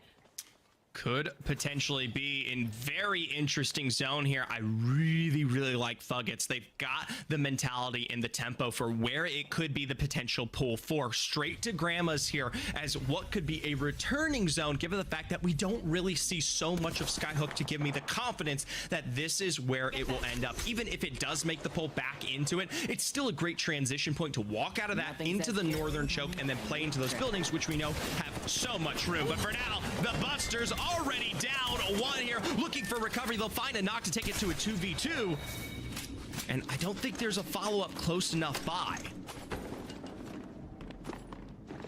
That was definitely unfortunate for Oblivion there. Two of our teams on match point finding themselves in a little bit of a tussle. Oblivion making it away as a duo, and the Busters able to claim that space, the loot, and of course the KP. That was a surprisingly early fight there. We get a chance to see what Native Gaming is thinking here. Oblivion having rotated directly towards Native Gaming, board in the area as well. A fight for Purple Slushy is finished even before I can speak here. Set up already on the defense for a position that I also like, mirroring what we saw out of the Thuggets earlier today. But one that comes with KP. Now, immediate revives already sustained here. Blink back down and into it for Oblivion, sustaining what is a good revive at a nice time period to set themselves up for this height in the middle of Skyhook. Definitely making sure that they aren't set too far back after having lost their one player. Never will you have known it has happened as they get some loot here and can start looking the direction of the rest of those teams, knowing that they're in a decent position right now with this ring.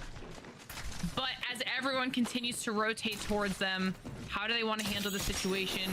Will they have to move? They're one of those teams that needs to play it really smart, knowing that they could win if they do it right. Stallions here, a lot more confident in how I feel about the potential of this game for them. We just saw them in Overlook moments ago, and they've already made a great close here into the Skyhook area, where albeit they're not going to be playing for that southern side that I'm a little bit more favorable towards, a setup that can transition nicely if it does bounce on its way back here. For them, all they have to do, though, is sustain and survive. The cart, maybe not my first choice, as it is kind of priority towards where that zone may end up.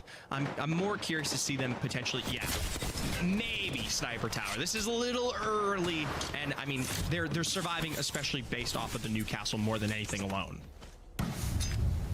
Definitely, I agree. It's definitely a little bit early, but could give them an opportunity here to do a lot of gatekeeping. We're seeing these nades coming through, being pretty useful, doing a nice amount of damage. The wall giving them an extra cover like you had mentioned, but they decide to zip down, get a little bit of an off angle here. Is this an opportunity for them to clear them out? This is good. I like this. I didn't want to see them hole up there and not really have the power potential to make action, especially while they're anchoring with Crook there. And that's something that I failed to mention.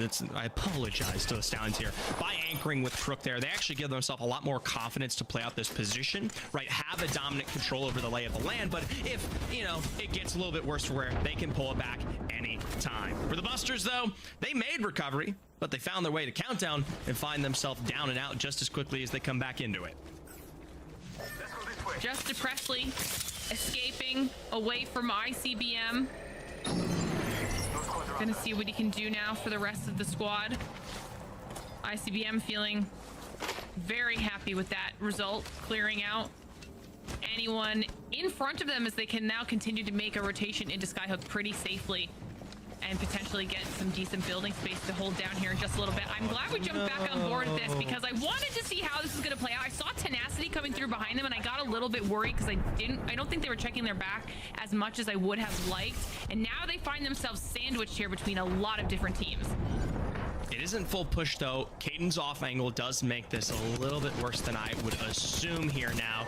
Already expending some major shots on the building across. Scurry from above, and what I can only assume is Alb down below. They're trying to hope for that moment of potential recovery, albeit they do lose out on the easy space to work with there. So, you know, in theory, good preparation and setup for a end game position, but it just in execution is really hard to pull off. I honestly think they'd be okay if they could get rid of Tenacity behind them. You can see now as we take a look at the top down, Tenacity going through that tunnel, opting to see if they can maybe go for a potentially longer wrap, a little bit of indecision while they're in there, but that's now going to split Stallion's focus between everyone in front of them and knowing they still have the potential for somebody to pinch at their backs, and it's going to take away from what Stallion is able to do damage-wise. I think they were doing that onto board earlier, so this is a situation they need to figure out how they want to handle and not draw it out for too long, because then if they do and it becomes a really noticeable situation, you have the opportunity for Lost Donuts or Ape Gang to rotate in and potentially cause some problems. Yeah, it does seem like they get a recovery here, though, I will say. So back to the kind of standard hold that we saw earlier before here. This is still good, but maybe hopefully some lessons learned, especially with those ultimate accelerants coming along. Crook's going to be more available for a really, really, really nice setup off of the EMP to potentially dissuade any teams that are getting maybe a little bit handsy over some of these positions here. But Glitter, we got a kind of a peek at that zone. It is going to be a little bit more directed towards that sky side, even potentially over back towards that tunnel end that we sometimes potentially see this zone working with. And the thing I noticed more than anything is the fact that for high priority positions, if it does go there, there is so much space available, which granted means that either teams that are rotating in late have something that they don't even know, dramatic irony, or more importantly, if it does work its way over there, it's going to be a bit more of a safer rotation than I think most teams are even planning for. And I think that's the pleasant surprise that we're going to be seeing for quite a few of those squads that are on that western edge. Meanwhile, checking back in with Tenacity, who's now run into Lost Donuts. Not an easy rotation in for them as they're fighting back and forth in this tunnel with other squads starting to look towards all of the chaos. It's still no good knocks. Ametsu does pull off a return that is going to spell out potentially a recovery. It's up to Zwitz in a 1v1 situation. Double knockdown shields may make it hard though, but Lost Donuts can't quite pick it up here. A gold knockdown is, well, something you're gonna have to pull off quickly with Most Hated already working in. Now the Buster's taking it to KCP. Buster's trying to clear out the squad as they rotate through back down to just Depressley. They were able to reset. Reset doesn't go so well as Depressley now tries to fight to keep the squad's hopes and dreams alive. Nice shield crack coming out here in this final fight. Tenacity up top does go down to Most Hated, who is able to clear out the squad. Depressley isn't able to do it for Busters as they also drop. One of our 4 match point teams does go out. Really, really good switch up on the shielding there. And yeah, we'll talk about it. Tenacity, they get wrapped. A third party already. And now even for Blurple coming on in. Most Hated, you have to hope it was fairly clean. They don't have much of recovery to escape from it. I love Wolf's position. He has been on fire today, playing from all these great off angles on this Pathfinder, showing the extent of what this legend can do. Now back up against the wall. What will Most Hated decide to pull off into the zone they currently are?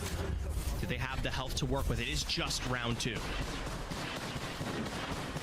And this is what I was worried about happening with all those teams opting to go a little bit north, thinking it might be a safer route. Instead, they've just created a third, a fourth, a fifth party situation as more and more teams are trying to clean up after all of these engagements are happening. Blurple moving in to see if they can just force Most Hated into a terrible situation. They've got a great corner going here. Blurple gonna probably be able to take this out.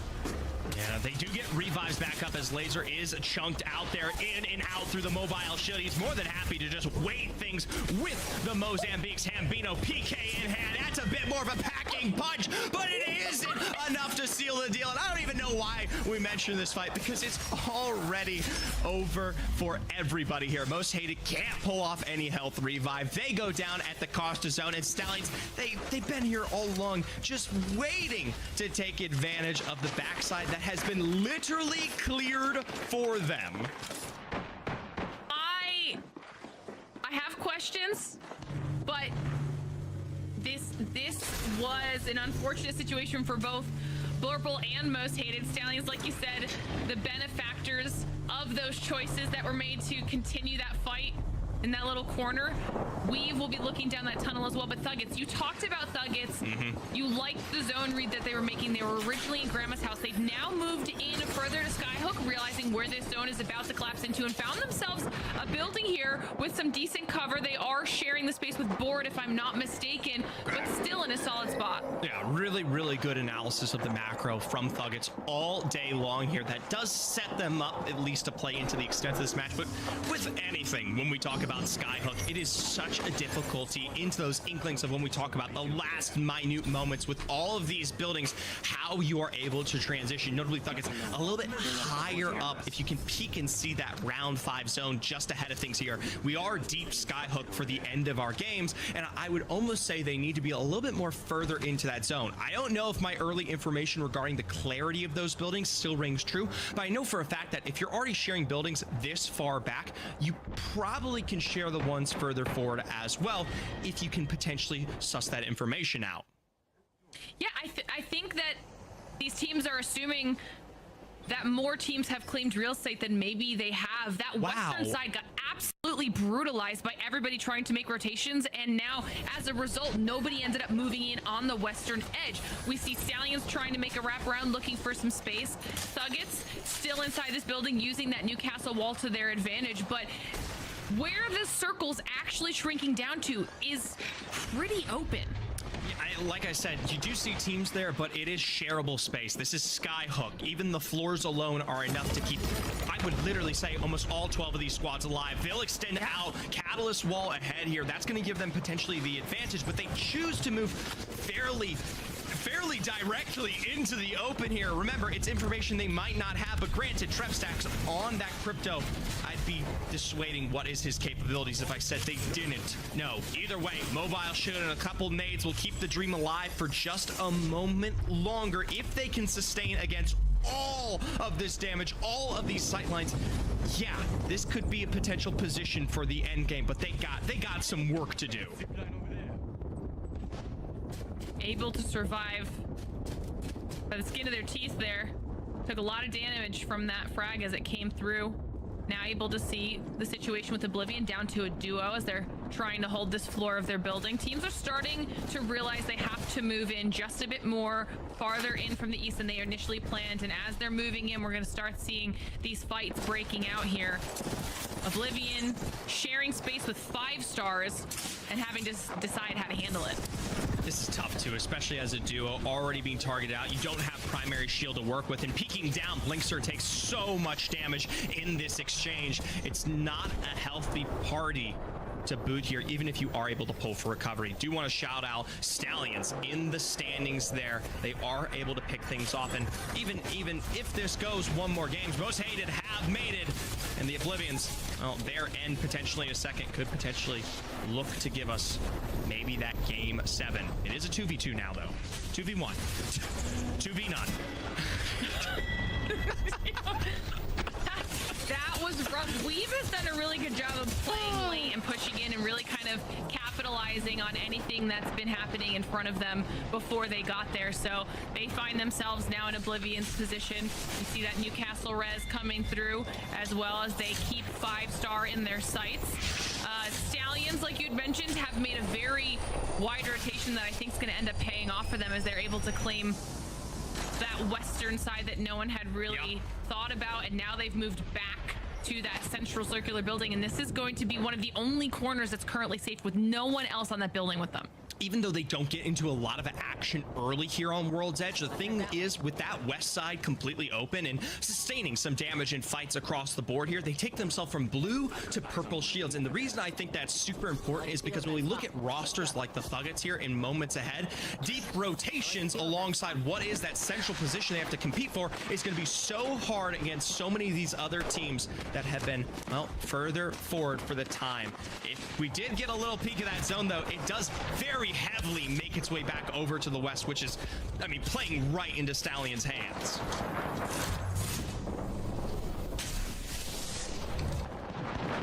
Board has done a really good job of maintaining their safety here in this building and now kind of own it to themselves. They're just barely outside of the next circle, so they will have to make a move in. But Thuggets, you were wondering how they'd handle it. They're down to a duo. They should stick this res, and they've been able to actually move to the eastern side of the circle safely. It's all about whether or not they can move in from here. Remember, when you're this low shielding and now everyone waiting for your rotation from the south side, it just gets too difficult to survive here. It will be, I believe, another bit of that rotate, but even still, they don't have to see you to sustain potential shots here. A mobile shield down, and even as it burns through from the shielding there, I know it is the other side where they don't have the shield that comes through, but it just shows that their end was written in the stories before we even started this match today. Oblivion out, Thuggets out, which means Stallions, who are now on our screen, are the last match point eligible team that is in fact alive here. They've managed to get that tiny little corner behind their wall, and honestly, the rest of the teams are really focusing that building in the center. This could be an opportunity for Stallions to do a very slow push while everyone else is fighting centrally, and they might be able to clean up here at the end. This is tough, though. The fence line on the interior can be a little weak when we talk about the low ground prowess. It does hold out here with so many of these teams potentially competing for the other side and having, well, a multitude of angles. I believe we were about to see castle walls ahead here. I mean, that's got to be a really, really strong choice from the Stallions if they work out a win in this game. On the other angle, that's KCP. This is a strong spot that I want to shout about, that Graceful is literally shouting about in the back room right now, telling us is so good for the win this game. He's mentioned that if Weave goes in for this fight or is in any sort of an engagement here, it could cause problems for Stallions. Weave moves in towards the building and decide they want to see if they can take it to the rest of the squads. And this is what we were talking about with that potential self-cannibalizing of all of these teams. Look at the scores. You had said that each floor could be held. That's exactly what's happening in this building, but it's about the timing of everybody moving out now. This is so tough here.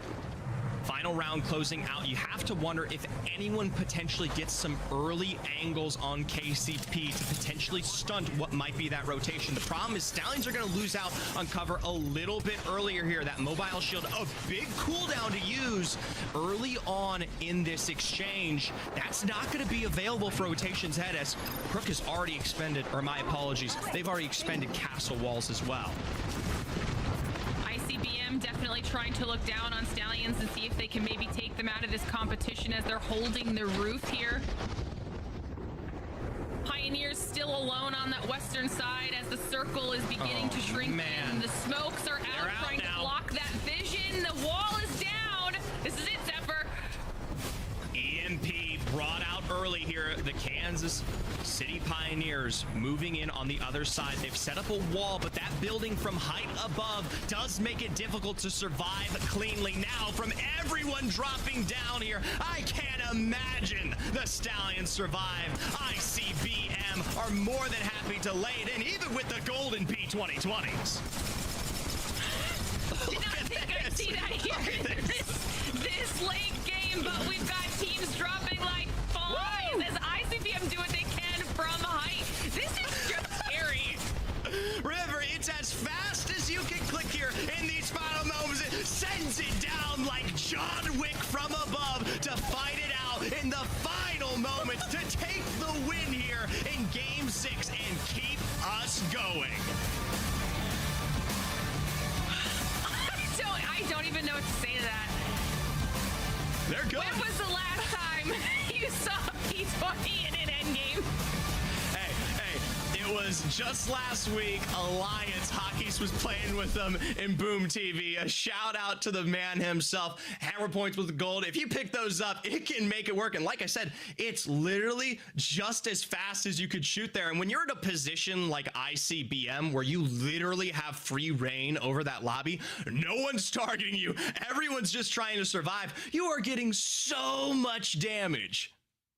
I mean, that was a really impressive job out of ICBM too. They got in there and they held that roof for quite some time. They had a really, really strong position, and they did a good job with their awareness. They knew where the potential threats from the outskirts were. They had their eyes on Stallions the whole time. Everyone was watching Pioneers coming in from that side. And like you said, Pioneers made an early move there. And with how many teams were left in that building, sometimes in those final fights, it's just a little bit of a crapshoot. Yeah, I like the positioning there, and they don't really have a choice because so much of that building was left in for longer than maybe even they expected. So they have to make the sidewall with the callus. I do hope or wish they would have tried to cut off a bigger portion of that zone to give them the opportunity to get that castle wall down, maybe even just a little bit further. But either way, nonetheless, it's still 10 points for them, third highest within our lobby. ICBM, an absolutely phenomenal scoreline, 22 to boot there, 10 KP in the win on their belt.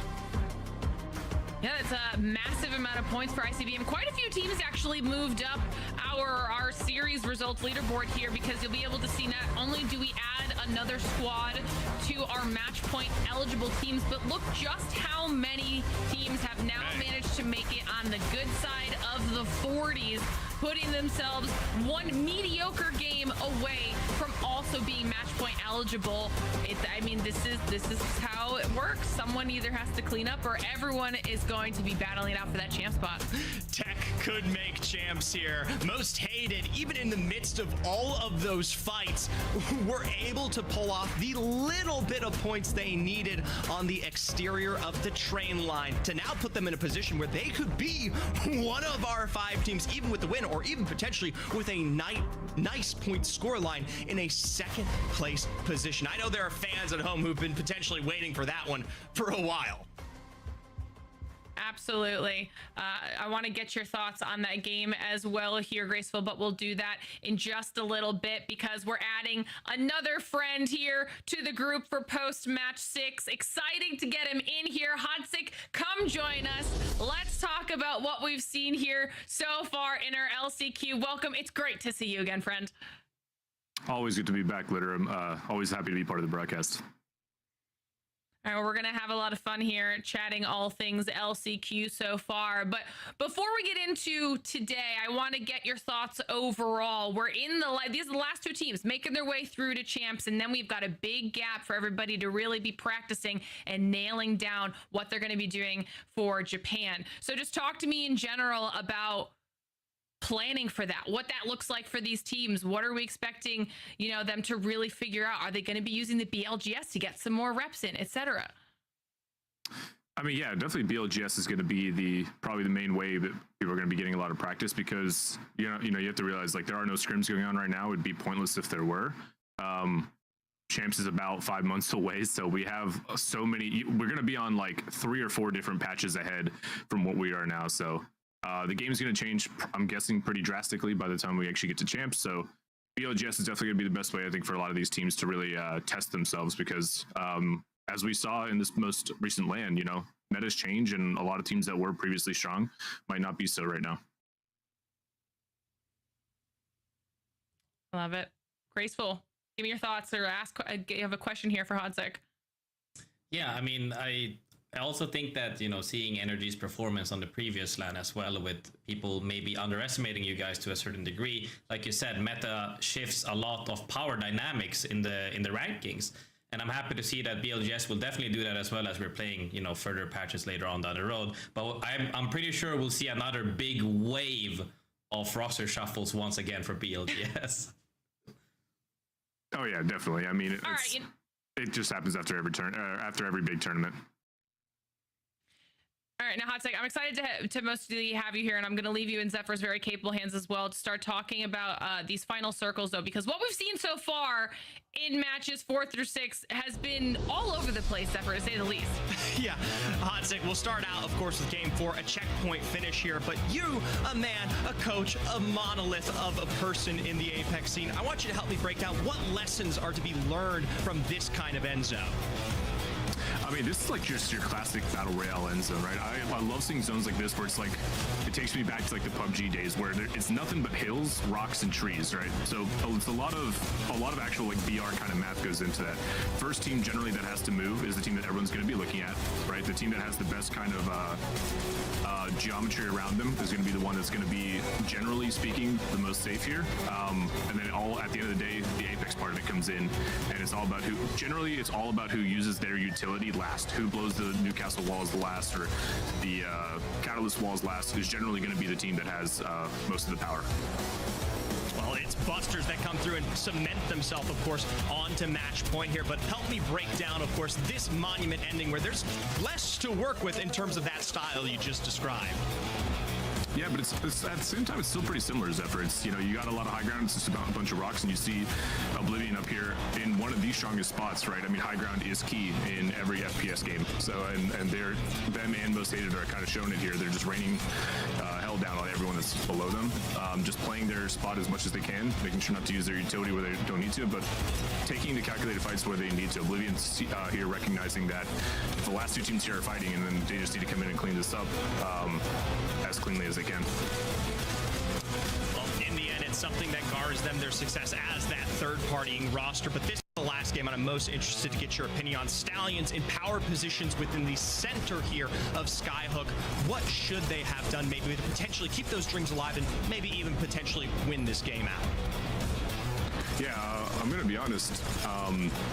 They were looking really good when they were in that little center spire, but as soon as the zone shifted to right out in the open, I'm sure their hearts sank because they were all of a sudden they went from an insanely good spot in the zone to one of the worst. Because again, like I said, if you're one of the first teams that has to move, generally you're going to have a really bad time because other people are going to identify that, and then they're going to look for you, especially because they're one of the few teams in this lobby that's running Pathfinder. So they're sticking to their guns, and they at the same time makes them stick out like a sore thumb as well. So I think they knew that it was going to be a really hard game for them to win. And as soon as they got to the fence line and I saw them use the Newcastle wall before the zone even started shifting, I knew the game was kind of over for them. Not saying it was bad necessarily because they kind of had to do it to survive, but it's just one of those things where it's the stars have to align for you to win the game from a position like that. Now, Hatzek, I've got one final question for you because we're seeing it happen here today, and it's something that we see happen a lot when it comes to match point. Sometimes there's teams that come out of the gate really hot. In this case, we saw Stallions hit match point really quickly, and then they're not able to close out the match point after that. They kind of stall going through these series of matches. So I want to get a coach's perspective in those types of situations. What are you saying to your team to kind of keep them in like a good spot mentally, or even just play style wise? Like, how do you work through those moments? The biggest thing for me is just reminding them it's a marathon, not a sprint, right? Every single team, minus like one or two in a lobby, will have a bad game or three in a match point final. So it is a marathon. It's not a sprint. The biggest indicator for me when it comes to like when I need to step in and really like try to get them back to square one is if I notice, for example, like their communication or their teamwork starting to dwindle a little bit. I've noticed it a lot in my team in the past. I've learned from it a lot. Mainly speaking, like if they are all of a sudden like one player isn't as when they're like generating a macro plan and one player isn't speaking as much as they normally do or inputting as much as they normally do, or if one person calls a really bad play that the other person is known to call off, stuff like that, right? If I'm not noticing those things anymore, I can tell that either motivation or energy or whatever is dwindling, and I try my best to do what I can to get them back to square one. Yeah, I think that's definitely super important because, like I said, it's not just something we're seeing in the LCQ. We saw even just as recently as Split 2 playoffs, Gaming Gladiators come out with back-to-back wins, the third place finish, the highest points overall, and then sometimes this is just what happens in the nature of a BR. On match point, it's not always easy to close it out even after you've hit that threshold, and we talk about it time and time again, and it's something that I'm sure both you and Graceful can attest to, and knowing what it's like being pros, that it's mental is one of the hardest and most important things to be able to maintain, especially now that we're looking at like double-digit averages for all of our match point finals. Yeah, no, absolutely. I mean, the mental It's like definitely real. Oh, sorry. Go ahead, Graceful. Go ahead, Hods. All right. I'll take it. But yeah, no, mental it's everything. I mean, it's what separates insanely talented both competitors in like esports and real sports. At the end of the day, it's the people who are the most mentally strong, the ones that can take any loss on the chin and keep going, and never take it to heart. Only ever learning from each experience are the ones that are ultimately the ones that you'll usually see lifting trophies. So it is so much more mental than most people realize. You have to be able to shoot your gun in a game like Apex and know how to move around the map. But at the end of the day, it's usually the teams that are the most sound and the mentally sound and the ones that are the most hungry that usually are the ones that are winning. All right, well, Hotsec, it's been an absolute pleasure having you on here to chat with us. Thank you so much for spending the time. I'm sure we'll be talking to you soon. Of course, appreciate it, guys. Always nice to be able to get Hotsick on here to chat with us. Love being able to see a familiar face on the desk, but we're talking about these matches, potentially finding a winner. We've got to keep things going, okay? We're 6 matches in, which means the series can end. Match number 7 is right around the corner. Graceful, I want to hear your thoughts on it. I'm going to send you over to Dia to get us into the match. All right. Happy to get into the game. Hey, we're back, Graceful. It's time. I was gonna say it's time to wrap this thing up, but then I was like, that's just the illusion of power. There's no real power here. We just get to watch this happen, see what ends up going on, because right now, only 5 teams are on match point, and in the scale of how we've seen things play out recently, that's a pretty small number. Yeah, and we like to say that high probability wise, we've been wrong in the past couple of lands. So I don't know if the game is gonna end just yet, but we've seen some wake up calls from other teams. And you know, the teams that used to go strong at the beginning are currently slowing down a little bit. So the question could also be, now that, you know, you get a little bit of a reset, are we gonna go back to the first couple of teams that started strong? We very well could. And those teams, by the way, that started strong when we moved on to Stormpoint were Thuggets and the Busters, both of whom are now on match point. So as we return to Stormpoint, we'll see what those teams can do, whether they can double up, as we will be likely moving to a totally different area of the map. That's how it so often happens, especially on Stormpoint, where things do tend to be a little bit more varied, Graceful. It's time to show up, especially as those top 5 squads. As we've all been saying in the background, we could actually see Tech at LAN, a man who's been put down time and time again. He keeps getting reset in his competitive journey, but now making it out of CC, making it up with Most Hated. He's here, he's back, and he's a real threat to go to Japan. If we're talking about mental fortitude, I don't think nobody can ever put Tech down. He's been through the ringer more than any other player in the whole community, and he's still back at it again, and he's oh so close to be able to make LAN finally. I am rooting for him, knowing him personally, and even having coached him and played with him quite frequently.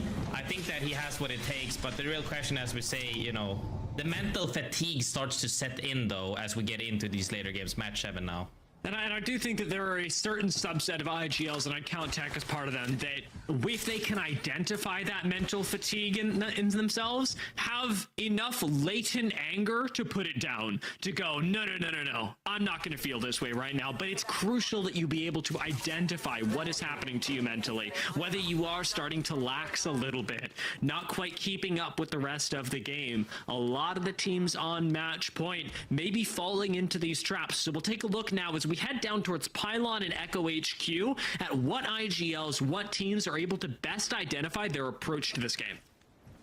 Yeah, looking into if this is the old active zones as Echo, this is also currently active. So if it does pull into Echo, this is one of the zones that is super fun to see and play, because it has a lot of playable areas. I'm a huge fan of any zone that has like 12 teams circle 4-5, you know, comparatively to a little bit smaller when it's too much open and people can't really survive. Even with added of Newcastle to this as well, you actually open up even more playable areas due to the wall, and you know, we all like to see super sweaty end games. Are you thinking this is like far Echo HQ, where we're almost in the water and like it's that high ground low ground disparity, or the open ground that like lies in between Echo HQ and Launchpad, the little valley that happens there?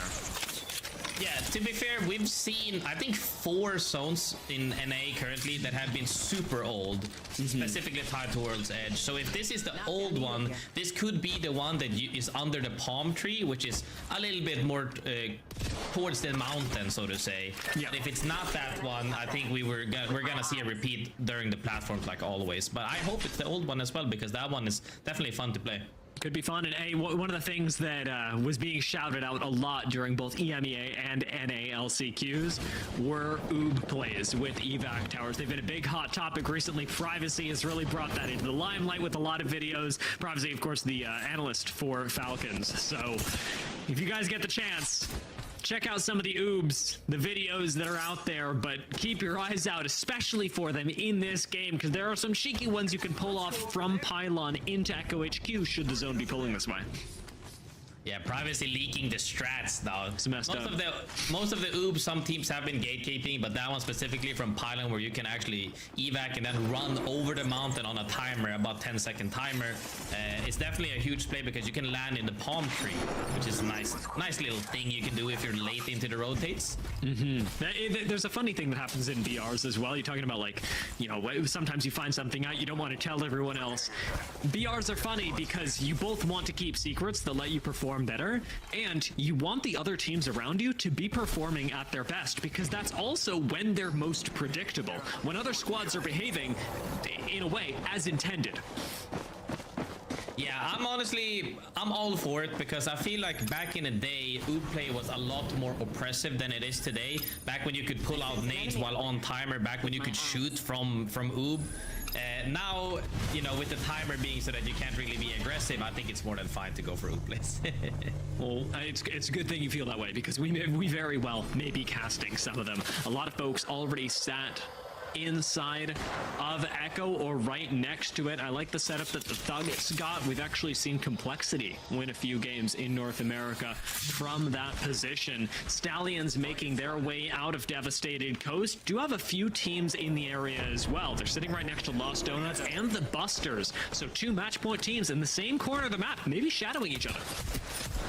Yeah, I'm not sure if they're sitting there because they were on white armor still, so that means they didn't have ring console on Pathy yet. I'm not sure if that's intentional or if it's just a safe play, but triple white armor, no ring console is definitely a rough spot to be in my opinion, especially in a zone where you should have prior. Team like Fury make their way into Pylon, where you can sort of play for the late game for a rotation if you've got enough evac towers, or even with Pathfinder, some mobility to work with can be very useful. Pylon also helpful if this zone ends up shifting up north. I know it's uncommon, but we've got a little bit of a zone that ends between Launchpad and Pylon, and if you're already in Pylon, getting to that hillside is all the easier. Yeah, definitely. I think Pylon has a lot of playable areas as well, but as we're starting to see now on Edge, a lot of teams are fighting for more objectives essentially and loot. Tenacity and Blurple, even in the red, are going at it. It is a 1-for-1, and Blurple have now lost 2. The last one to that bit of a tick in zone. Mozambique's at the ready. Wolves does jump onto height, but Wolves will go down. Blurple fall. Tenacity take the reset. Tenacity moving all the closer to match point. Currently sitting at 23 there. Plenty far away, but should the series go long enough, they'll have a chance, much like everyone else. Yeah, should the series stall out, starting like this is good. Getting some kills at the edge and then getting more stacked and walking in can definitely open up their confidence, so that they are more willing to take more fights, and that's a good thing for sure. You'll see them rotating in through the north momentarily as we've got an evac tower play out of them, but focusing down towards the south, I'm noticing Pioneers and Durags starting to fight each other. This western side of the zone, certainly going to be one to watch, as getting control over the hill should put you in a good position. We're going to take a look at how this fight goes, as now Durags retreat onto the low ground, getting shot at from Pylon as well. And once you start backing off from that fight, it's hard to get back up onto the ridge line. So Durags do effectively give up high ground to Pioneers. Yeah, getting shot in the back from Pylon is always one of the risks you take, being on that side, comparatively to coming from Barrow's side, because Barrow has the mountain covering a lot of the things, a lot of the LOS, and then the only thing they really have is the spider caves they have to hold. But yeah, good repositioning from Durags, because overstaying their more than their welcome could have turned really badly. Pioneers, who were just starting to move down, do get shot at by 5-star, so it is a bit of a split hold by Pioneers, but they're going to revert to the ridge line, as even Native Gaming are starting to come up behind them. So Pioneers are now flanked. You could argue even on 3 sides, with one team looking at them from Pylon, one from Coastal Camp, and one from Barometer.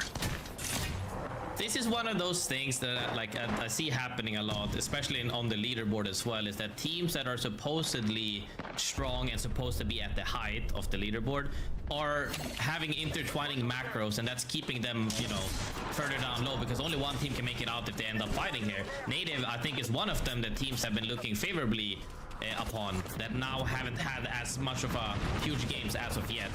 But Native, that's only because Pioneers is on their tracks, I believe. I mean, Native are technically just below Pioneers on the leaderboards, but that gap, at least in terms of gameplay, is not one that you can abuse. You will always have teams like Native and teams like Weave who take their time and rotate in, taking a chunk out of you, and the Pioneers, having lost one, are in all the worse of a position for it. Their retreat, covered by Durags, have Onmu and Jen huddled in a corner, eating shots from the center of Pylon. Yeah, there's not much they can do because this is what we mean by congested sides. When you have too many teams playing the same pace rather than style, so meaning a lot of teams are playing mid to late right now, especially on this map. We see 5 teams on the same side. That's not even counting the teams that are one circle deeper holding them out. This is definitely chaotic. For Onmu, getting into Pylon is a nice boon. And turning around on the other side of this, Native are trying to hold out Weave.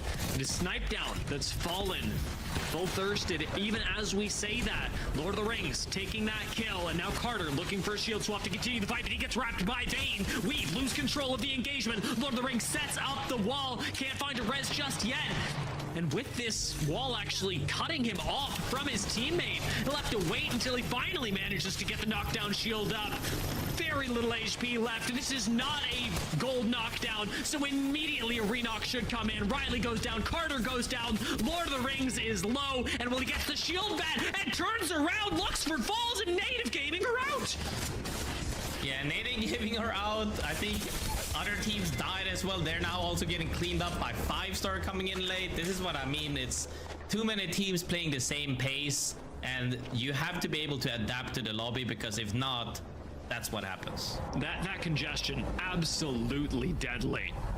I'm glad we got to see it though, because watching the dominoes set up and then fall onto each other is a really important lesson for all these teams and for anyone hoping to make it to championships in Japan, because that is going to happen to you every single time. You have to identify what are the teams around you want to do when you are at the most risk, and we see that bite a couple teams, but 5-star do come out on top. Now Oblivion gatekeeping this. It looks like we're getting that zone that I would say from this deep valley zone over by the palm tree. That's what I'm saying. I see these old zones are currently active, baby.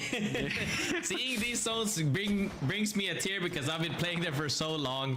Being able to call them out early is a great thing. However, with the current setups of new castles everywhere and also cryptos, I think it's going to be even harder than normal, because back when we played this, crypto wasn't really that meta, neither was Newcastle. So we might see some things that we're not used to really. I'm thinking about quadra EMPs on somebody and then walking at them with the mobile shield. That may just be the answer here. We've seen quite a few teams pull it off in recent history. Now, teams like the Thuggets, who were set up on this high ground, do have a pretty nice advantage over other squads. They both don't have to move and have a lot of the cover that other squads will be lacking, as they have to exit buildings, crest hillsides, and the like. Yeah, it's definitely a tough scenario, because there's 17 teams. Circle 3 about to close. This is my type of game. I love seeing this, but it's also really hard. So I think maybe we'll see a little bit more YOLO evacs coming out, because rotating in when you have teams on cannon, when you have teams on armory, close to armory that one team will definitely fly in to take, it's harsh, man. I wonder if we smoke and go for the res. I mean, it is the only play available to Blinkster. You've got to get your teammates back into this somehow, because otherwise we are saying goodbye to one of our squads on match point. Oblivion currently sat in second at only 55 points. Aren't even a comfortable second. The Busters are right behind them at 54. And yes, you see this right. It's a Kraber we've got in the lobby. Nice shot from Tech just to clear out high ground. I think he landed another, but didn't quite get to see it as he turned away. Fade away Kraber shot for the style points. Most hated, look for the engagement, but they get flagged. This is a bad spot to be in, as one of our teams on match point is forced down onto the low ground, now missing Tech, and Nasty and Laser have nowhere to go. Pioneers doing the late rotate, coming in with the macro is huge right there, getting a free opening kill because they had no clue that they were behind them. However, returning the favor right now, they're not giving up. Indeed's going down. Very problematic. Here we see the drop. So it looks like Blinkster did get the res onto Oblivion. One of our match point teams won't be leaving us just yet. And Pioneers, if they continue to make missteps like this, may even give a squad like Most Hated a way back in. Pioneers do go down. What a series of mistakes to be punished. That is heartbreaking for the Pioneers. No way. I think the most well played. No way. From Most Hated for sure. The fact that they got kills out of that instead of instantly dying between a pinch is impressive. Fury come up and take this fight as well. On to Tenacity. Oversleepers are going to come in from behind as well. Fury do keep high ground for themselves, but this has been a crazy south side of the map. Something that Fury really had no right to come out on top of, but with enough chaos around them, they get what they want, and what they want is kills. Oversleepers are out. Yeah, when we have this many team, you know, they're just cleaning up kills because they were the 5th party in. But other teams are also looking to make plays on them. Zones seem to be shifting maybe a little bit, as we can see in the minimap right now as well. Shifting a little bit more towards the other zone, which is the platform zone. Also a solid one because I love playing underneath the platform personally rather than high. This might be one of the only zones where I prefer being low ground compared to high ground because the LOS coverage is so good. Most Hated do go down. That is one of our match point teams, leaving 4 still alive. Thuggets, Busters, Oblivion, and Stallions. Now, last time we saw Oblivion, they weren't in a great spot. Busters not looking too hot either, as they are certainly pressured from high ground. Don't have a whole lot of cooldowns to keep them safe. This mobile shield will expire eventually. See how well they're able to hold on, and I like this elimination of part of the wall, just so you have a little bit more cover from above, using this palm tree to the fullest extent of the law. Yeah, the only scary part is that 3 other teams wants to play low ground as well, so it comes down to who's gonna walk in on their side and who gets to 3P and 4P. Lost Donuts is actually in a good spot, but there are also another team contesting them for height. Fury have a chance to heal up before dropping in and finishing this fight off. Doing good damage is Cersei. As Avexis drops down to the low ground, he does get shot in the back, but Durags go down. And unfortunately for Fury, there's not a great way to get Avexis back into the game. They've got to leave him for dead. Jumping in behind these boxes, even through the zip line. I'm surprised to see Cersei alive. How is Cersei alive? Yeah, there he went down. I was like, how is he alive? But yeah, Fury, regardless if they go down here, they've done a huge amount of work this game. I think they had several kills and they came in. That was actually really good. Purple Slushy sat in this corner, do have plenty of time to make their next move, but make their next move they must, as this next zone pulls us harshly, sharply away from where we thought it was going, away from where every team must have thought this zone would pull, and instead drags us out into the open. A team like Purple Slushy, even Thuggets, will have to enter a war zone of open territory to make it towards Echo HQ proper. You know who's in Echo HQ proper, though? I'll give you a hint. It starts with Stal and ends with Lions. Yes, Stallions indeed is in a good spot because, like I said, it's either between palm or platform. This is the platform. You know what the worst part is, Dia? Another zone that ends on absolute hype. So, looking forward for that. You know, Stallions is in a great spot. Every other team, however, has to be the ones to join in quickly because once that next zone closes in, it becomes almost impossible for them to get up to high ground again. The Thuggets eliminate Fury meanwhile, and if Thuggets can keep outplaying, keep gunning like that, they've got a chance, a very small chance, of surviving into Echo HQ height. Ape Gang, Oblivion, Lost Donuts, Busters, all wait for them there. This FSC will have to move likewise. Stallions hold on with the Newcastle. Stallions, who got to match point first, and who have a fantastic position from which to close it out. Will we see their nerves get the better of them once again? I think Stallions is in the best spot that they could potentially be at. However, this mostly depends on the lobby. If they manage to hold out the west side, then they should be able to close this game out. But the issue is 5 teams are on the west side, Dia. Are they able to survive wave after wave after wave? Remains to be seen.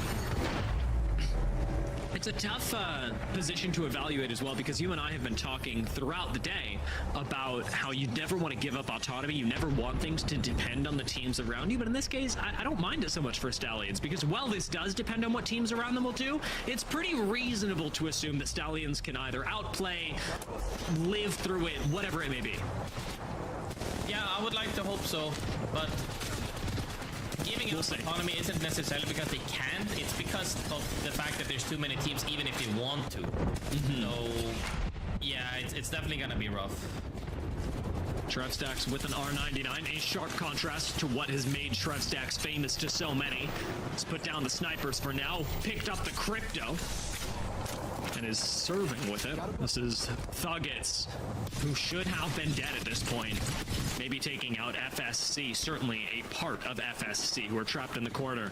Board sitting right next to them as well. 8 seconds left on this zone close. Oblivion certainly in a good spot to close things out if they had 3 members, but they don't. With Reeds down, they need to get a clutch res in an endgame to really be able to take this match point and convert it into a ticket to Japan. Yeah, it's gonna be rough because there's teams down below, there's teams on the opposite side, and there's teams inside. Rest or not, I'm not sure how they can survive without the Newcastle walking forward. But, yeah. Unfortunately for Thuggets, there's just no way forward. They don't have things like mobility with the Pathfinder to get them into zone. The Busters, who have been sat on low ground for so long, are gonna have to deal with this. This ring will never stop closing. There is no way out for the Busters. No way out but up and into a fight. 3 squads left. Busters, Oblivion, and Stallions that could end this. The Lost Donuts have gone down. Almost half of our teams are on match point. Yeah, Oblivion been playing really great though as a duo, I'm not gonna lie. They're so lucky that every other team is fighting on the west side right now, so they might actually be able to hold this. However, there is a team right underneath their platform, like literally 5 meters away from them. But as it seems right now, everybody else is congesting on the western side, seeing Stallions going right now. This is bad. This is not a good spot for Stallions. The bottom of their shield expires. ICBM2 go down. Stallions get a shield swap. Albrulele is gonna have to take out Oblivion, gonna have to unseat them somehow, throw out some nades, do something. Albrulele takes matters into his own grapple, jumps on board, he evicts Oblivion. Busters are down. Oblivion jumped down to the low ground, and suddenly Stallions are the last squad left on match point. Stallions should be winning this because the zone actually ends on top of them. They got it. They just need to look down and they win this game for free. 3 teams left and Stallions large and in charge from the very beginning. They won our first game and they are going to win our last. Double Mozebs in the hand of Albrulele, and Stallions come out on top. The LCQ and a trip to Japan is theirs. I think we talked about them the whole time because they hit match points so fast that could they close this out? And indeed they could. They've broken the curse that many teams have gone through of hitting match point early to being able to close it out super solidly. And honestly, I'm a little bit sad I couldn't see exactly how they fought on the western side because there was 5 teams on their side that they actually mopped, and then they still wiped forward, and then they pushed off the duo from height, and that secured them the win. That's just textbook gameplay, really. And this is so much more than that from my perspective for Stallions, because not only did we see them hit match points so early, but we saw this huge slump through the next couple of games. That was their nerves getting to them. And think about who this is. This is Crook, Albrulele, Skirwy, players that have been kind of tossed around over the last couple of years. They're on one squad.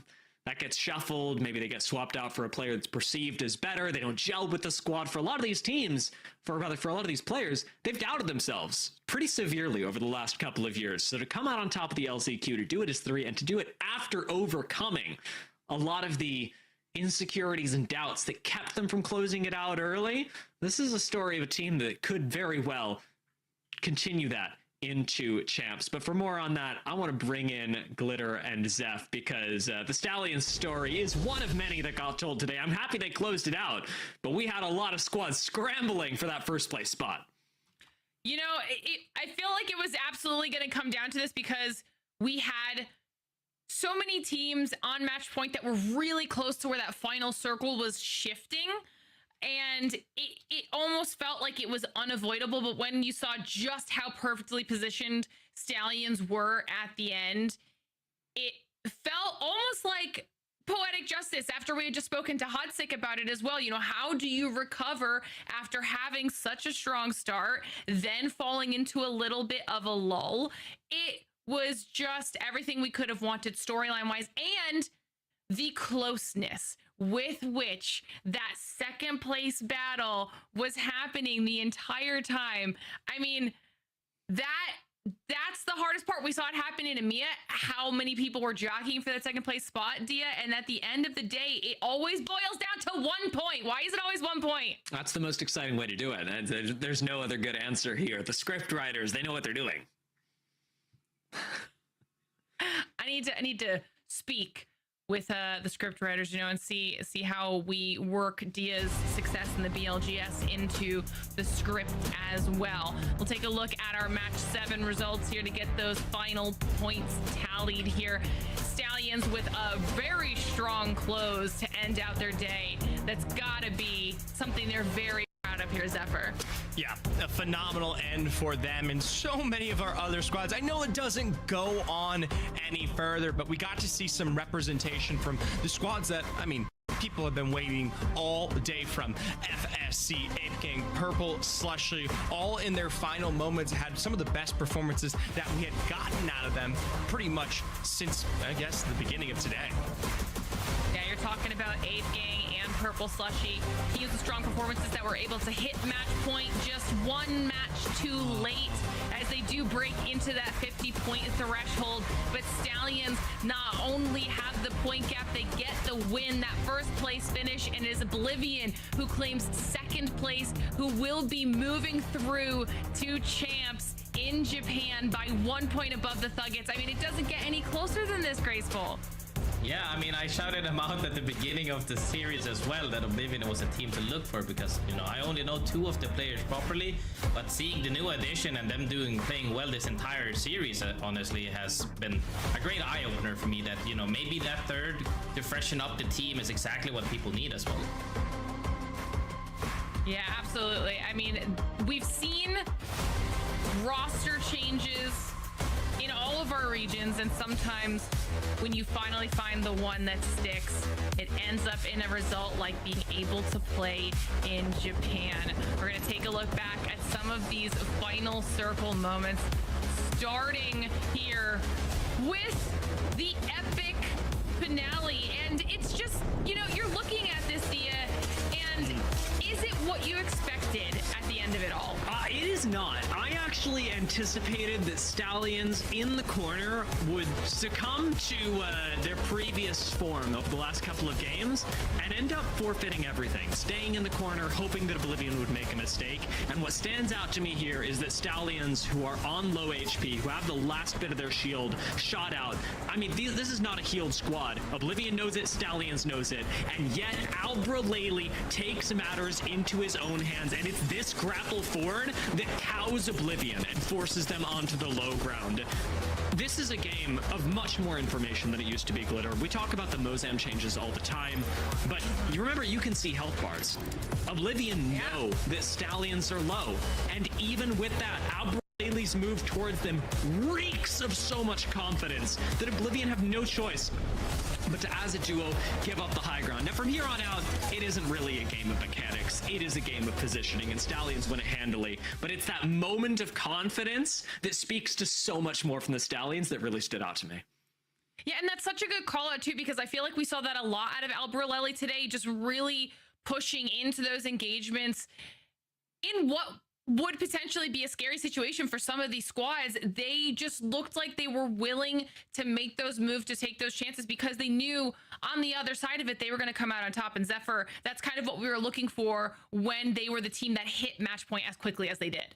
Yeah, and to be fair, in what we saw from so many of our other regions, actually, surprisingly, in both APAC regions, it was the team that got a match point that followed suit almost immediately after. So the other side of the ocean here, a bit completely different. It takes 3-4 games for them to find their form before getting back into play. And it's like you said, exactly what Hodzic highlighted here, you know, getting into a situation where you know on the day of that it won't be perfect, that you will have those bad games and it will become a struggle due to the format itself. So being able to reset and find yourself, even when you're in those strong positions where you know you have the ability to win it and seal the deal now, still control your mentality to find that win is an impressive feat that Stallions will be happy to have on their tool belt going into the champs. Well, Graceful, I want to get your final thoughts here on the day. We've made it through an A. We know the last two teams making their way through to champs in Japan now. So how did you think it went? I think the day overall was great. I think for all regions, honestly, some teams that everybody has been expecting to do well has done subpar or beyond beneath average what people have assumed from them. But we've also seen the opposite side of things, of teams that people might have underestimated been showing a lot of promises. And I'm always a fan of seeing new teams on LAN, especially people that haven't been to LAN. How will they do on LAN? And also how will they mesh with all the current Pro League teams from, you know, some teams like Havoc came from CC straight into LAN. And it's like, it's always fun to see that dynamic of teams either learning the hard way that it's very different, or even out of nowhere, hey, they're actually one of the world's best players because they are playing on the biggest stage so far that will come in Japan. Definitely lots of new storylines that we'll be able to follow once we make our way through to Japan. But now that all of our teams have made it to where they need to, we'll take a look back at the qualified list of teams, because it's impressive. We have some of the biggest names from all of our regions, as well as those who have managed to fight through tooth and nail out of LCQ to join them on the stage in Sapporo, Japan. And this is what we've been waiting for. We now know who everyone is facing off against, and this is going to be one of the most, if not the most insane events we have ever seen for Apex Legends to date, Dia. It is, and let me remind you, Hodzic called this out, but there's also your chance to play against them. Over the next couple of months, yeah, there'll be some scrims going on, but the BLGS will be going on, and that is open entry. You can expect to see a lot of these teams in your own region playing in the BLGS, making it into the regional finals, and you've got the chance to go and play against them, to have a little bit of fun, to see how far you can make it, and to experience what it's like to play Apex against the best in the world. One of the coolest things that Hodzic also pointed out when we were talking to him was the fact that we only know what we know right now. This is the first time where we're seeing a big chunk of time between all of our teams qualifying through to champs and then when they'll actually be playing in champs. Like Hodzic mentioned, there is a very high likelihood that whatever the current meta is right now will be very different come the end of January. We might see more roster shakeups. I mean, there's going to be a very different competitive Apex Legends environment than what we're currently used to, and that might breed completely different outcomes when it comes to the teams that are doing well. Who's taking home the title, Graceful? We don't know anything right now. The thing is we're not only talking about 4 months ahead, and we're not only talking about weapon meta changes, Legends meta changes, most likely due to patches. We're also talking about BLGS. A little bird whispered in my ear, we're gonna be playing all the maps. I saw Olympus, I saw KC, I saw District. Things are gonna shake up so badly, not even counting the rest of everything, but just map choices and the obvious roster shuffle that is going to happen due to lackluster results of other teams and teams wanting to move on. But it's almost like a brand new game. 4 months from now, we're gonna be playing a completely different game, and I'm all for it. I love big changes and keeping things fresh, because in the end, that's what we need to do: keep things fresh and fun. Absolutely. It's going to be incredibly exciting when we finally get to that point. But we've gotten to hear from Graceful. I want to get your final thoughts, Zephyr, on the day now that NA is done. We know who we're seeing in Japan. Tell me how you're feeling. Tell you what, it's been a pleasure to be invited back to cover one of the larger events before we ship off these teams to the championship. It's going to take a while. I hope they prepared snacks, because 4 months is a distance to contain. Overall, we may not know the meta. We may not know the players. We may not know the legends wins that set themselves up in Sapporo, but ultimately we know one thing: the work ethic and how much practice that will go into probably the largest championship we've ever had in the ALGS is more paramount than ever before here for so many of these rosters. And ultimately, it's definitely in my heart going to be one of the crowning achievements in ALGS history when we reach Japan. Absolutely. I am so excited for it. I don't want to have to wait, but I'm excited to watch the future dominance of Graceful and Dia's squad in BLGS. Dia, give me your final thoughts on everything we've seen so far. I'm dead set on you guys playing. You put the idea in my head and it's not going anywhere. I have to make sure it's okay, because if they'll let me play but they won't let me cast, I can't do it. I love casting too much. It's just not possible. So I have to check. But it has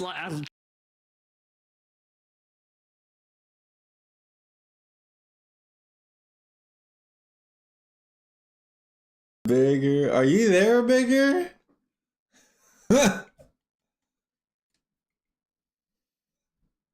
This guy. What's up, buddy? How you doing? Peaches, if you're on, I'm so sorry. To both of y'all. Well, I really was on break. Thank you, buddy. Thank you. Or sorry. Awesome, bro. Happy to read. All good. Peaches, if you're still there, I'm about to get on. Yeah, sorry guys. I had company over. Lasted longer than I thought, and I'm back. What breaks are not paid? Take your time, bro. What is it? What does that mean? What did you mean? Breaks are not paid. Take your time, bro. Breaks are not paid. Take your time, bro. I'm gonna discount 5 hours out of your pay.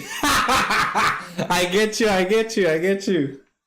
And you know what? That's what I was thinking it was, bro. That's what I was thinking it was about. Because I know you subscribed. Dude, when I saw that, I was like, oh no, a Bigger subscribes. Like, what am I doing?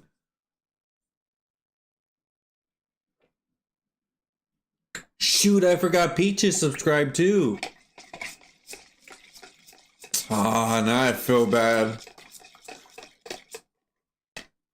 I did put break though, and I did leave ALGS stuff.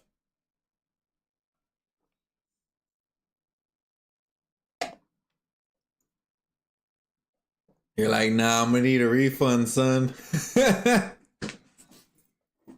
I better get a free subscription next month. We're gonna start paying the nitro instead of the this guy. Oh shoot. I'll be right back.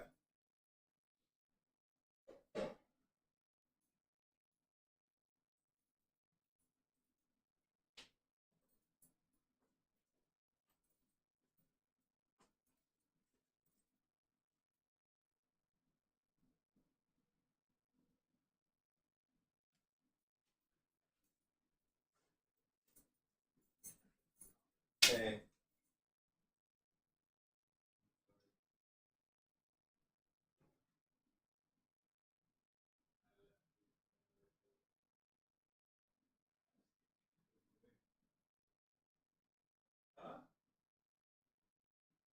Oh, dang. Galvvyy, there you go. Hey, you wanna meet me? You wanna not call me? There's a stamp to the emotion. There's a hit to your freaking happiness. Why I walk to Adrian's and freaking start a fire with him all depressed? A Bigger's like, a Bigger put breaks are not paid. He's like, I'm a discount 5 hours from your paycheck.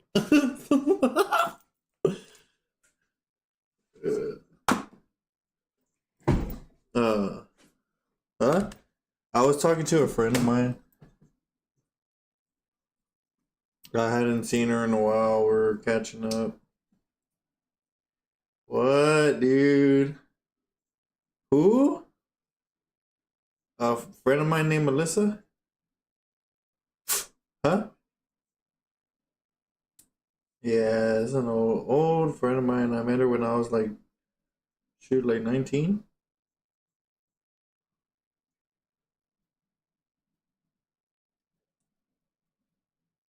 Twitch is what? Wait, what? Twitch Turbo is what it's gonna be. Is good. Who's winning? Hey, who's better?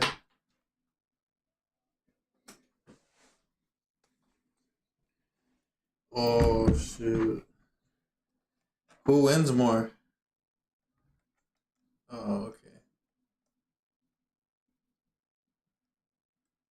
Hey. Oh, okay. Us? Oh, okay. Hey, Vincent, remember, I was telling you Vincent wanted to 1v1 me? He was talking about that he was gonna cook me and this and that. I'll beat him in Fortnite. Yeah, he had a freaking cheating gun first, bro. This freaking lightning ray gun or something. I was like, and then I got it and I started whooping him. But yeah. Oh, I got school tomorrow, right? Hey.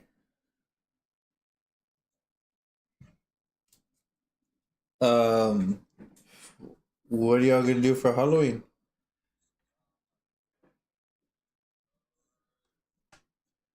What did y'all do last year?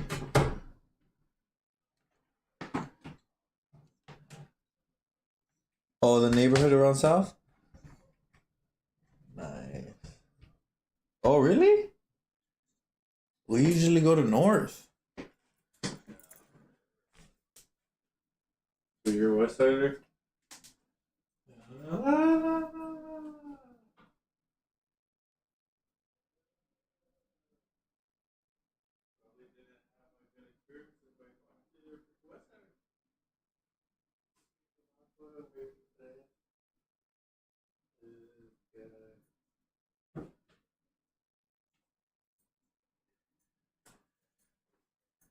Huh? Yeah, I hate that.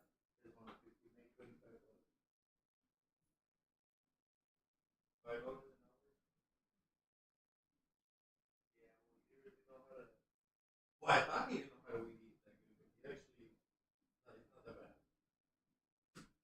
So, but I could have did it myself. But you know, he also wanted to learn how to get skinny for or he wanted to get skinny for basketball. He says. So, and he's the one that listens to me. Like, he really like listens to me, watches me, studies me. He's and he wants to like, I don't know, get better, I guess, at basketball, be healthier. So I taught him a lot of stuff. I took advantage that he was here. I was talking to him a lot. That way he can freaking do good, man. But yeah, that one you play with Nikki. All right, that's cool. All right, huh? Oh, okay. You just started a new game. That's fine. It's okay. La la la. I've heard that excuse before. That's okay. I'll be here running around in circles in Storm Point. I'm like looking at the floor in a circle on Storm Point. For myself. La la, you said that about Fortnite.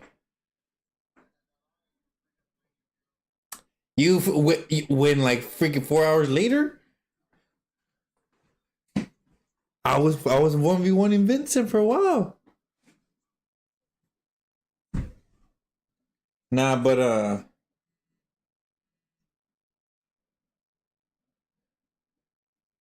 I'm gonna get on Yu-Gi-Oh. What does that mean? Oh, okay. Yeah, my friend came over and freaking never mind. A bigger said that Master Duel's in the maintenance. Motherfucker, you laughing at me? I hope you lose. Hope Nikki beats you so bad you freaking uninstall Madden. That's okay. I'm telling. Oh, let me get on Madden, bro. Show you what the freak, bro. Show you what the freak, bro. You don't want this Madden smoke. When? No, I don't have Madden. Well, I played somebody a long time ago behind where Theo had the house by the one behind Dollar General. Somebody wanted to play me, bro. I don't know. Yeah, I haven't had Madden in a long time. That's the last time I think I've played a football game. And whoever the freak invited me to play, I was like, no, dude, like, I didn't know how I was gonna do, and I freaking intercepted the ball. I don't know how many times. I ran like 3 touchdowns before they even made a point. I don't know who I was. I guess when I was little, it's playing against your dad stuck with me. Still had it in me. 3 interceptions, 3 freaking touchdowns before. I think it was Andrew, bro. I'm serious. I think it was Andrew. Yeah. Yeah. Nah, I'm gonna get on.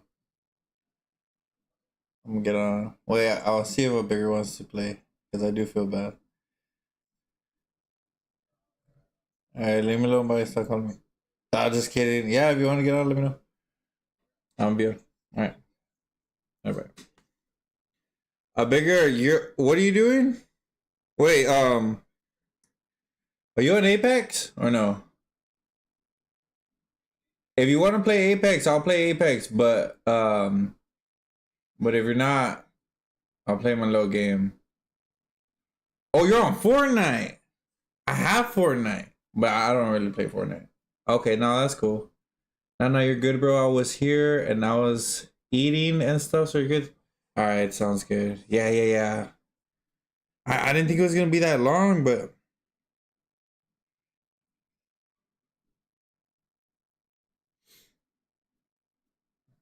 it was. Okay, I'll get on. Dang, Master Duel's on the maintenance. You know what that means? Probably that they're not gonna have the freaking event no more that I didn't get all the gems for. That's probably what that means.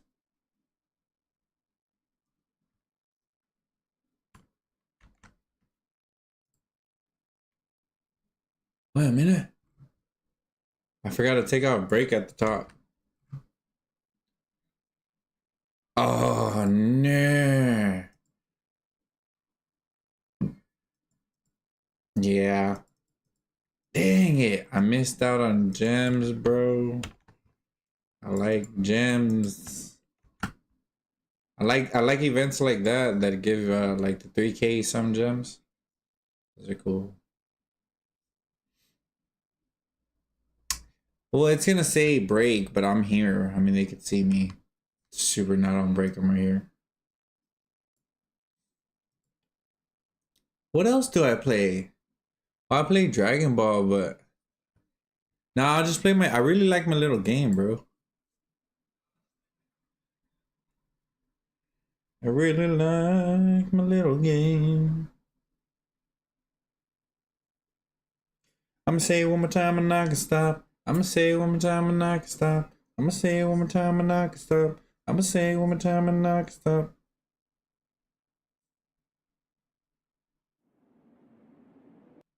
Please don't stop the, please don't stop the, please don't stop the music.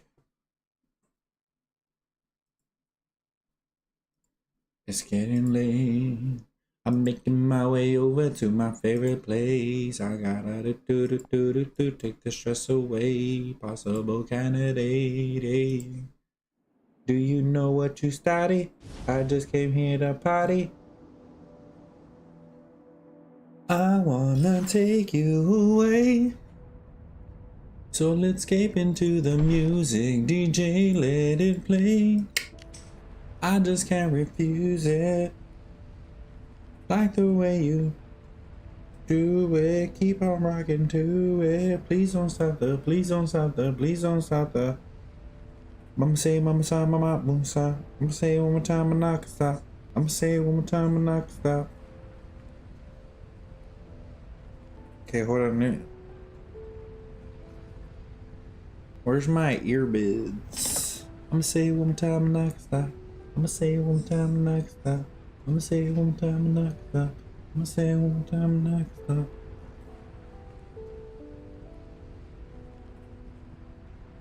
stop. I gotta put money into my account.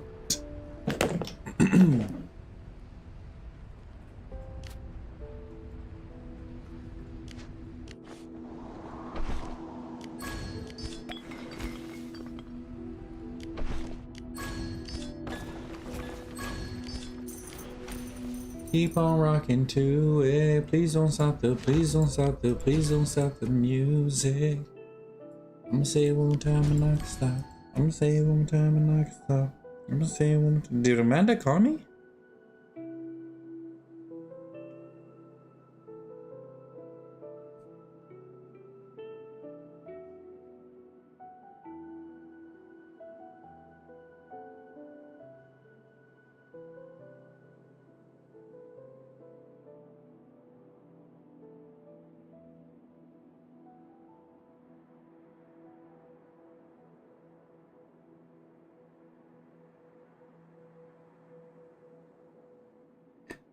Yes.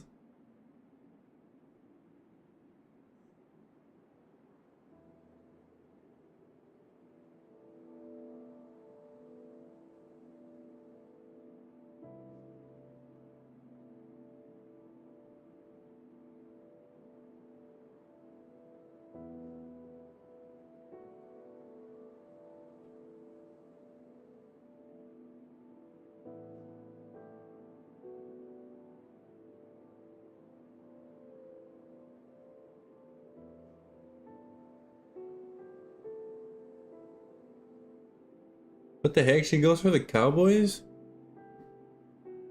What the hey you mean?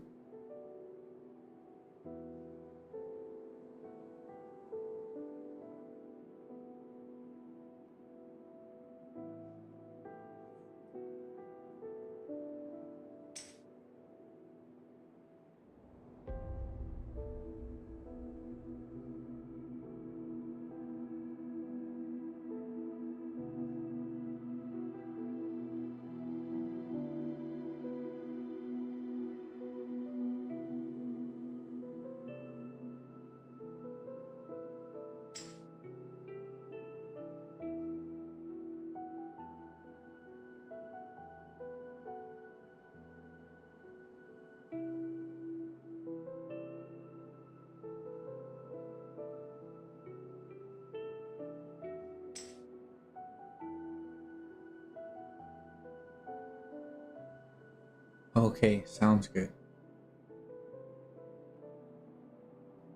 I'll be here when you're ready. I'ma say it one more time and not stop. I'ma say it one more time and not stop. I'ma say it one more time and not stop.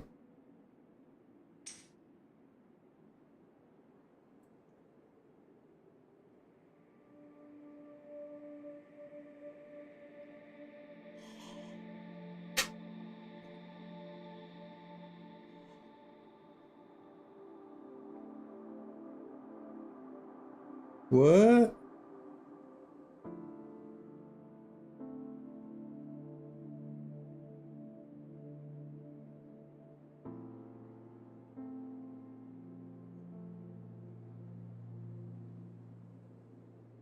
when you're ready to send the next set.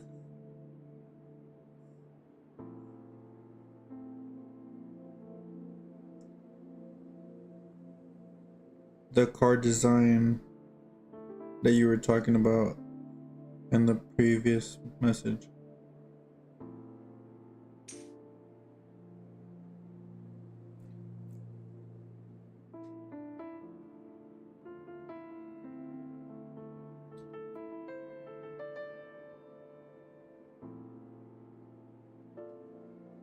Sabi. Oh, oh, oh, oh. Sabi. Oh, oh, oh, oh, oh.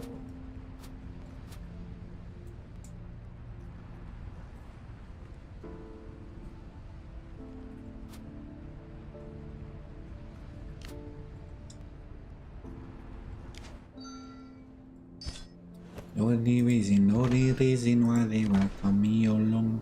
Won't be beefing, not still leading, give everything I don't fit miss. Let it go fit in my shoes. High fashion Jimmy choose. Tomorrow will be okay. Okay, Joe Dada. The power. Gigi Gagawa.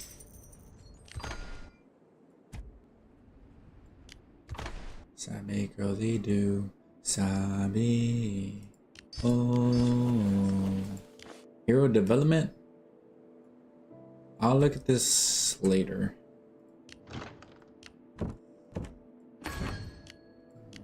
Oh. A bigger, who you playing Fortnite with?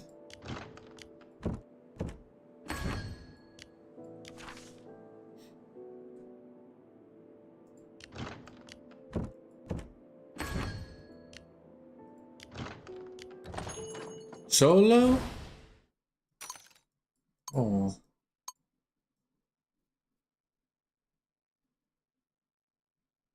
I didn't know you played Fortnite like that.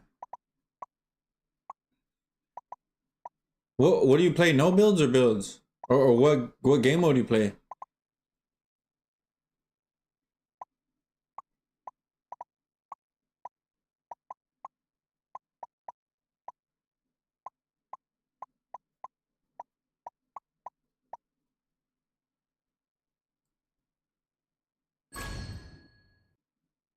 No builds? Nice. You play regular or ranked?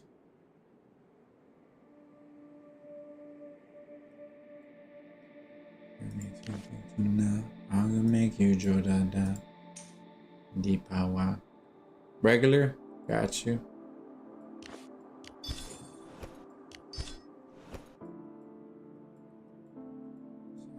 They do.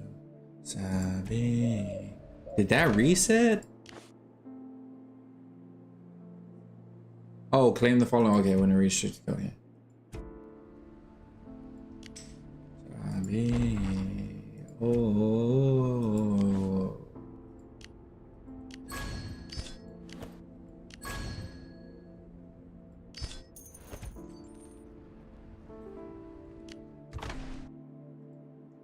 Oh.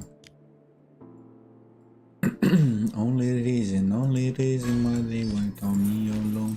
Why you beefing? I'm still leading, give everything I don't fit miss. It don't go fit in my shoes. High fashion Jimmy choose. Tomorrow will be okay. Joe Dada. Ipawa.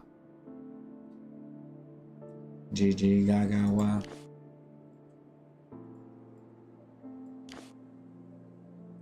Refresh mission.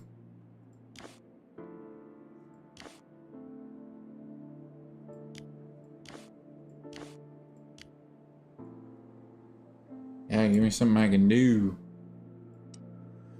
Something I can take care of. Armament? Hey man, these guys really want us to be upgrading, bro.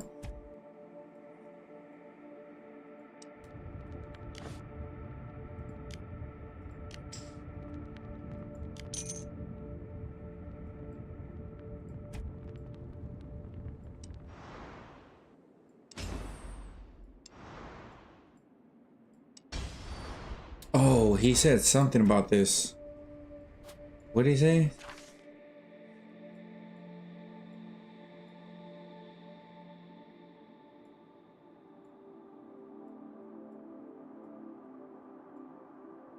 Oh, please join middle lane.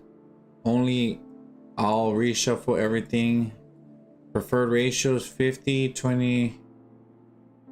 Yeah, I'll probably use 20. Whatever works for you. Pet skills activated.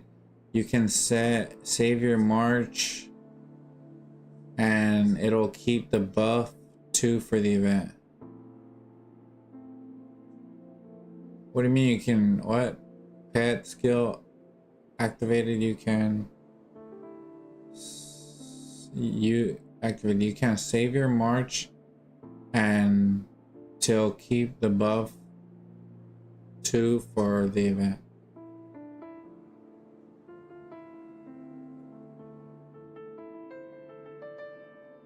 This guy.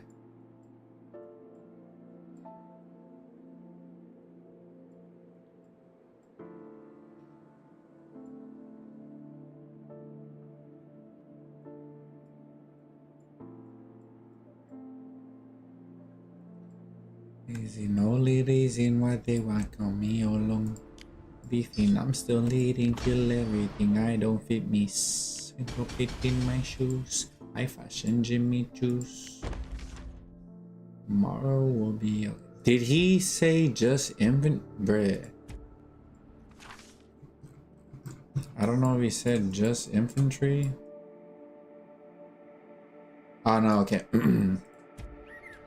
So ratio, middle lane, dispatch. We're using the 30-20. Oh, I gotta take off her gear. A contract's a contract. Dang, Gina's pretty strong without that gear. Time to build, baby.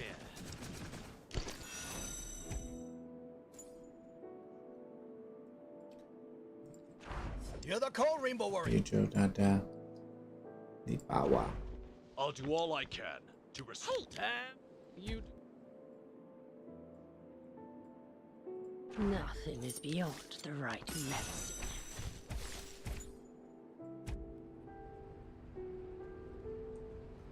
This guy.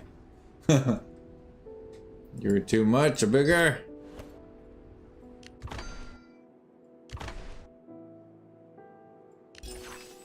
You're like, oh no, this guy's built different. Can't handle it.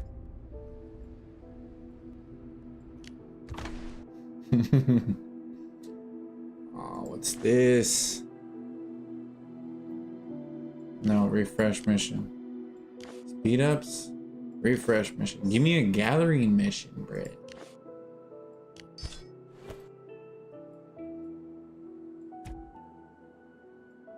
Can I refresh this too? No. Yeah, see, they got the gathering missions. Those aren't that hard. Niggers. Didn't I just register? Oh, I haven't registered.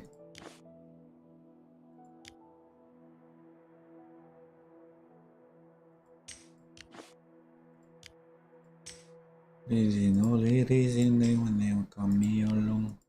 Beefing, I'm still leading, kill everything. I don't fit me. I go fit in my shoes. I fashion Jimmy Choo. Tomorrow will be okay. Thank you, Joe Dada. Deepawa. GG Gagawa.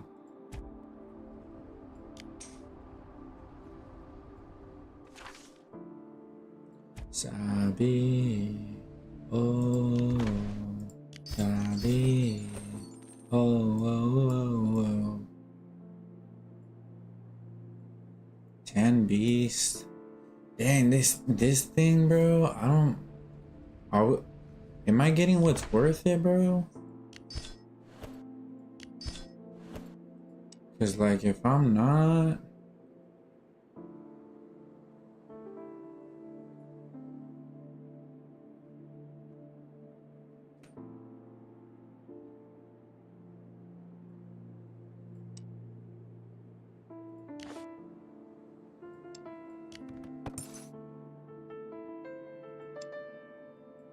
Oh yeah, I'm getting fire crystals. Alright. I don't know, man.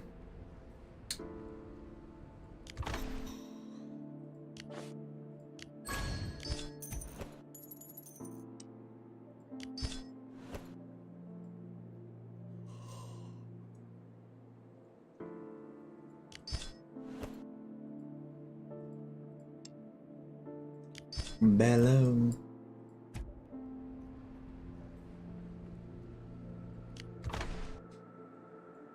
No, I gotta make you a joke. I got be power. I'm gonna get you. She gaga wa.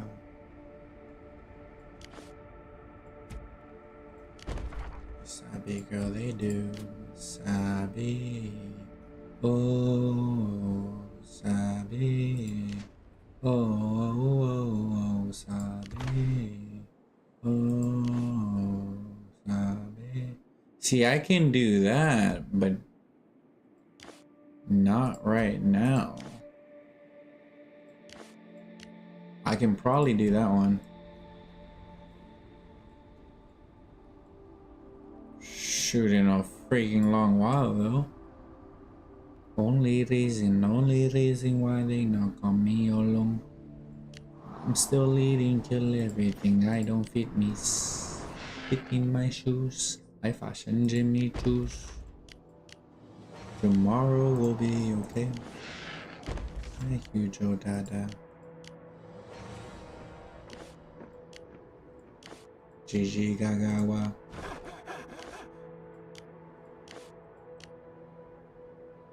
Happy girl, they do. Oh, Sabi. Oh, Sabi. Oh.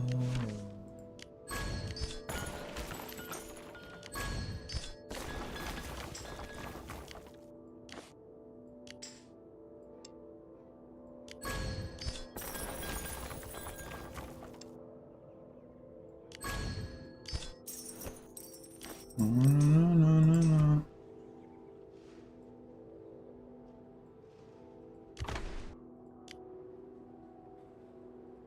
Gigi Gagawa.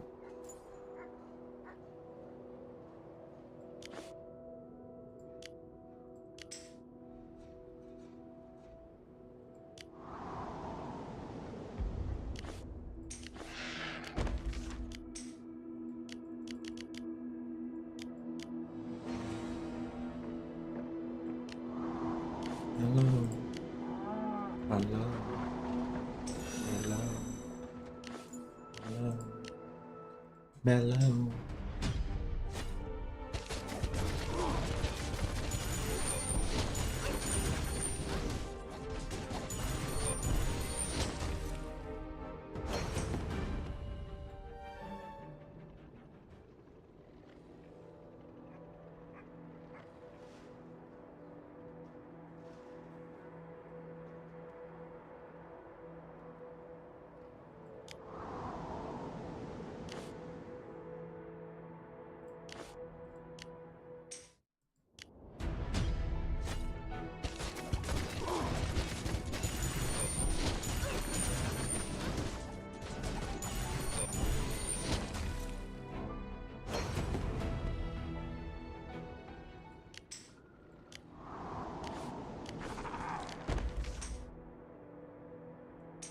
Only reason why they not got me alone. Why you beefing? We're still leading. I don't fit me.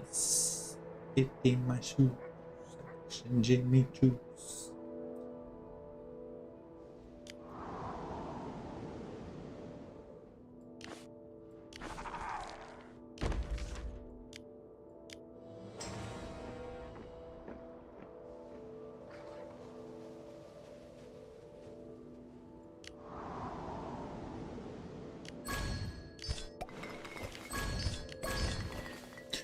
Oh, Sabi. Sabi. Oh.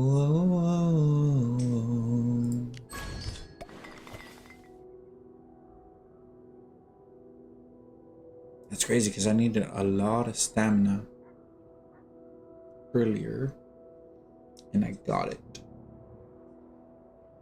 Bruh. Waiting forever.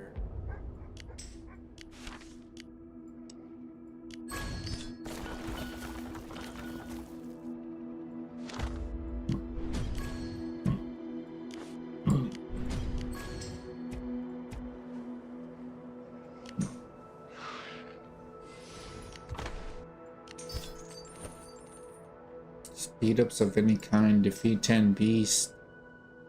Defeat 10 beasts. Can I just auto join?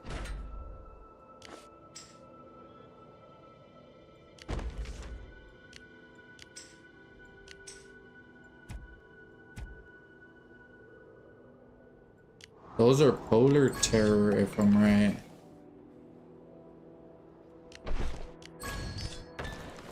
It says defeat 10 beasts.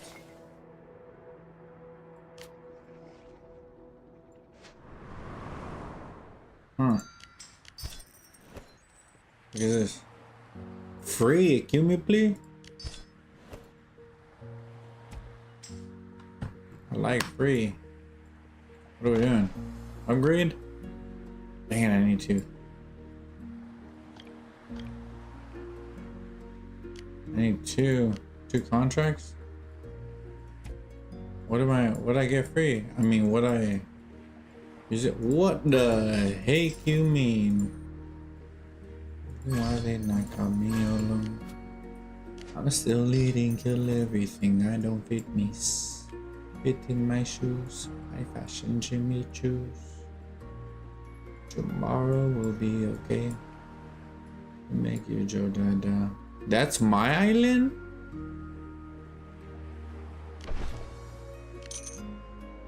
That's pretty cool. I ain't lie. Cool island I got here.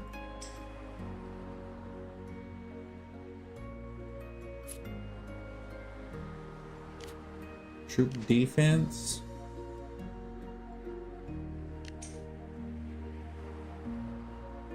Troop defense? Oh, 2 trucks? Event locked.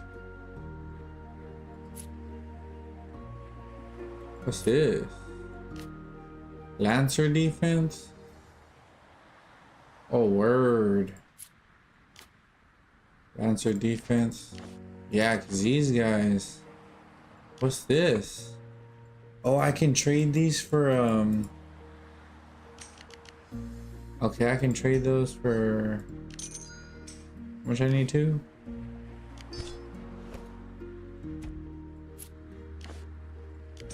Hey, there's some dudes that die faster. Greet everybody below.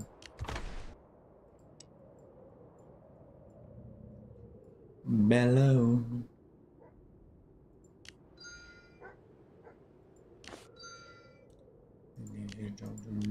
I'm gonna make you Joe Dada.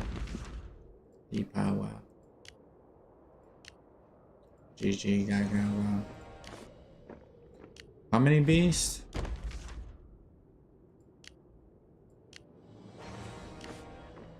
I'm not sure. We're just gonna send attacks. Like probably 4 maybe. Is this guy still auto rallying? Probably. Where's he even? Yeah, just 4. Raise true power. That I don't know if I have that. I don't know if I have that done. Reason why they not call me alone. I know we feel everything. I don't fit me. And I don't fit in my shoes. I fashion Jimmy choose. Tomorrow will be okay. I'm gonna make you Joe Dada. The power. Stop it. What does this want me to do? Promote. Yeah, I can possibly do that, but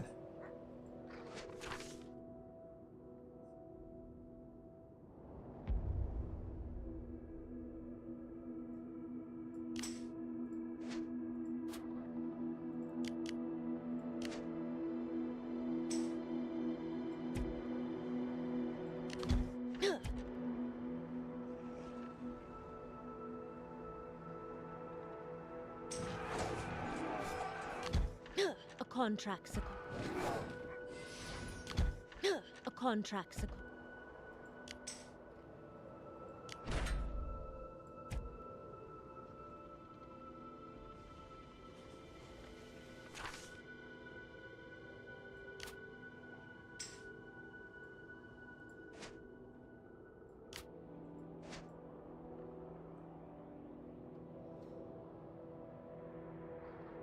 Ooh, Peaches, how you doing? Welcome, welcome.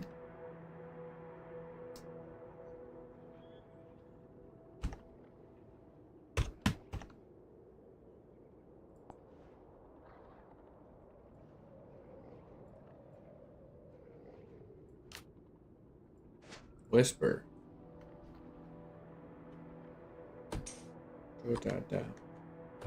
Deep power. GG Galvvyy.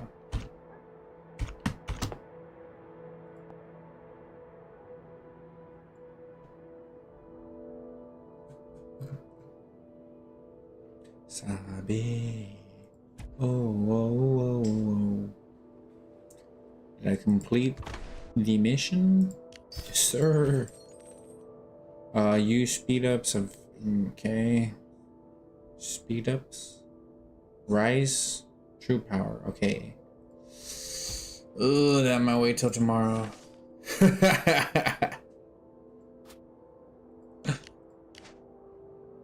Only reason why they like on me alone. All you beefing, I'm still eating, kill everything. I don't fit me. It'll go fit in my shoes. High fashion Jimmy choose. Tomorrow will be okay.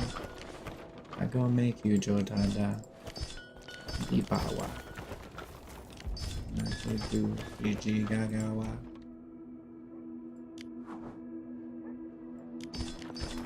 Sabi girl, they do. Sabi. How you doing? My right eye hurts a little bit. Probably because I woke up very, very early today for me. But other than that, I think I'm doing pretty good. How are you doing today, Peaches?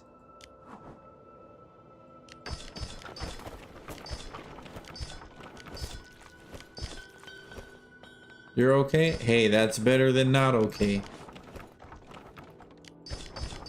You working today?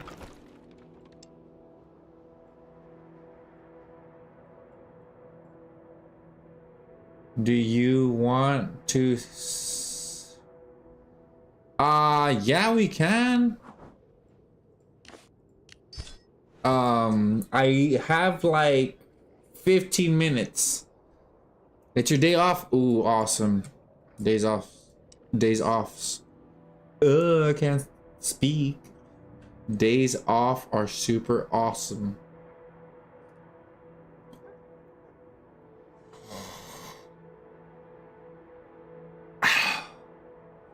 That was weird, right? Couldn't really speak there. Don't know what was going on. GG Gagawa.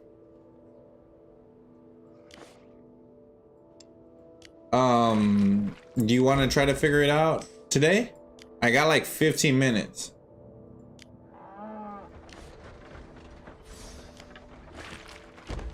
Or you think we need more time? No more what?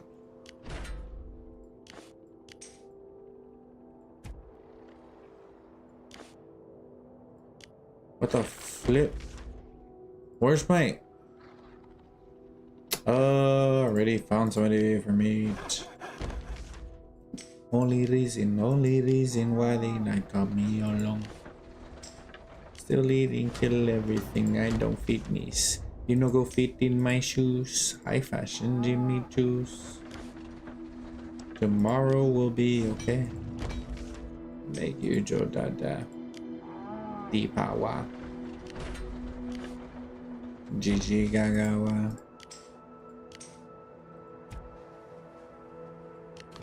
Sabi girl, they do. Sabi. Oh. Sabi. Oh. Sabi. Oh, sabe. Oh.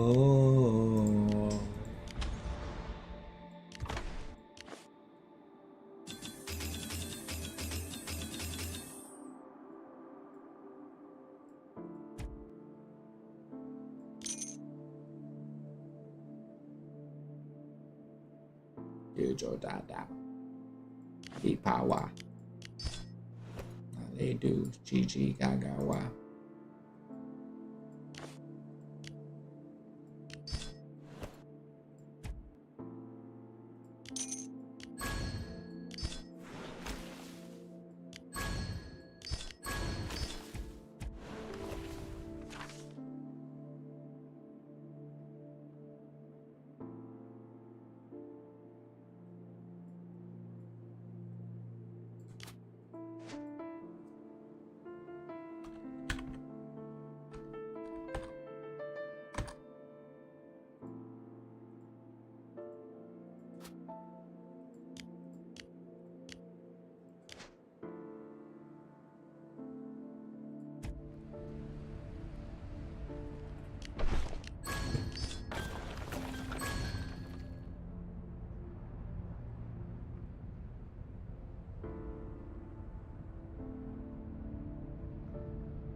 Hey! All the traffic for funds. All I've seen is a struggle. No water, we badly paid. My dad, right?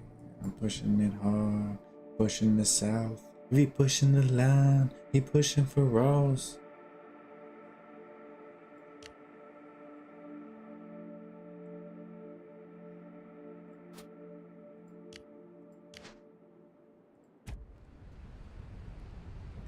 Push. Alright, alright. Trying to survive. I'm 9 to 5. On the line. Jim, what up, buddy? How you doing? Welcome. How's it going? Push it to the limit. I'm pushing it. Lurking while I run some games, bro. You're Apex?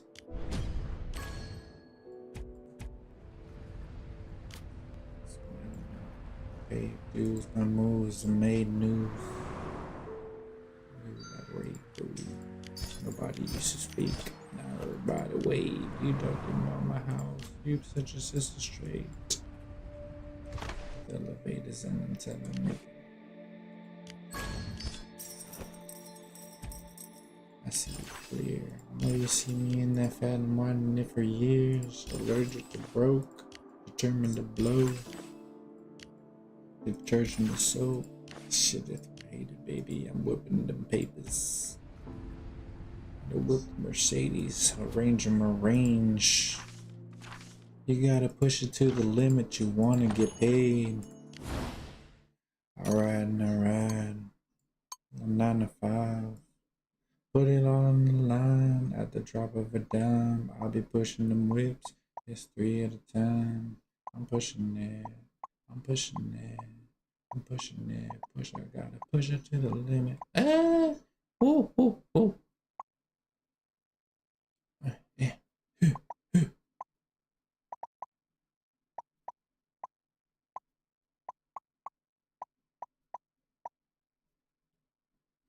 The world is yours, 100 million and more. Rouse, rouse. Call it to the time.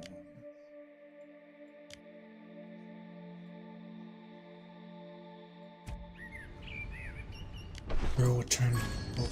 Oh, that boy Rick Rouse will be more than a tow truck. Pushing the push, we breaking the move.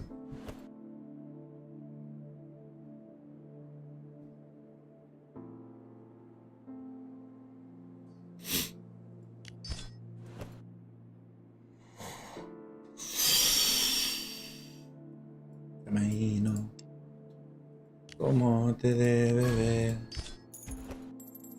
Con ese. Y yo estoy pensándote, para mí no es nada. Me gusta que no sea formal. Tiene cara. Nada. 4 fantastic. Solo capareta, solo capareta me gusta.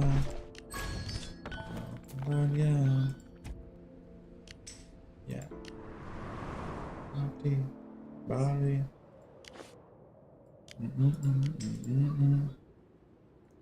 What the hey? Wow, F3? L33? Pongo frenos. Me la partan suelo. Me gusta, no me mato, es extremo. Es nada formal. Baby, welcome. Todo lo que diga por dentro. Romantic. 4 fantastic. Lo que puede entrar. Cuando me que no voy a fallar. Nunca. Es uno de estos. Puesto. Eso no es esto. No tiene cara.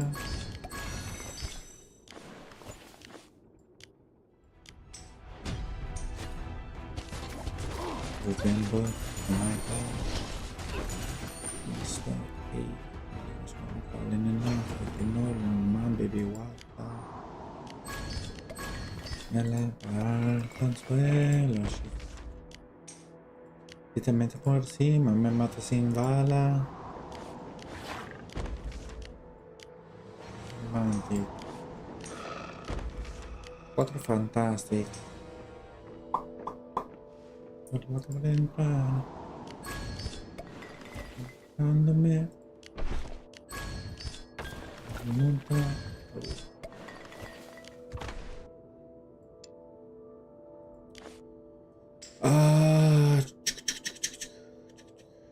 Okay, shards.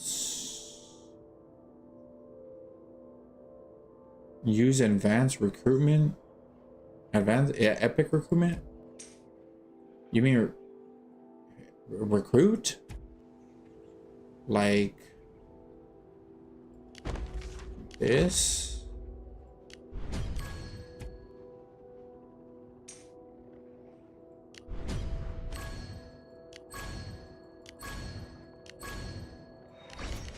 Oh, let's go, Molly.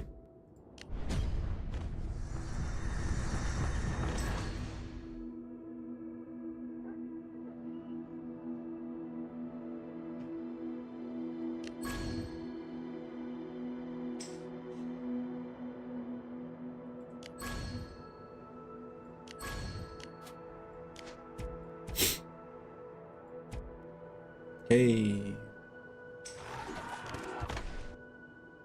Oh my god, on me so. Hey, won't capture my soul. Oh my god, on me so. Make a one bottom bow. Pero para. Pero para. I'm blue. Even better donde para. No calling for one. I'm not playing with you, I'm not joking. My 3rd album is loading. I'm on duty, but I'm on low key. Come on, what they want? When you want me, when you want me, I'm in San Francisco, Johnny. When you want me, when you want me, I just flew in from Miami. Pero para, I'm loose. Even pero donde para. When I'm with you, we're never getting up. Slow wine, I'm not in a rush. I can be music in your ears. So close, and since I put the ring in the finger, still frozen. Love is slow motion. I wanna feel you over me, yeah. Imagine your eyes, love the way you ride. It happens every time. Alright, this ride. Is it heaven in this right here? I will never leave your side. Tonight. When you want to see me, I'm in West London this evening, giving me the feelings. No, I'm not leaving till I fly LA next weekend. Girl, I'd rather go find somewhere quiet. And I get lost here in your eyes. Oh my god, on me so. Girl, you just captured my soul. Oh my god, on me so. Make me wanna just take you home. Better, para, better, para. I'm loose. Even better, done that, para. Bruh. Oh, big pumpkin. Whoa, that was a big pumpkin. Nightmare Pumpkin King. Hoopda! Hoopda! 3 hits? Maybe I didn't finish him. Hey, what's that? Is that Galvvyy?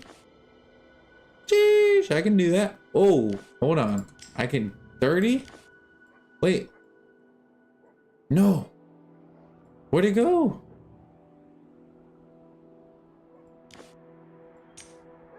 Complete the bruh. Do I have the animal? I do not. I will get that done.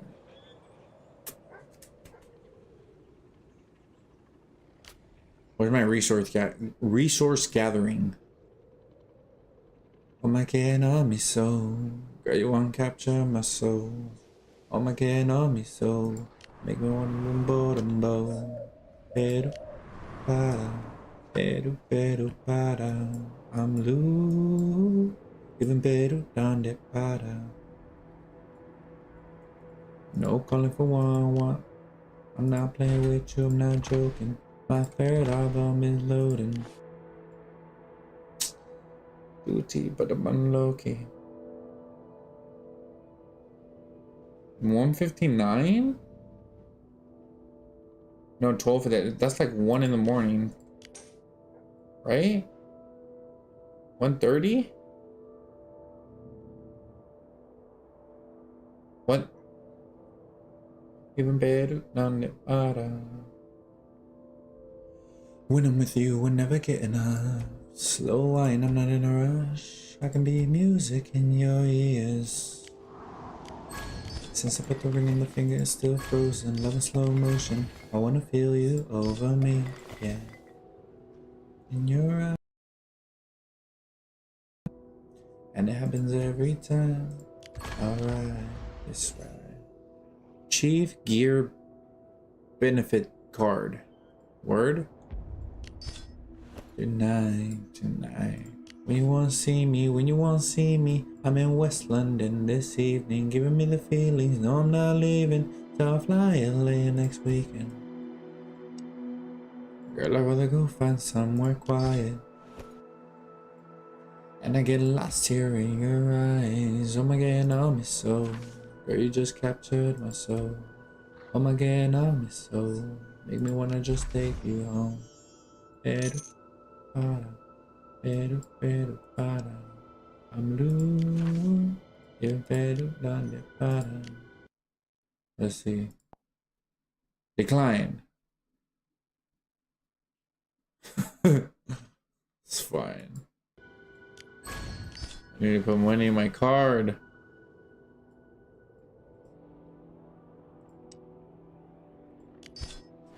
A little bit of cash.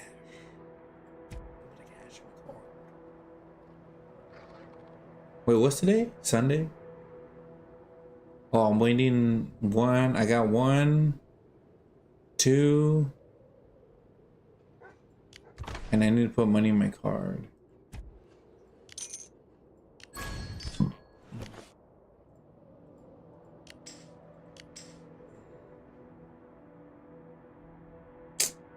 No.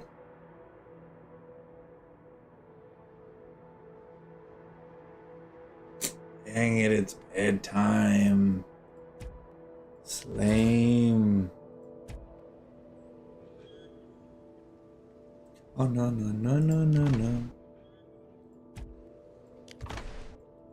Ulama, I stay on my 10 toes. I'll make me do like this taco. Pretty time when these love is shit, baby. You know I love you, but I'm always on the road. And I know you want that too. And I gotta show that die for you. No, well, be quiet. I don't make my spanda loose. Somebody don't make my spanda loose. I gotta show that die for you. No, well, be quiet. So no what I'm no lie. I'm Miami T for no automatic for my head. No automatic for my head. No, I'm a lie. Never seen a guess up like in my life, I must confess.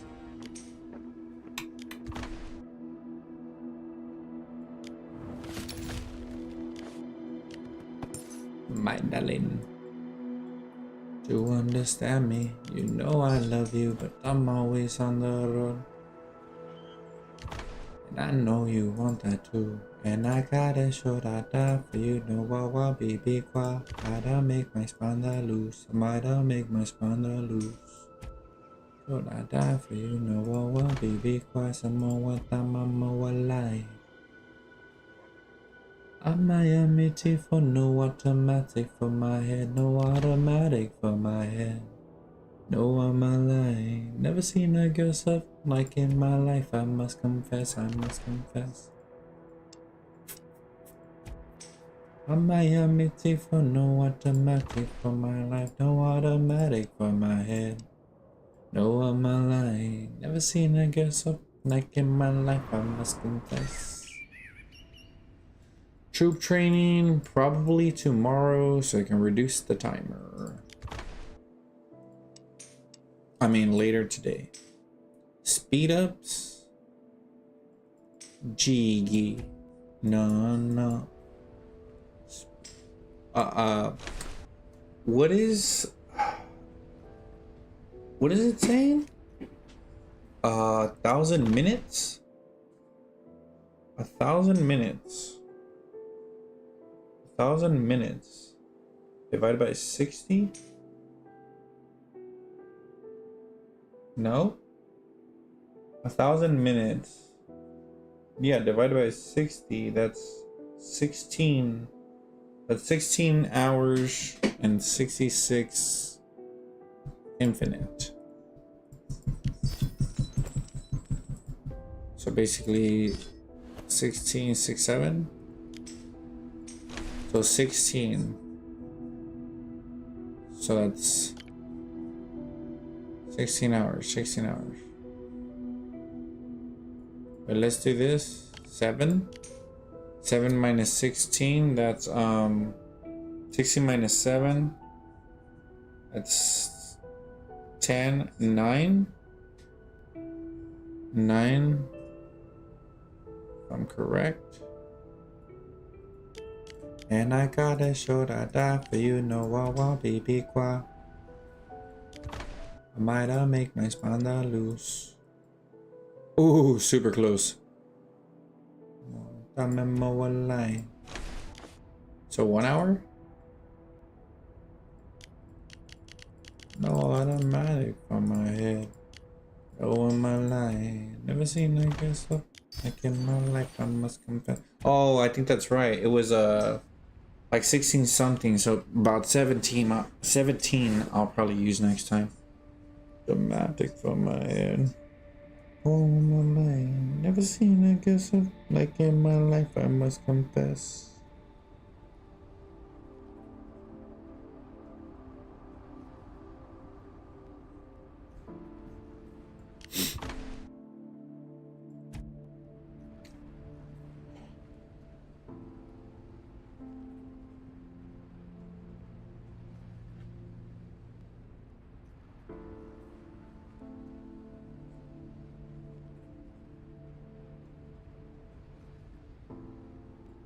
The abyss vai pasa limbo.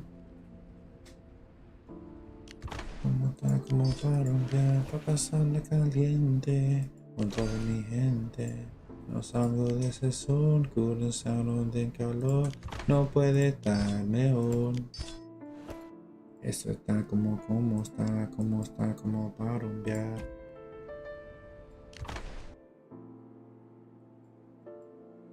They ran out total.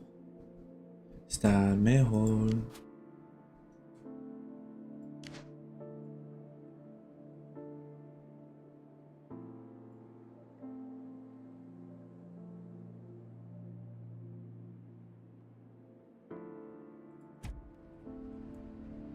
Oh, well. Troop training, so that's the last one I gotta do there. That's the last mission there. We survive by limbo.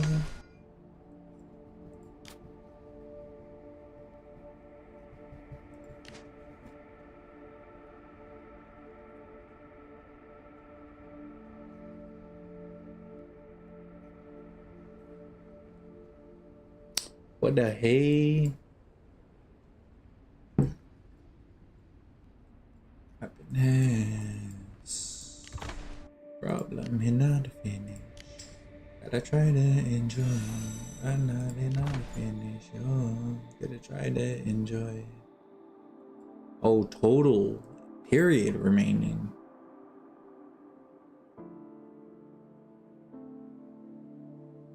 Go make it dance like no walla. Hey, yeah, no walla. Make it dance like no walla. Hey, yeah, no walla.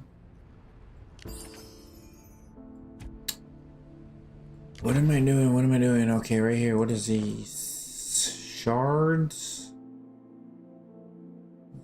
Gear. Shards. Gear shards. Okay. Okay, this guy. Time to build, baby. Look like wow. They're going to him anyway.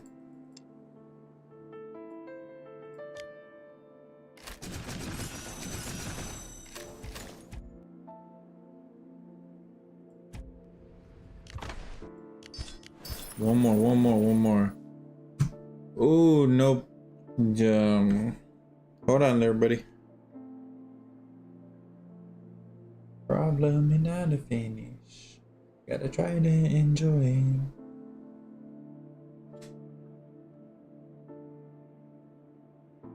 Korean Joy Min Soo. I live in a world where 479 servers full of strong and weak people. Work hard.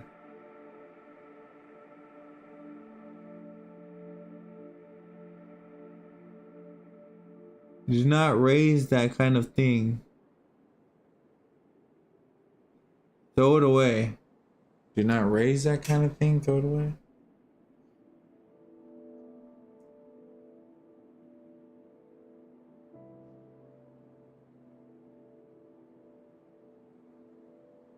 Are in okay, they're in harmony. Work hard. Do not raise that kind of thing. Throw it away. If you can understand English, that's cool that the strong and the weak are in harmony. That's amazing. I think we're doing pretty good here. We got nap 10 going on. If you understand English, yeah, we're doing pretty good over here. But you're in a really older server, and that's cool that there's still harmony between the strong and the weak over there.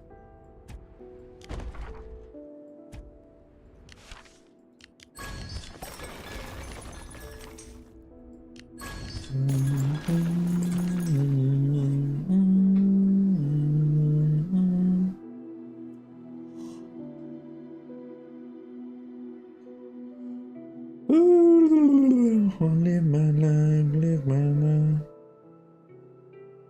I look like Wahala.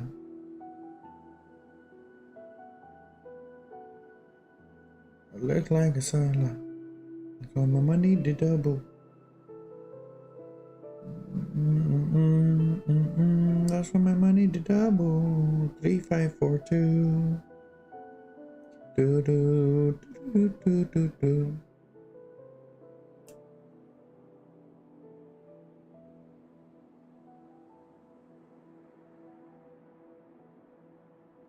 Took.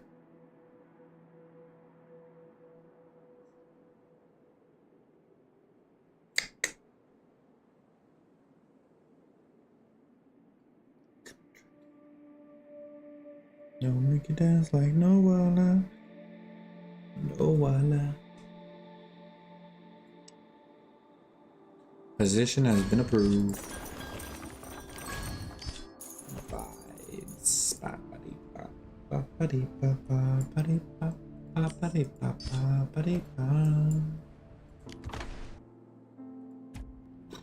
Sappy girl, no, they do like walk.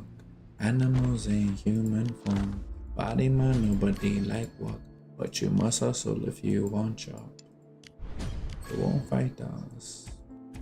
We catch up. They're too righteous. No kind of form, so they do like us. We don't got any time for the hate and the bad energy. Got my mind on my money.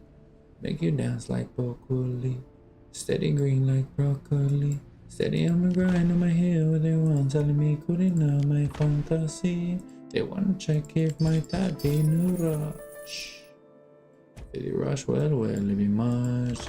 Make my time for the rush. The kind money we dodge. Yeah. For the rush, well, it be much. And we hype everybody they crush. There's no dueling with us.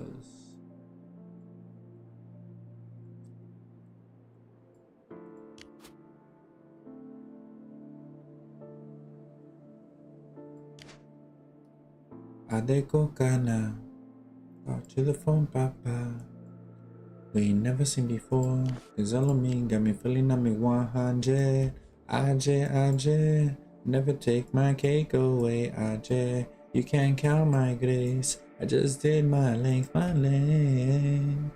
You don't got any time for the hate and the bad energy. Got my mind on my money. Make you dance like broccoli. Steady green like broccoli. Steady on my grind, on my heel, what they want telling me couldn't have my fantasy. They wanna check if my time be no rush. For the rush, well, it be much. Gotta make my time for the rush. The kind money we touch. Yeah, for the rush, for the rush. What? What? Excuse me, please? This voucher can be used to purchase monthly value card worth 99 at... Bruh.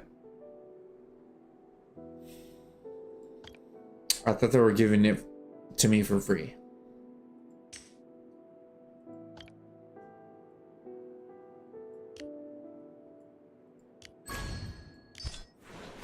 That was a bunch of hoopla.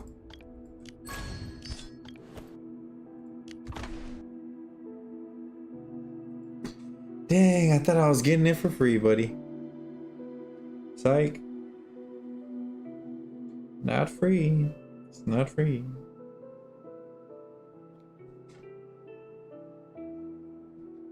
Dancing on alone, get up on the floor, dancing to the break of dawn.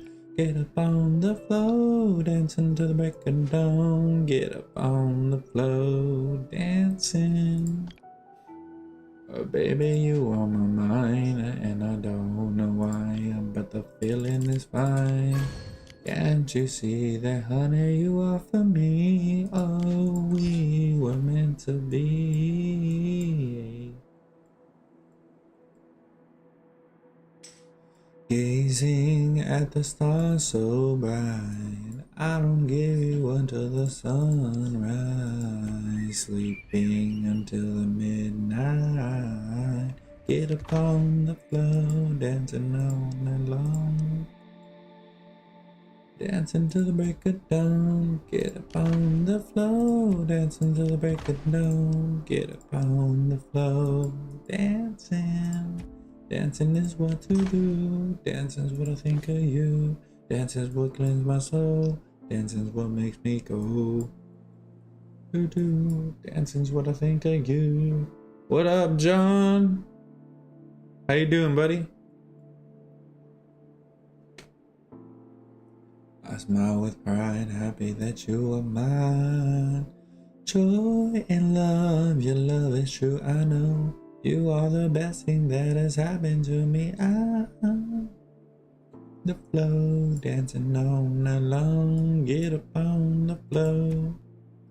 Okay, so I think it's the shards that I'm going for.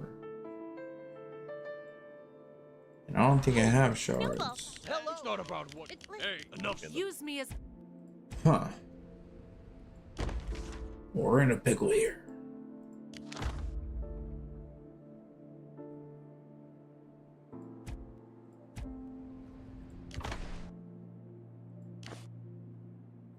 Use epic shards to ascend heroes. Oh, chief gear? 1 point. Oh, I don't need a lot, so I can just speed up something like this. Does that work? Probably not. Dang, 3 days?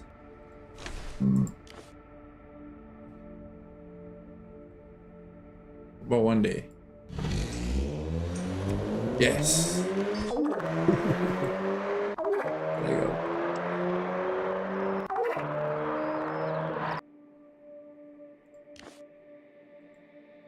I think I can do that too.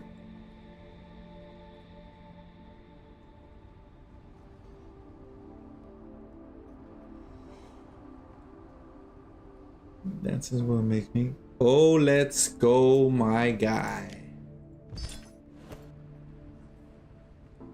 What the heck you want? What? On my stream? Yeah. What?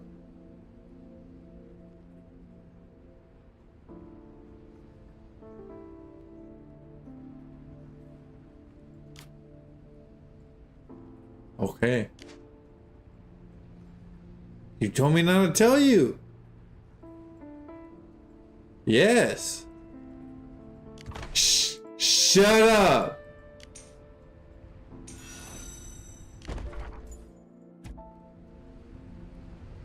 Hey, bro. Use me. Michael. You're lying to me, bro.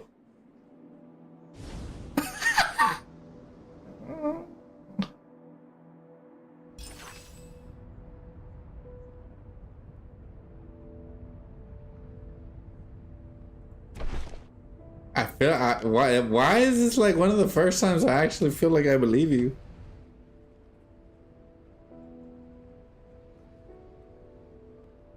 Send me a screenshot.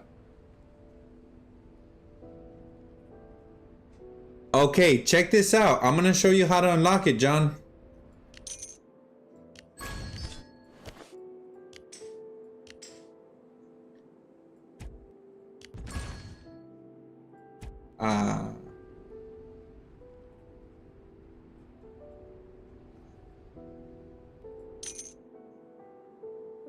Oh, this is a little game I play.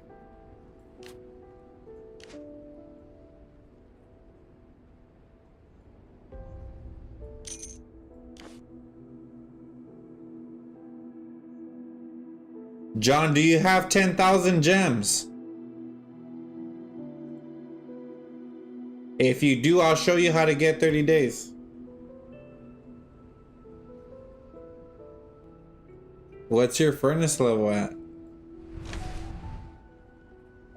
It's the you know the little campfire that they started in the beginning? And it's in the middle of your, it's right next to the cookhouse. It's the middle thing. Nice. It's a very beginning.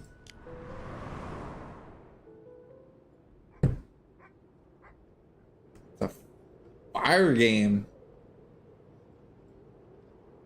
Yeah, yeah.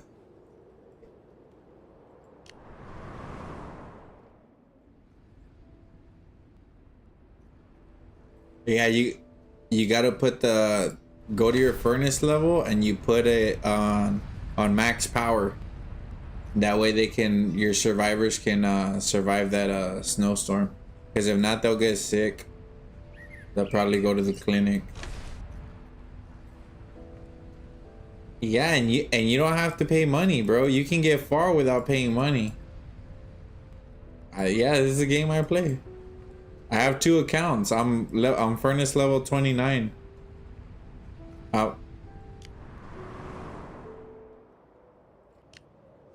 Yeah, it's a really cool game. I like it, and but like I said, you don't need money. I have 2 accounts in the same state. So like, you know how you have your level 4? I have 2 accounts. I have one at 29 and one at 28, and both are in the top team right now.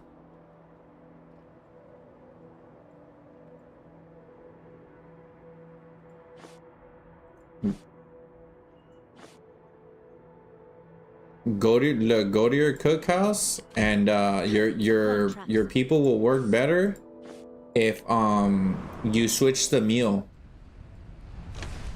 You see where it says click your cookhouse, and you see where it says production, and it has like 3 little lines. Yeah, click your cookhouse, and then okay, it says production. Okay, you see how it has 3 little lines? Okay, give them fancy meal, and they're gonna work harder because that's a better meal. It's gonna cost a little more, but that's okay. You're gonna make enough to take care of them, and they'll work harder. That's like one of the tips in the beginning. Nice. Yeah, freaking little game. You're like, go play your little game. Go play your little game. Yeah. How you feel now? All right, John, hold on. Look. Okay, come right here, John. Go to in the VIP section. Come right here towards the bottom. Yeah, dude. If you ever want tips, tricks, let me know. You're fighting? Who the heck you fighting? This guy throwing rounds, fighting a deer. Oh, are you talking about your intel missions or what?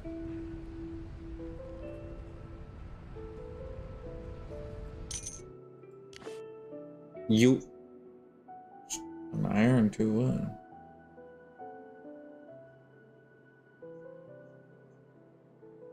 Oh yeah.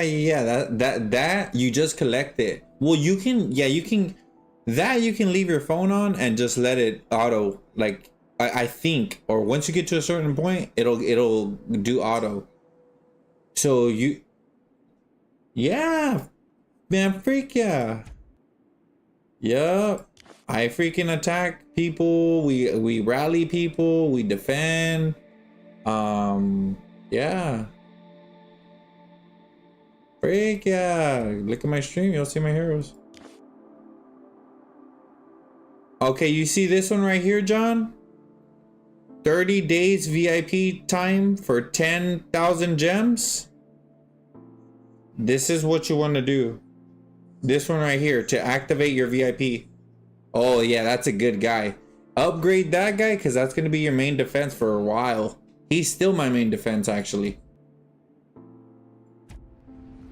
Sergey. Yeah, press recruit hero. That'll get you a... Let me know if you did it, John. This one right here. 30 days VIP time. 10,000 gems. No, that's cool, dude. Yeah. Yeah, so you turn on your fire put it on max power. Leave it on max power. So that way when it... Nice. So it got warmer. Yeah, that way your survivors don't freaking get sick during the blizzard because when the storm comes. This guy. You're like, my people eating good over here. Fancy meal. This guy. It's alright, I got Sam's. Little Walmart, what's that? Freaking... I saw your cookhouse, freaking loads of fishes. We're over here. This is Texas Roadhouse. That's your power. That's like everything combined. Your buildings, your people, your hero gear, your hero. Yeah, but if under your photo or under the little avatar on top, there should be some people there, like a red square with people. And if there's not, do you have the it looks like a lighthouse? Have you got that yet or no? No, not the hero hall. Right under the hero hall should be a lighthouse. If you don't have it, then keep on upgrading your furnace level. Keep seeing what you need. Oh, okay. So focus on upgrading your furnace level. Oh, bro, them freaking dudes, bro. They're gonna complain until you max almost everything out. You'll max out, bro. Ooh, I wish I could throw these dudes out to see what the freak it really feels like to feel the cold, motherfreakers. They will put negative reports on your little suggestion box. They'll be complaining. This works too hard. This bed's too tough. It's cold. What this man, motherfreakers? They're lucky I can't freaking throw them out. Motherfreaker, they're freaking they're in the Hamptons over here. And I had one complain the other day. I was like, oh motherfreaker, you're lucky I can't throw you out. What, my shelters? Yeah, just come to my stream. You could tell me what to look or whatever. Okay. Okay, bye. John, did you do that? Did you buy the 30 days? Did you buy the 30-day VIP time for 10,000 gems?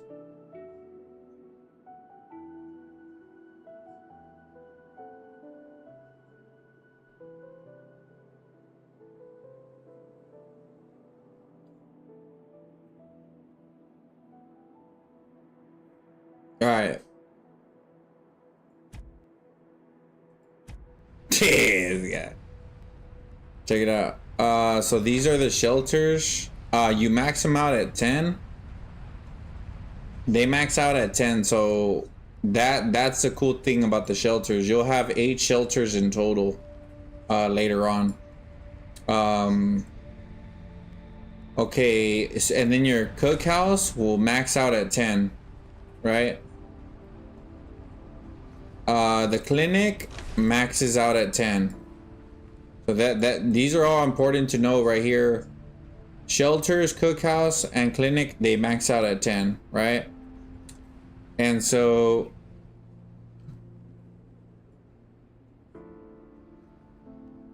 that's why I put the festivities every day.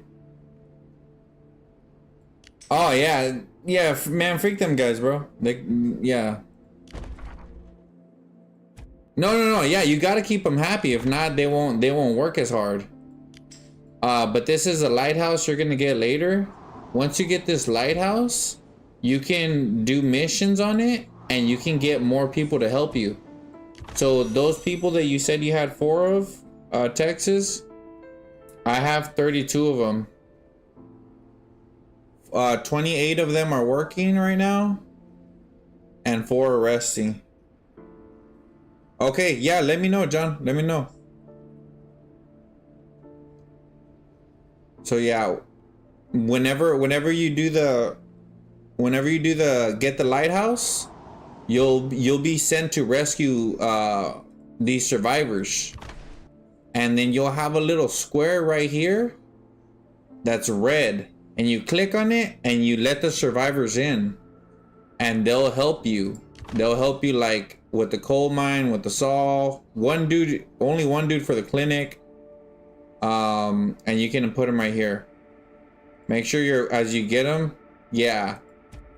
Oh yeah, dude. I'm telling you, I'm in the #1 team. A contract.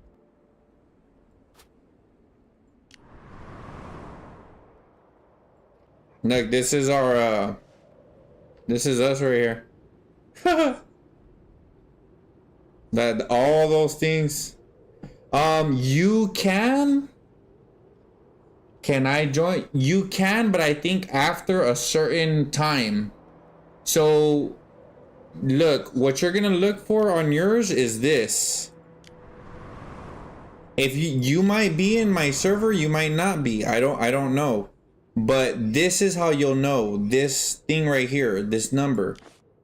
So you see where it says state? My state is 14. This guy. My state is 1493. That's the state that I'm in. I don't know what state you're in.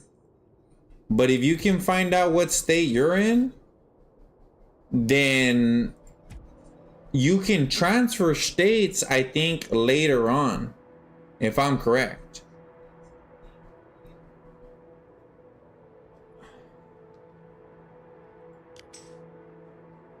Because I've seen where they talk about transferring states. I don't want to transfer where I'm at because I'm in the top team with both of my accounts.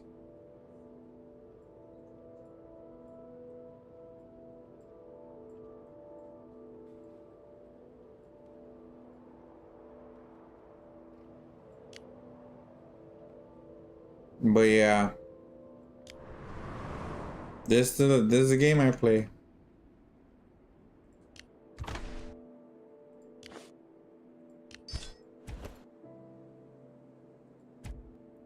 This the game.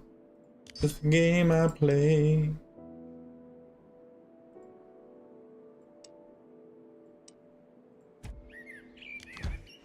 A contract. Let's see what she wanted. Okay. Galvvyy, what is the max level of pet?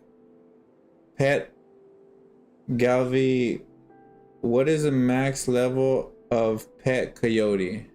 Alright, let me check, John. Max level of pet coyote?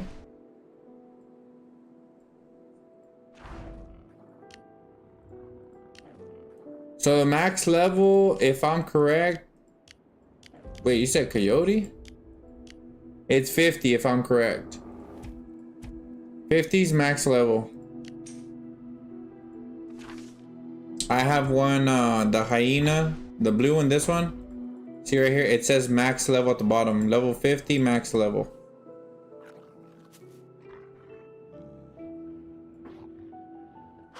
Yeah, max level. For now, it's max level 50. I don't know later if later on in the server's time it's gonna get like more. Yeah, that's the first one. Yeah. So more than likely. Oh, you talk about this guy, the Arctic Wolf? Oh, hyena? Yeah, for the hyena, it's 50. For the hyena, it's 50.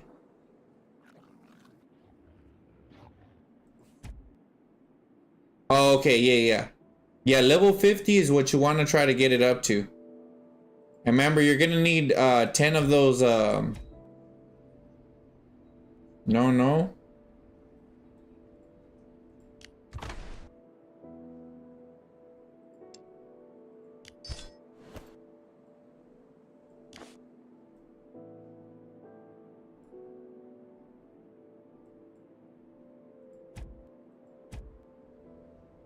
What's going on?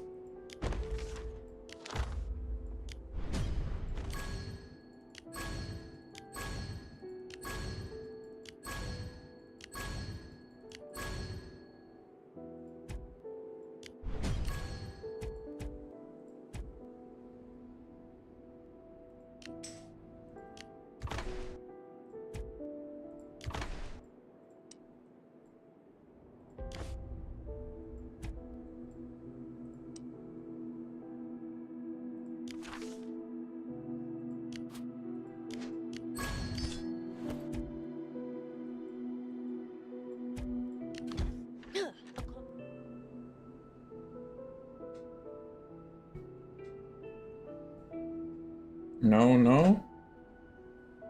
What do you mean, Joe?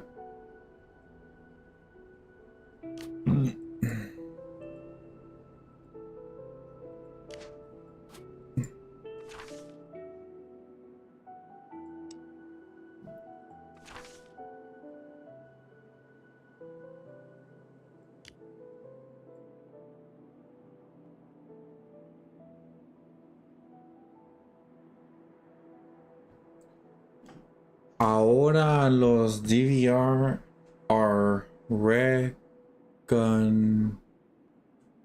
haciendo reconocimiento. No sé si nos atacan. I just got scouted 2 times. Thankfully, they didn't attack me. Did you see who scouted you?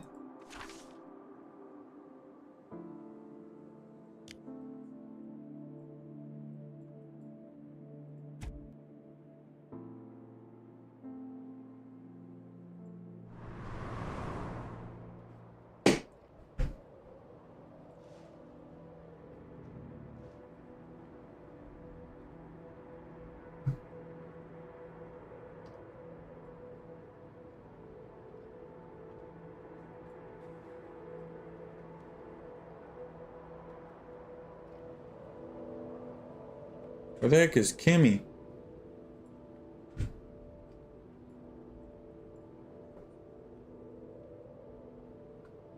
Maybe they're trying to look at what you got.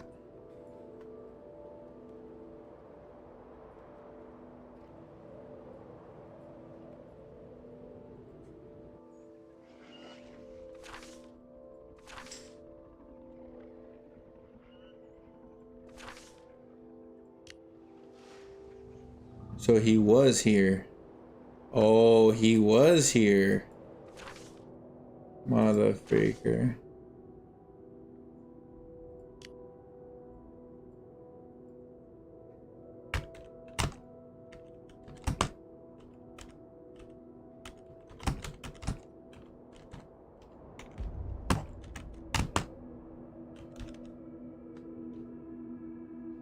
Yeah, they're probably checking you out.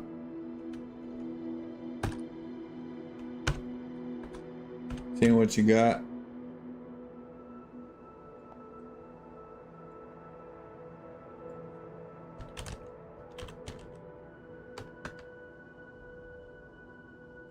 $1680. Oh yeah, that's a newer server than mine.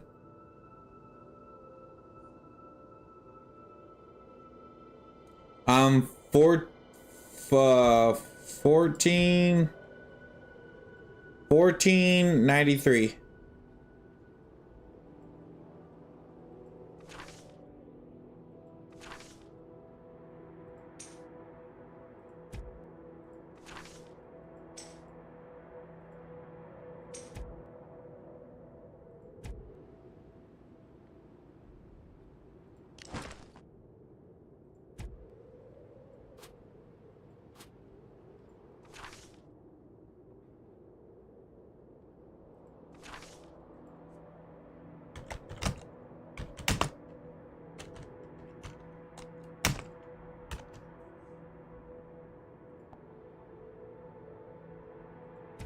Yeah.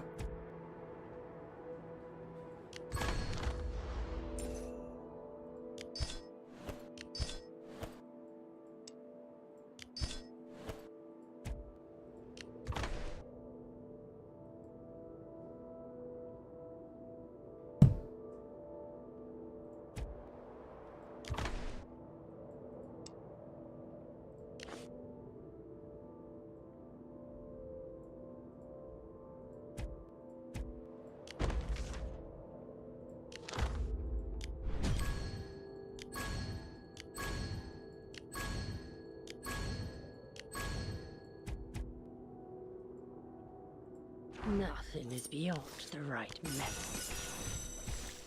Even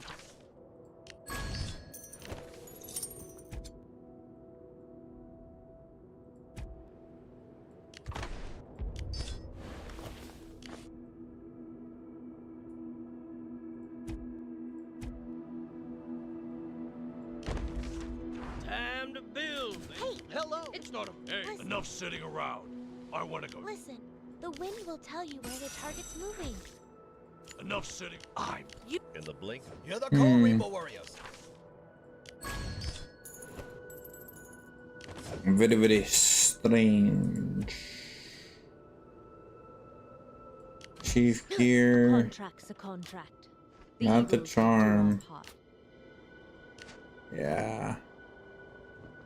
Not the charm gear enhancement. Not the charm, so probably use speed ups. Speed ups 1 point.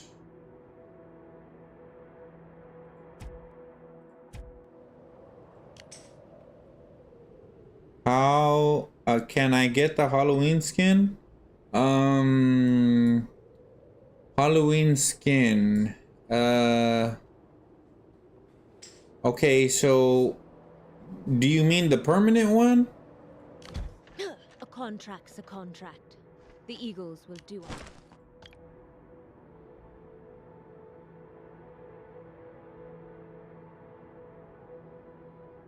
Hold on. Because some of my team members may have it. Halloween skin. I'm guessing you're talking about a permanent one.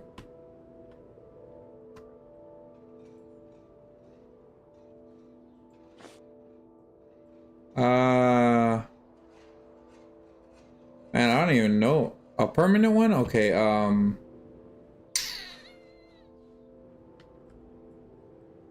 to be honest,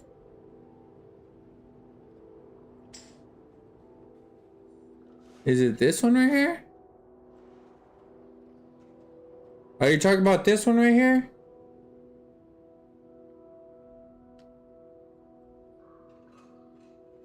I don't know if this is permanent, but he's one of the only dudes that looks like he has a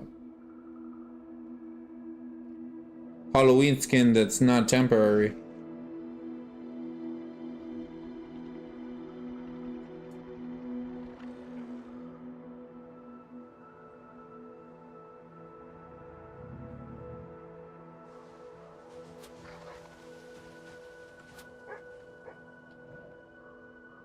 The cat one. This one?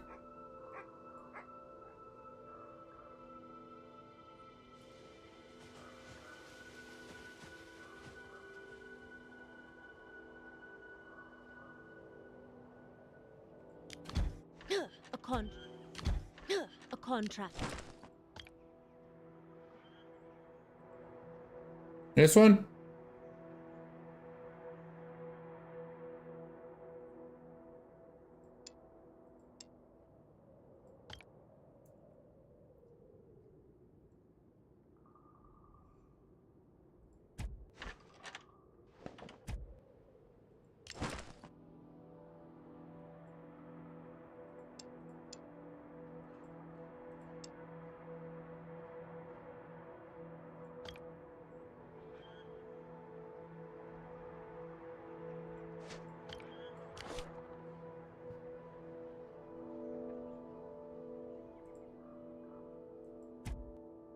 If you're talking about,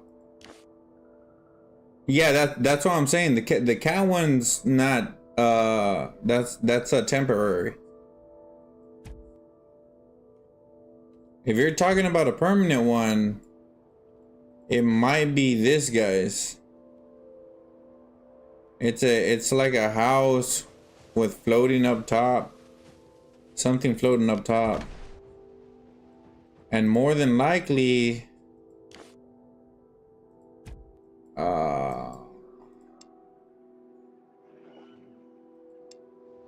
where would that come from?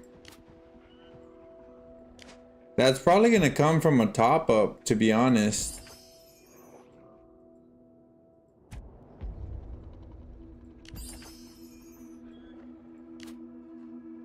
Ah, here it is.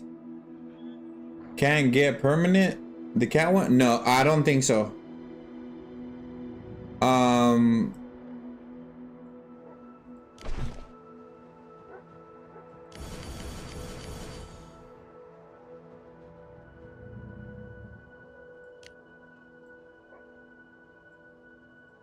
I don't think so, but there is this one you can buy, but I don't know for how long it'll stay. That's the one that I think my friend has. He's got this one, but I don't know for how long he has it, if it's permanent or not.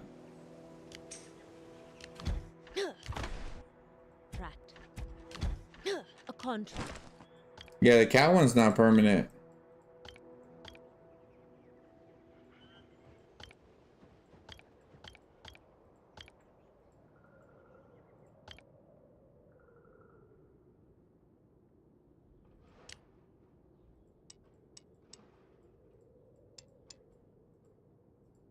Yeah, usually permanent.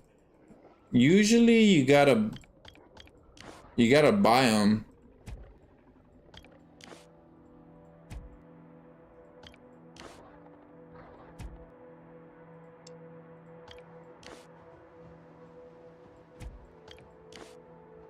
Yeah, usually for these kinds of things you gotta buy them.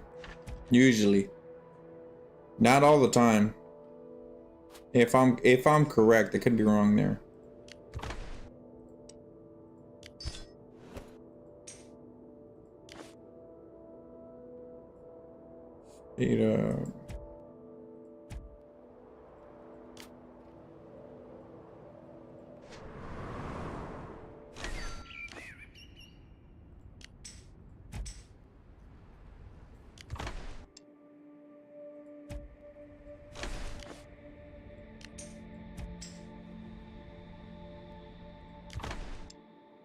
Golly, what the flip, bro?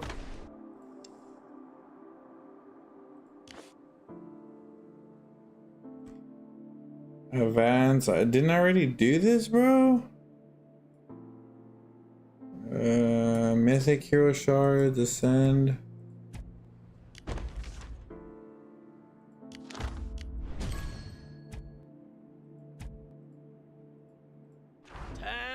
Dude, my heroes are freaking. Oh, let me see if I have enough for the research, dude. In the blink of an eye.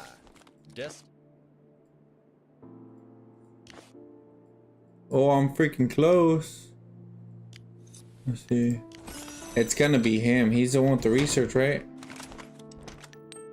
Yes, sir. Yeah, it's gonna be him. As much as I want it to be the training one.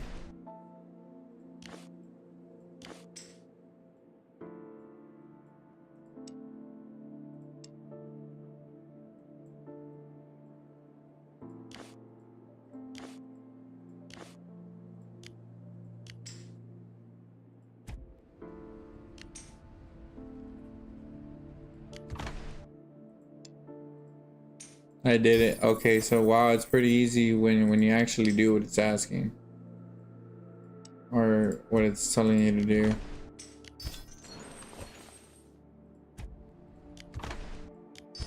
Okay, so here, use mythic shards.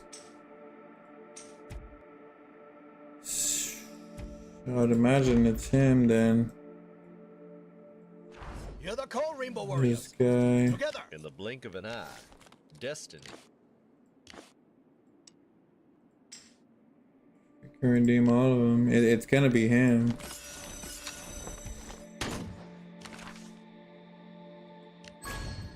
I ain't got 10 minutes left.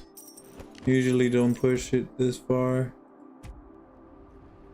Still, bro?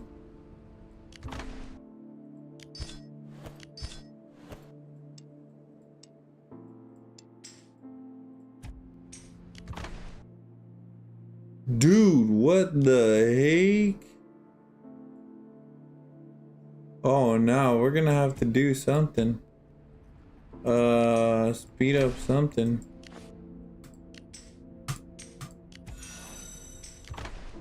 Okay, 10. Dang, bruh.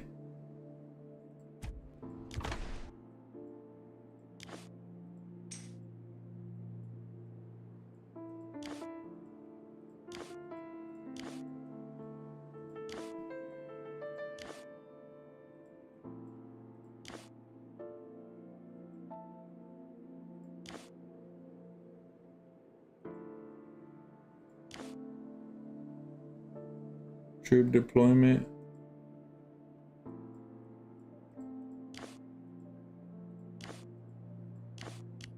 Dang, thing about this is the freaking help.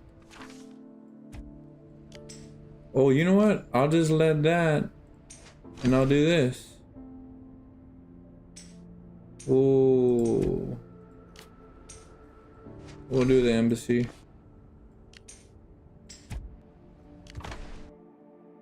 What the flip, bro?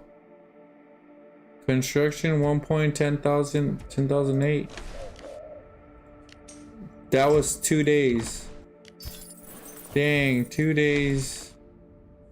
Did barely squat.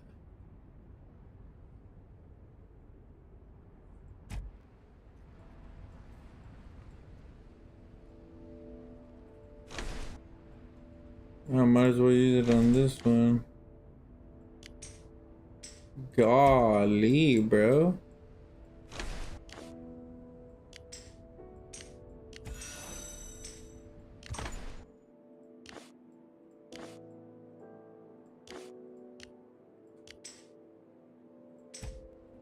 Freaking event.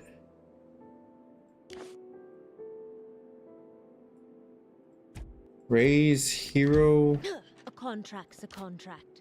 I can't flip and raise it right now, bruh.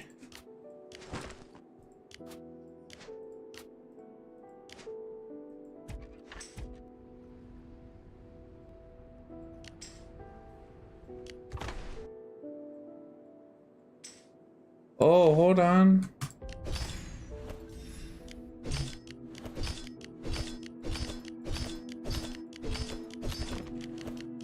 There we go. Is that why it's freaking asking us to upgrade? Cause all these freaking hits.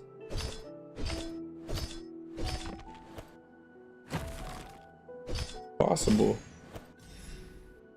Yeah, see, I'm getting speed ups. I'm getting stamina too. What the flip, bro? I should have been hitting, bro.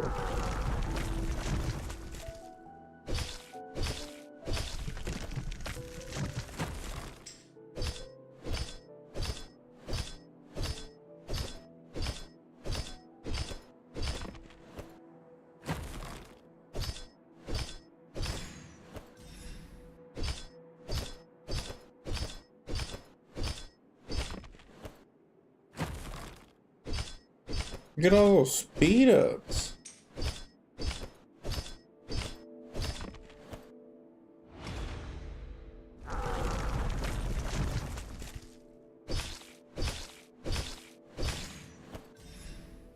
Dang, and jams, bruh. 1K jams, 3 hours?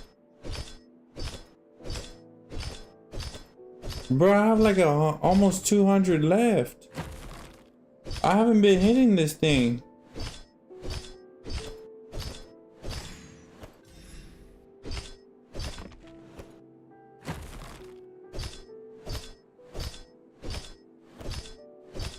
Bro, I should have been hitting this thing.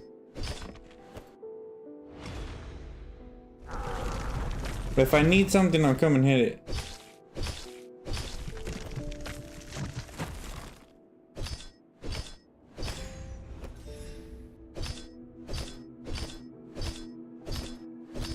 I'll probably leave like can't find where to buy.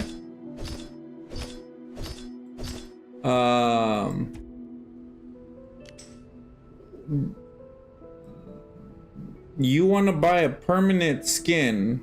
Is that what you want? You want to buy a permanent skin?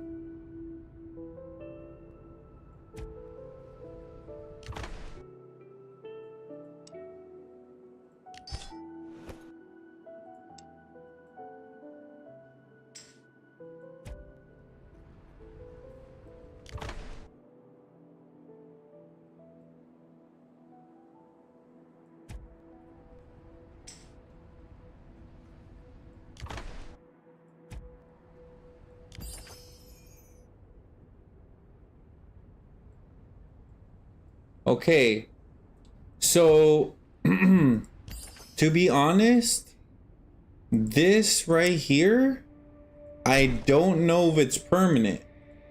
It doesn't say permanent, so I'm thinking it's not permanent.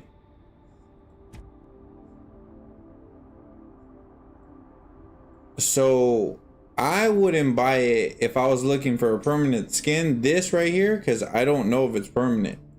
But I'll tell you what I can do is I can message my friend that has that skin and ask him if it's permanent. And next time if you come on the chat, I can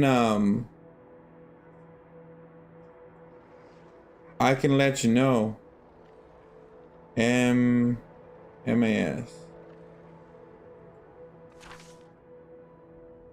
That castle for island deco? The castle for island deco?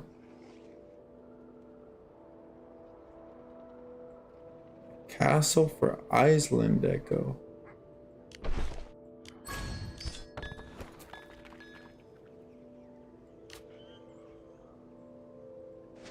I don't know. I don't think I know what you're talking about.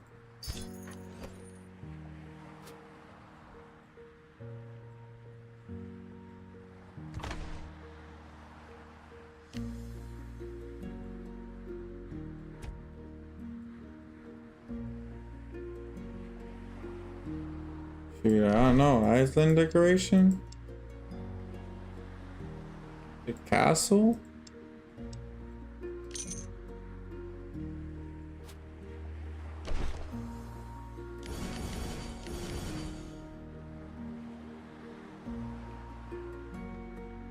If that's what you're looking for, then you can get that with 12k gems at a certain level. I'm not sure what level this comes out for the... Okay, sounds good. Yeah, for this one, if that's what you're talking about, I think it comes out at level 10. Your tree's got to be at level 10. There's even a Discord also. You can ask in the Discord.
All right, that's my time, y'all.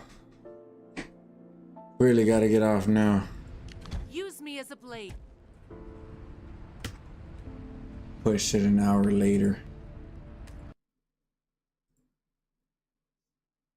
What the hey?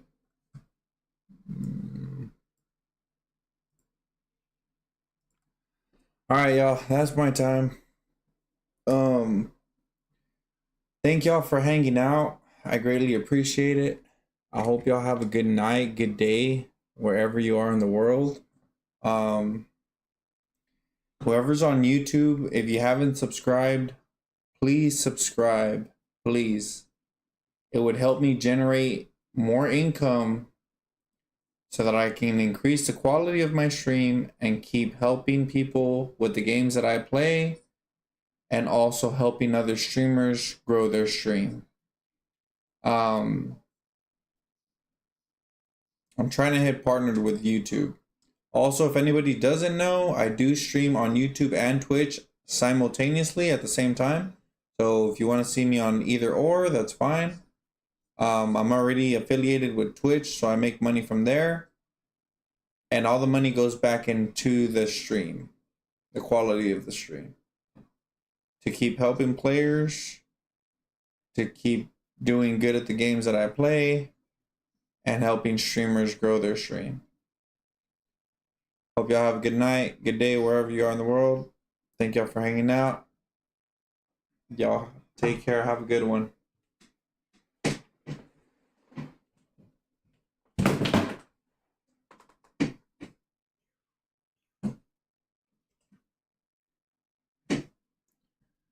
GG wanna go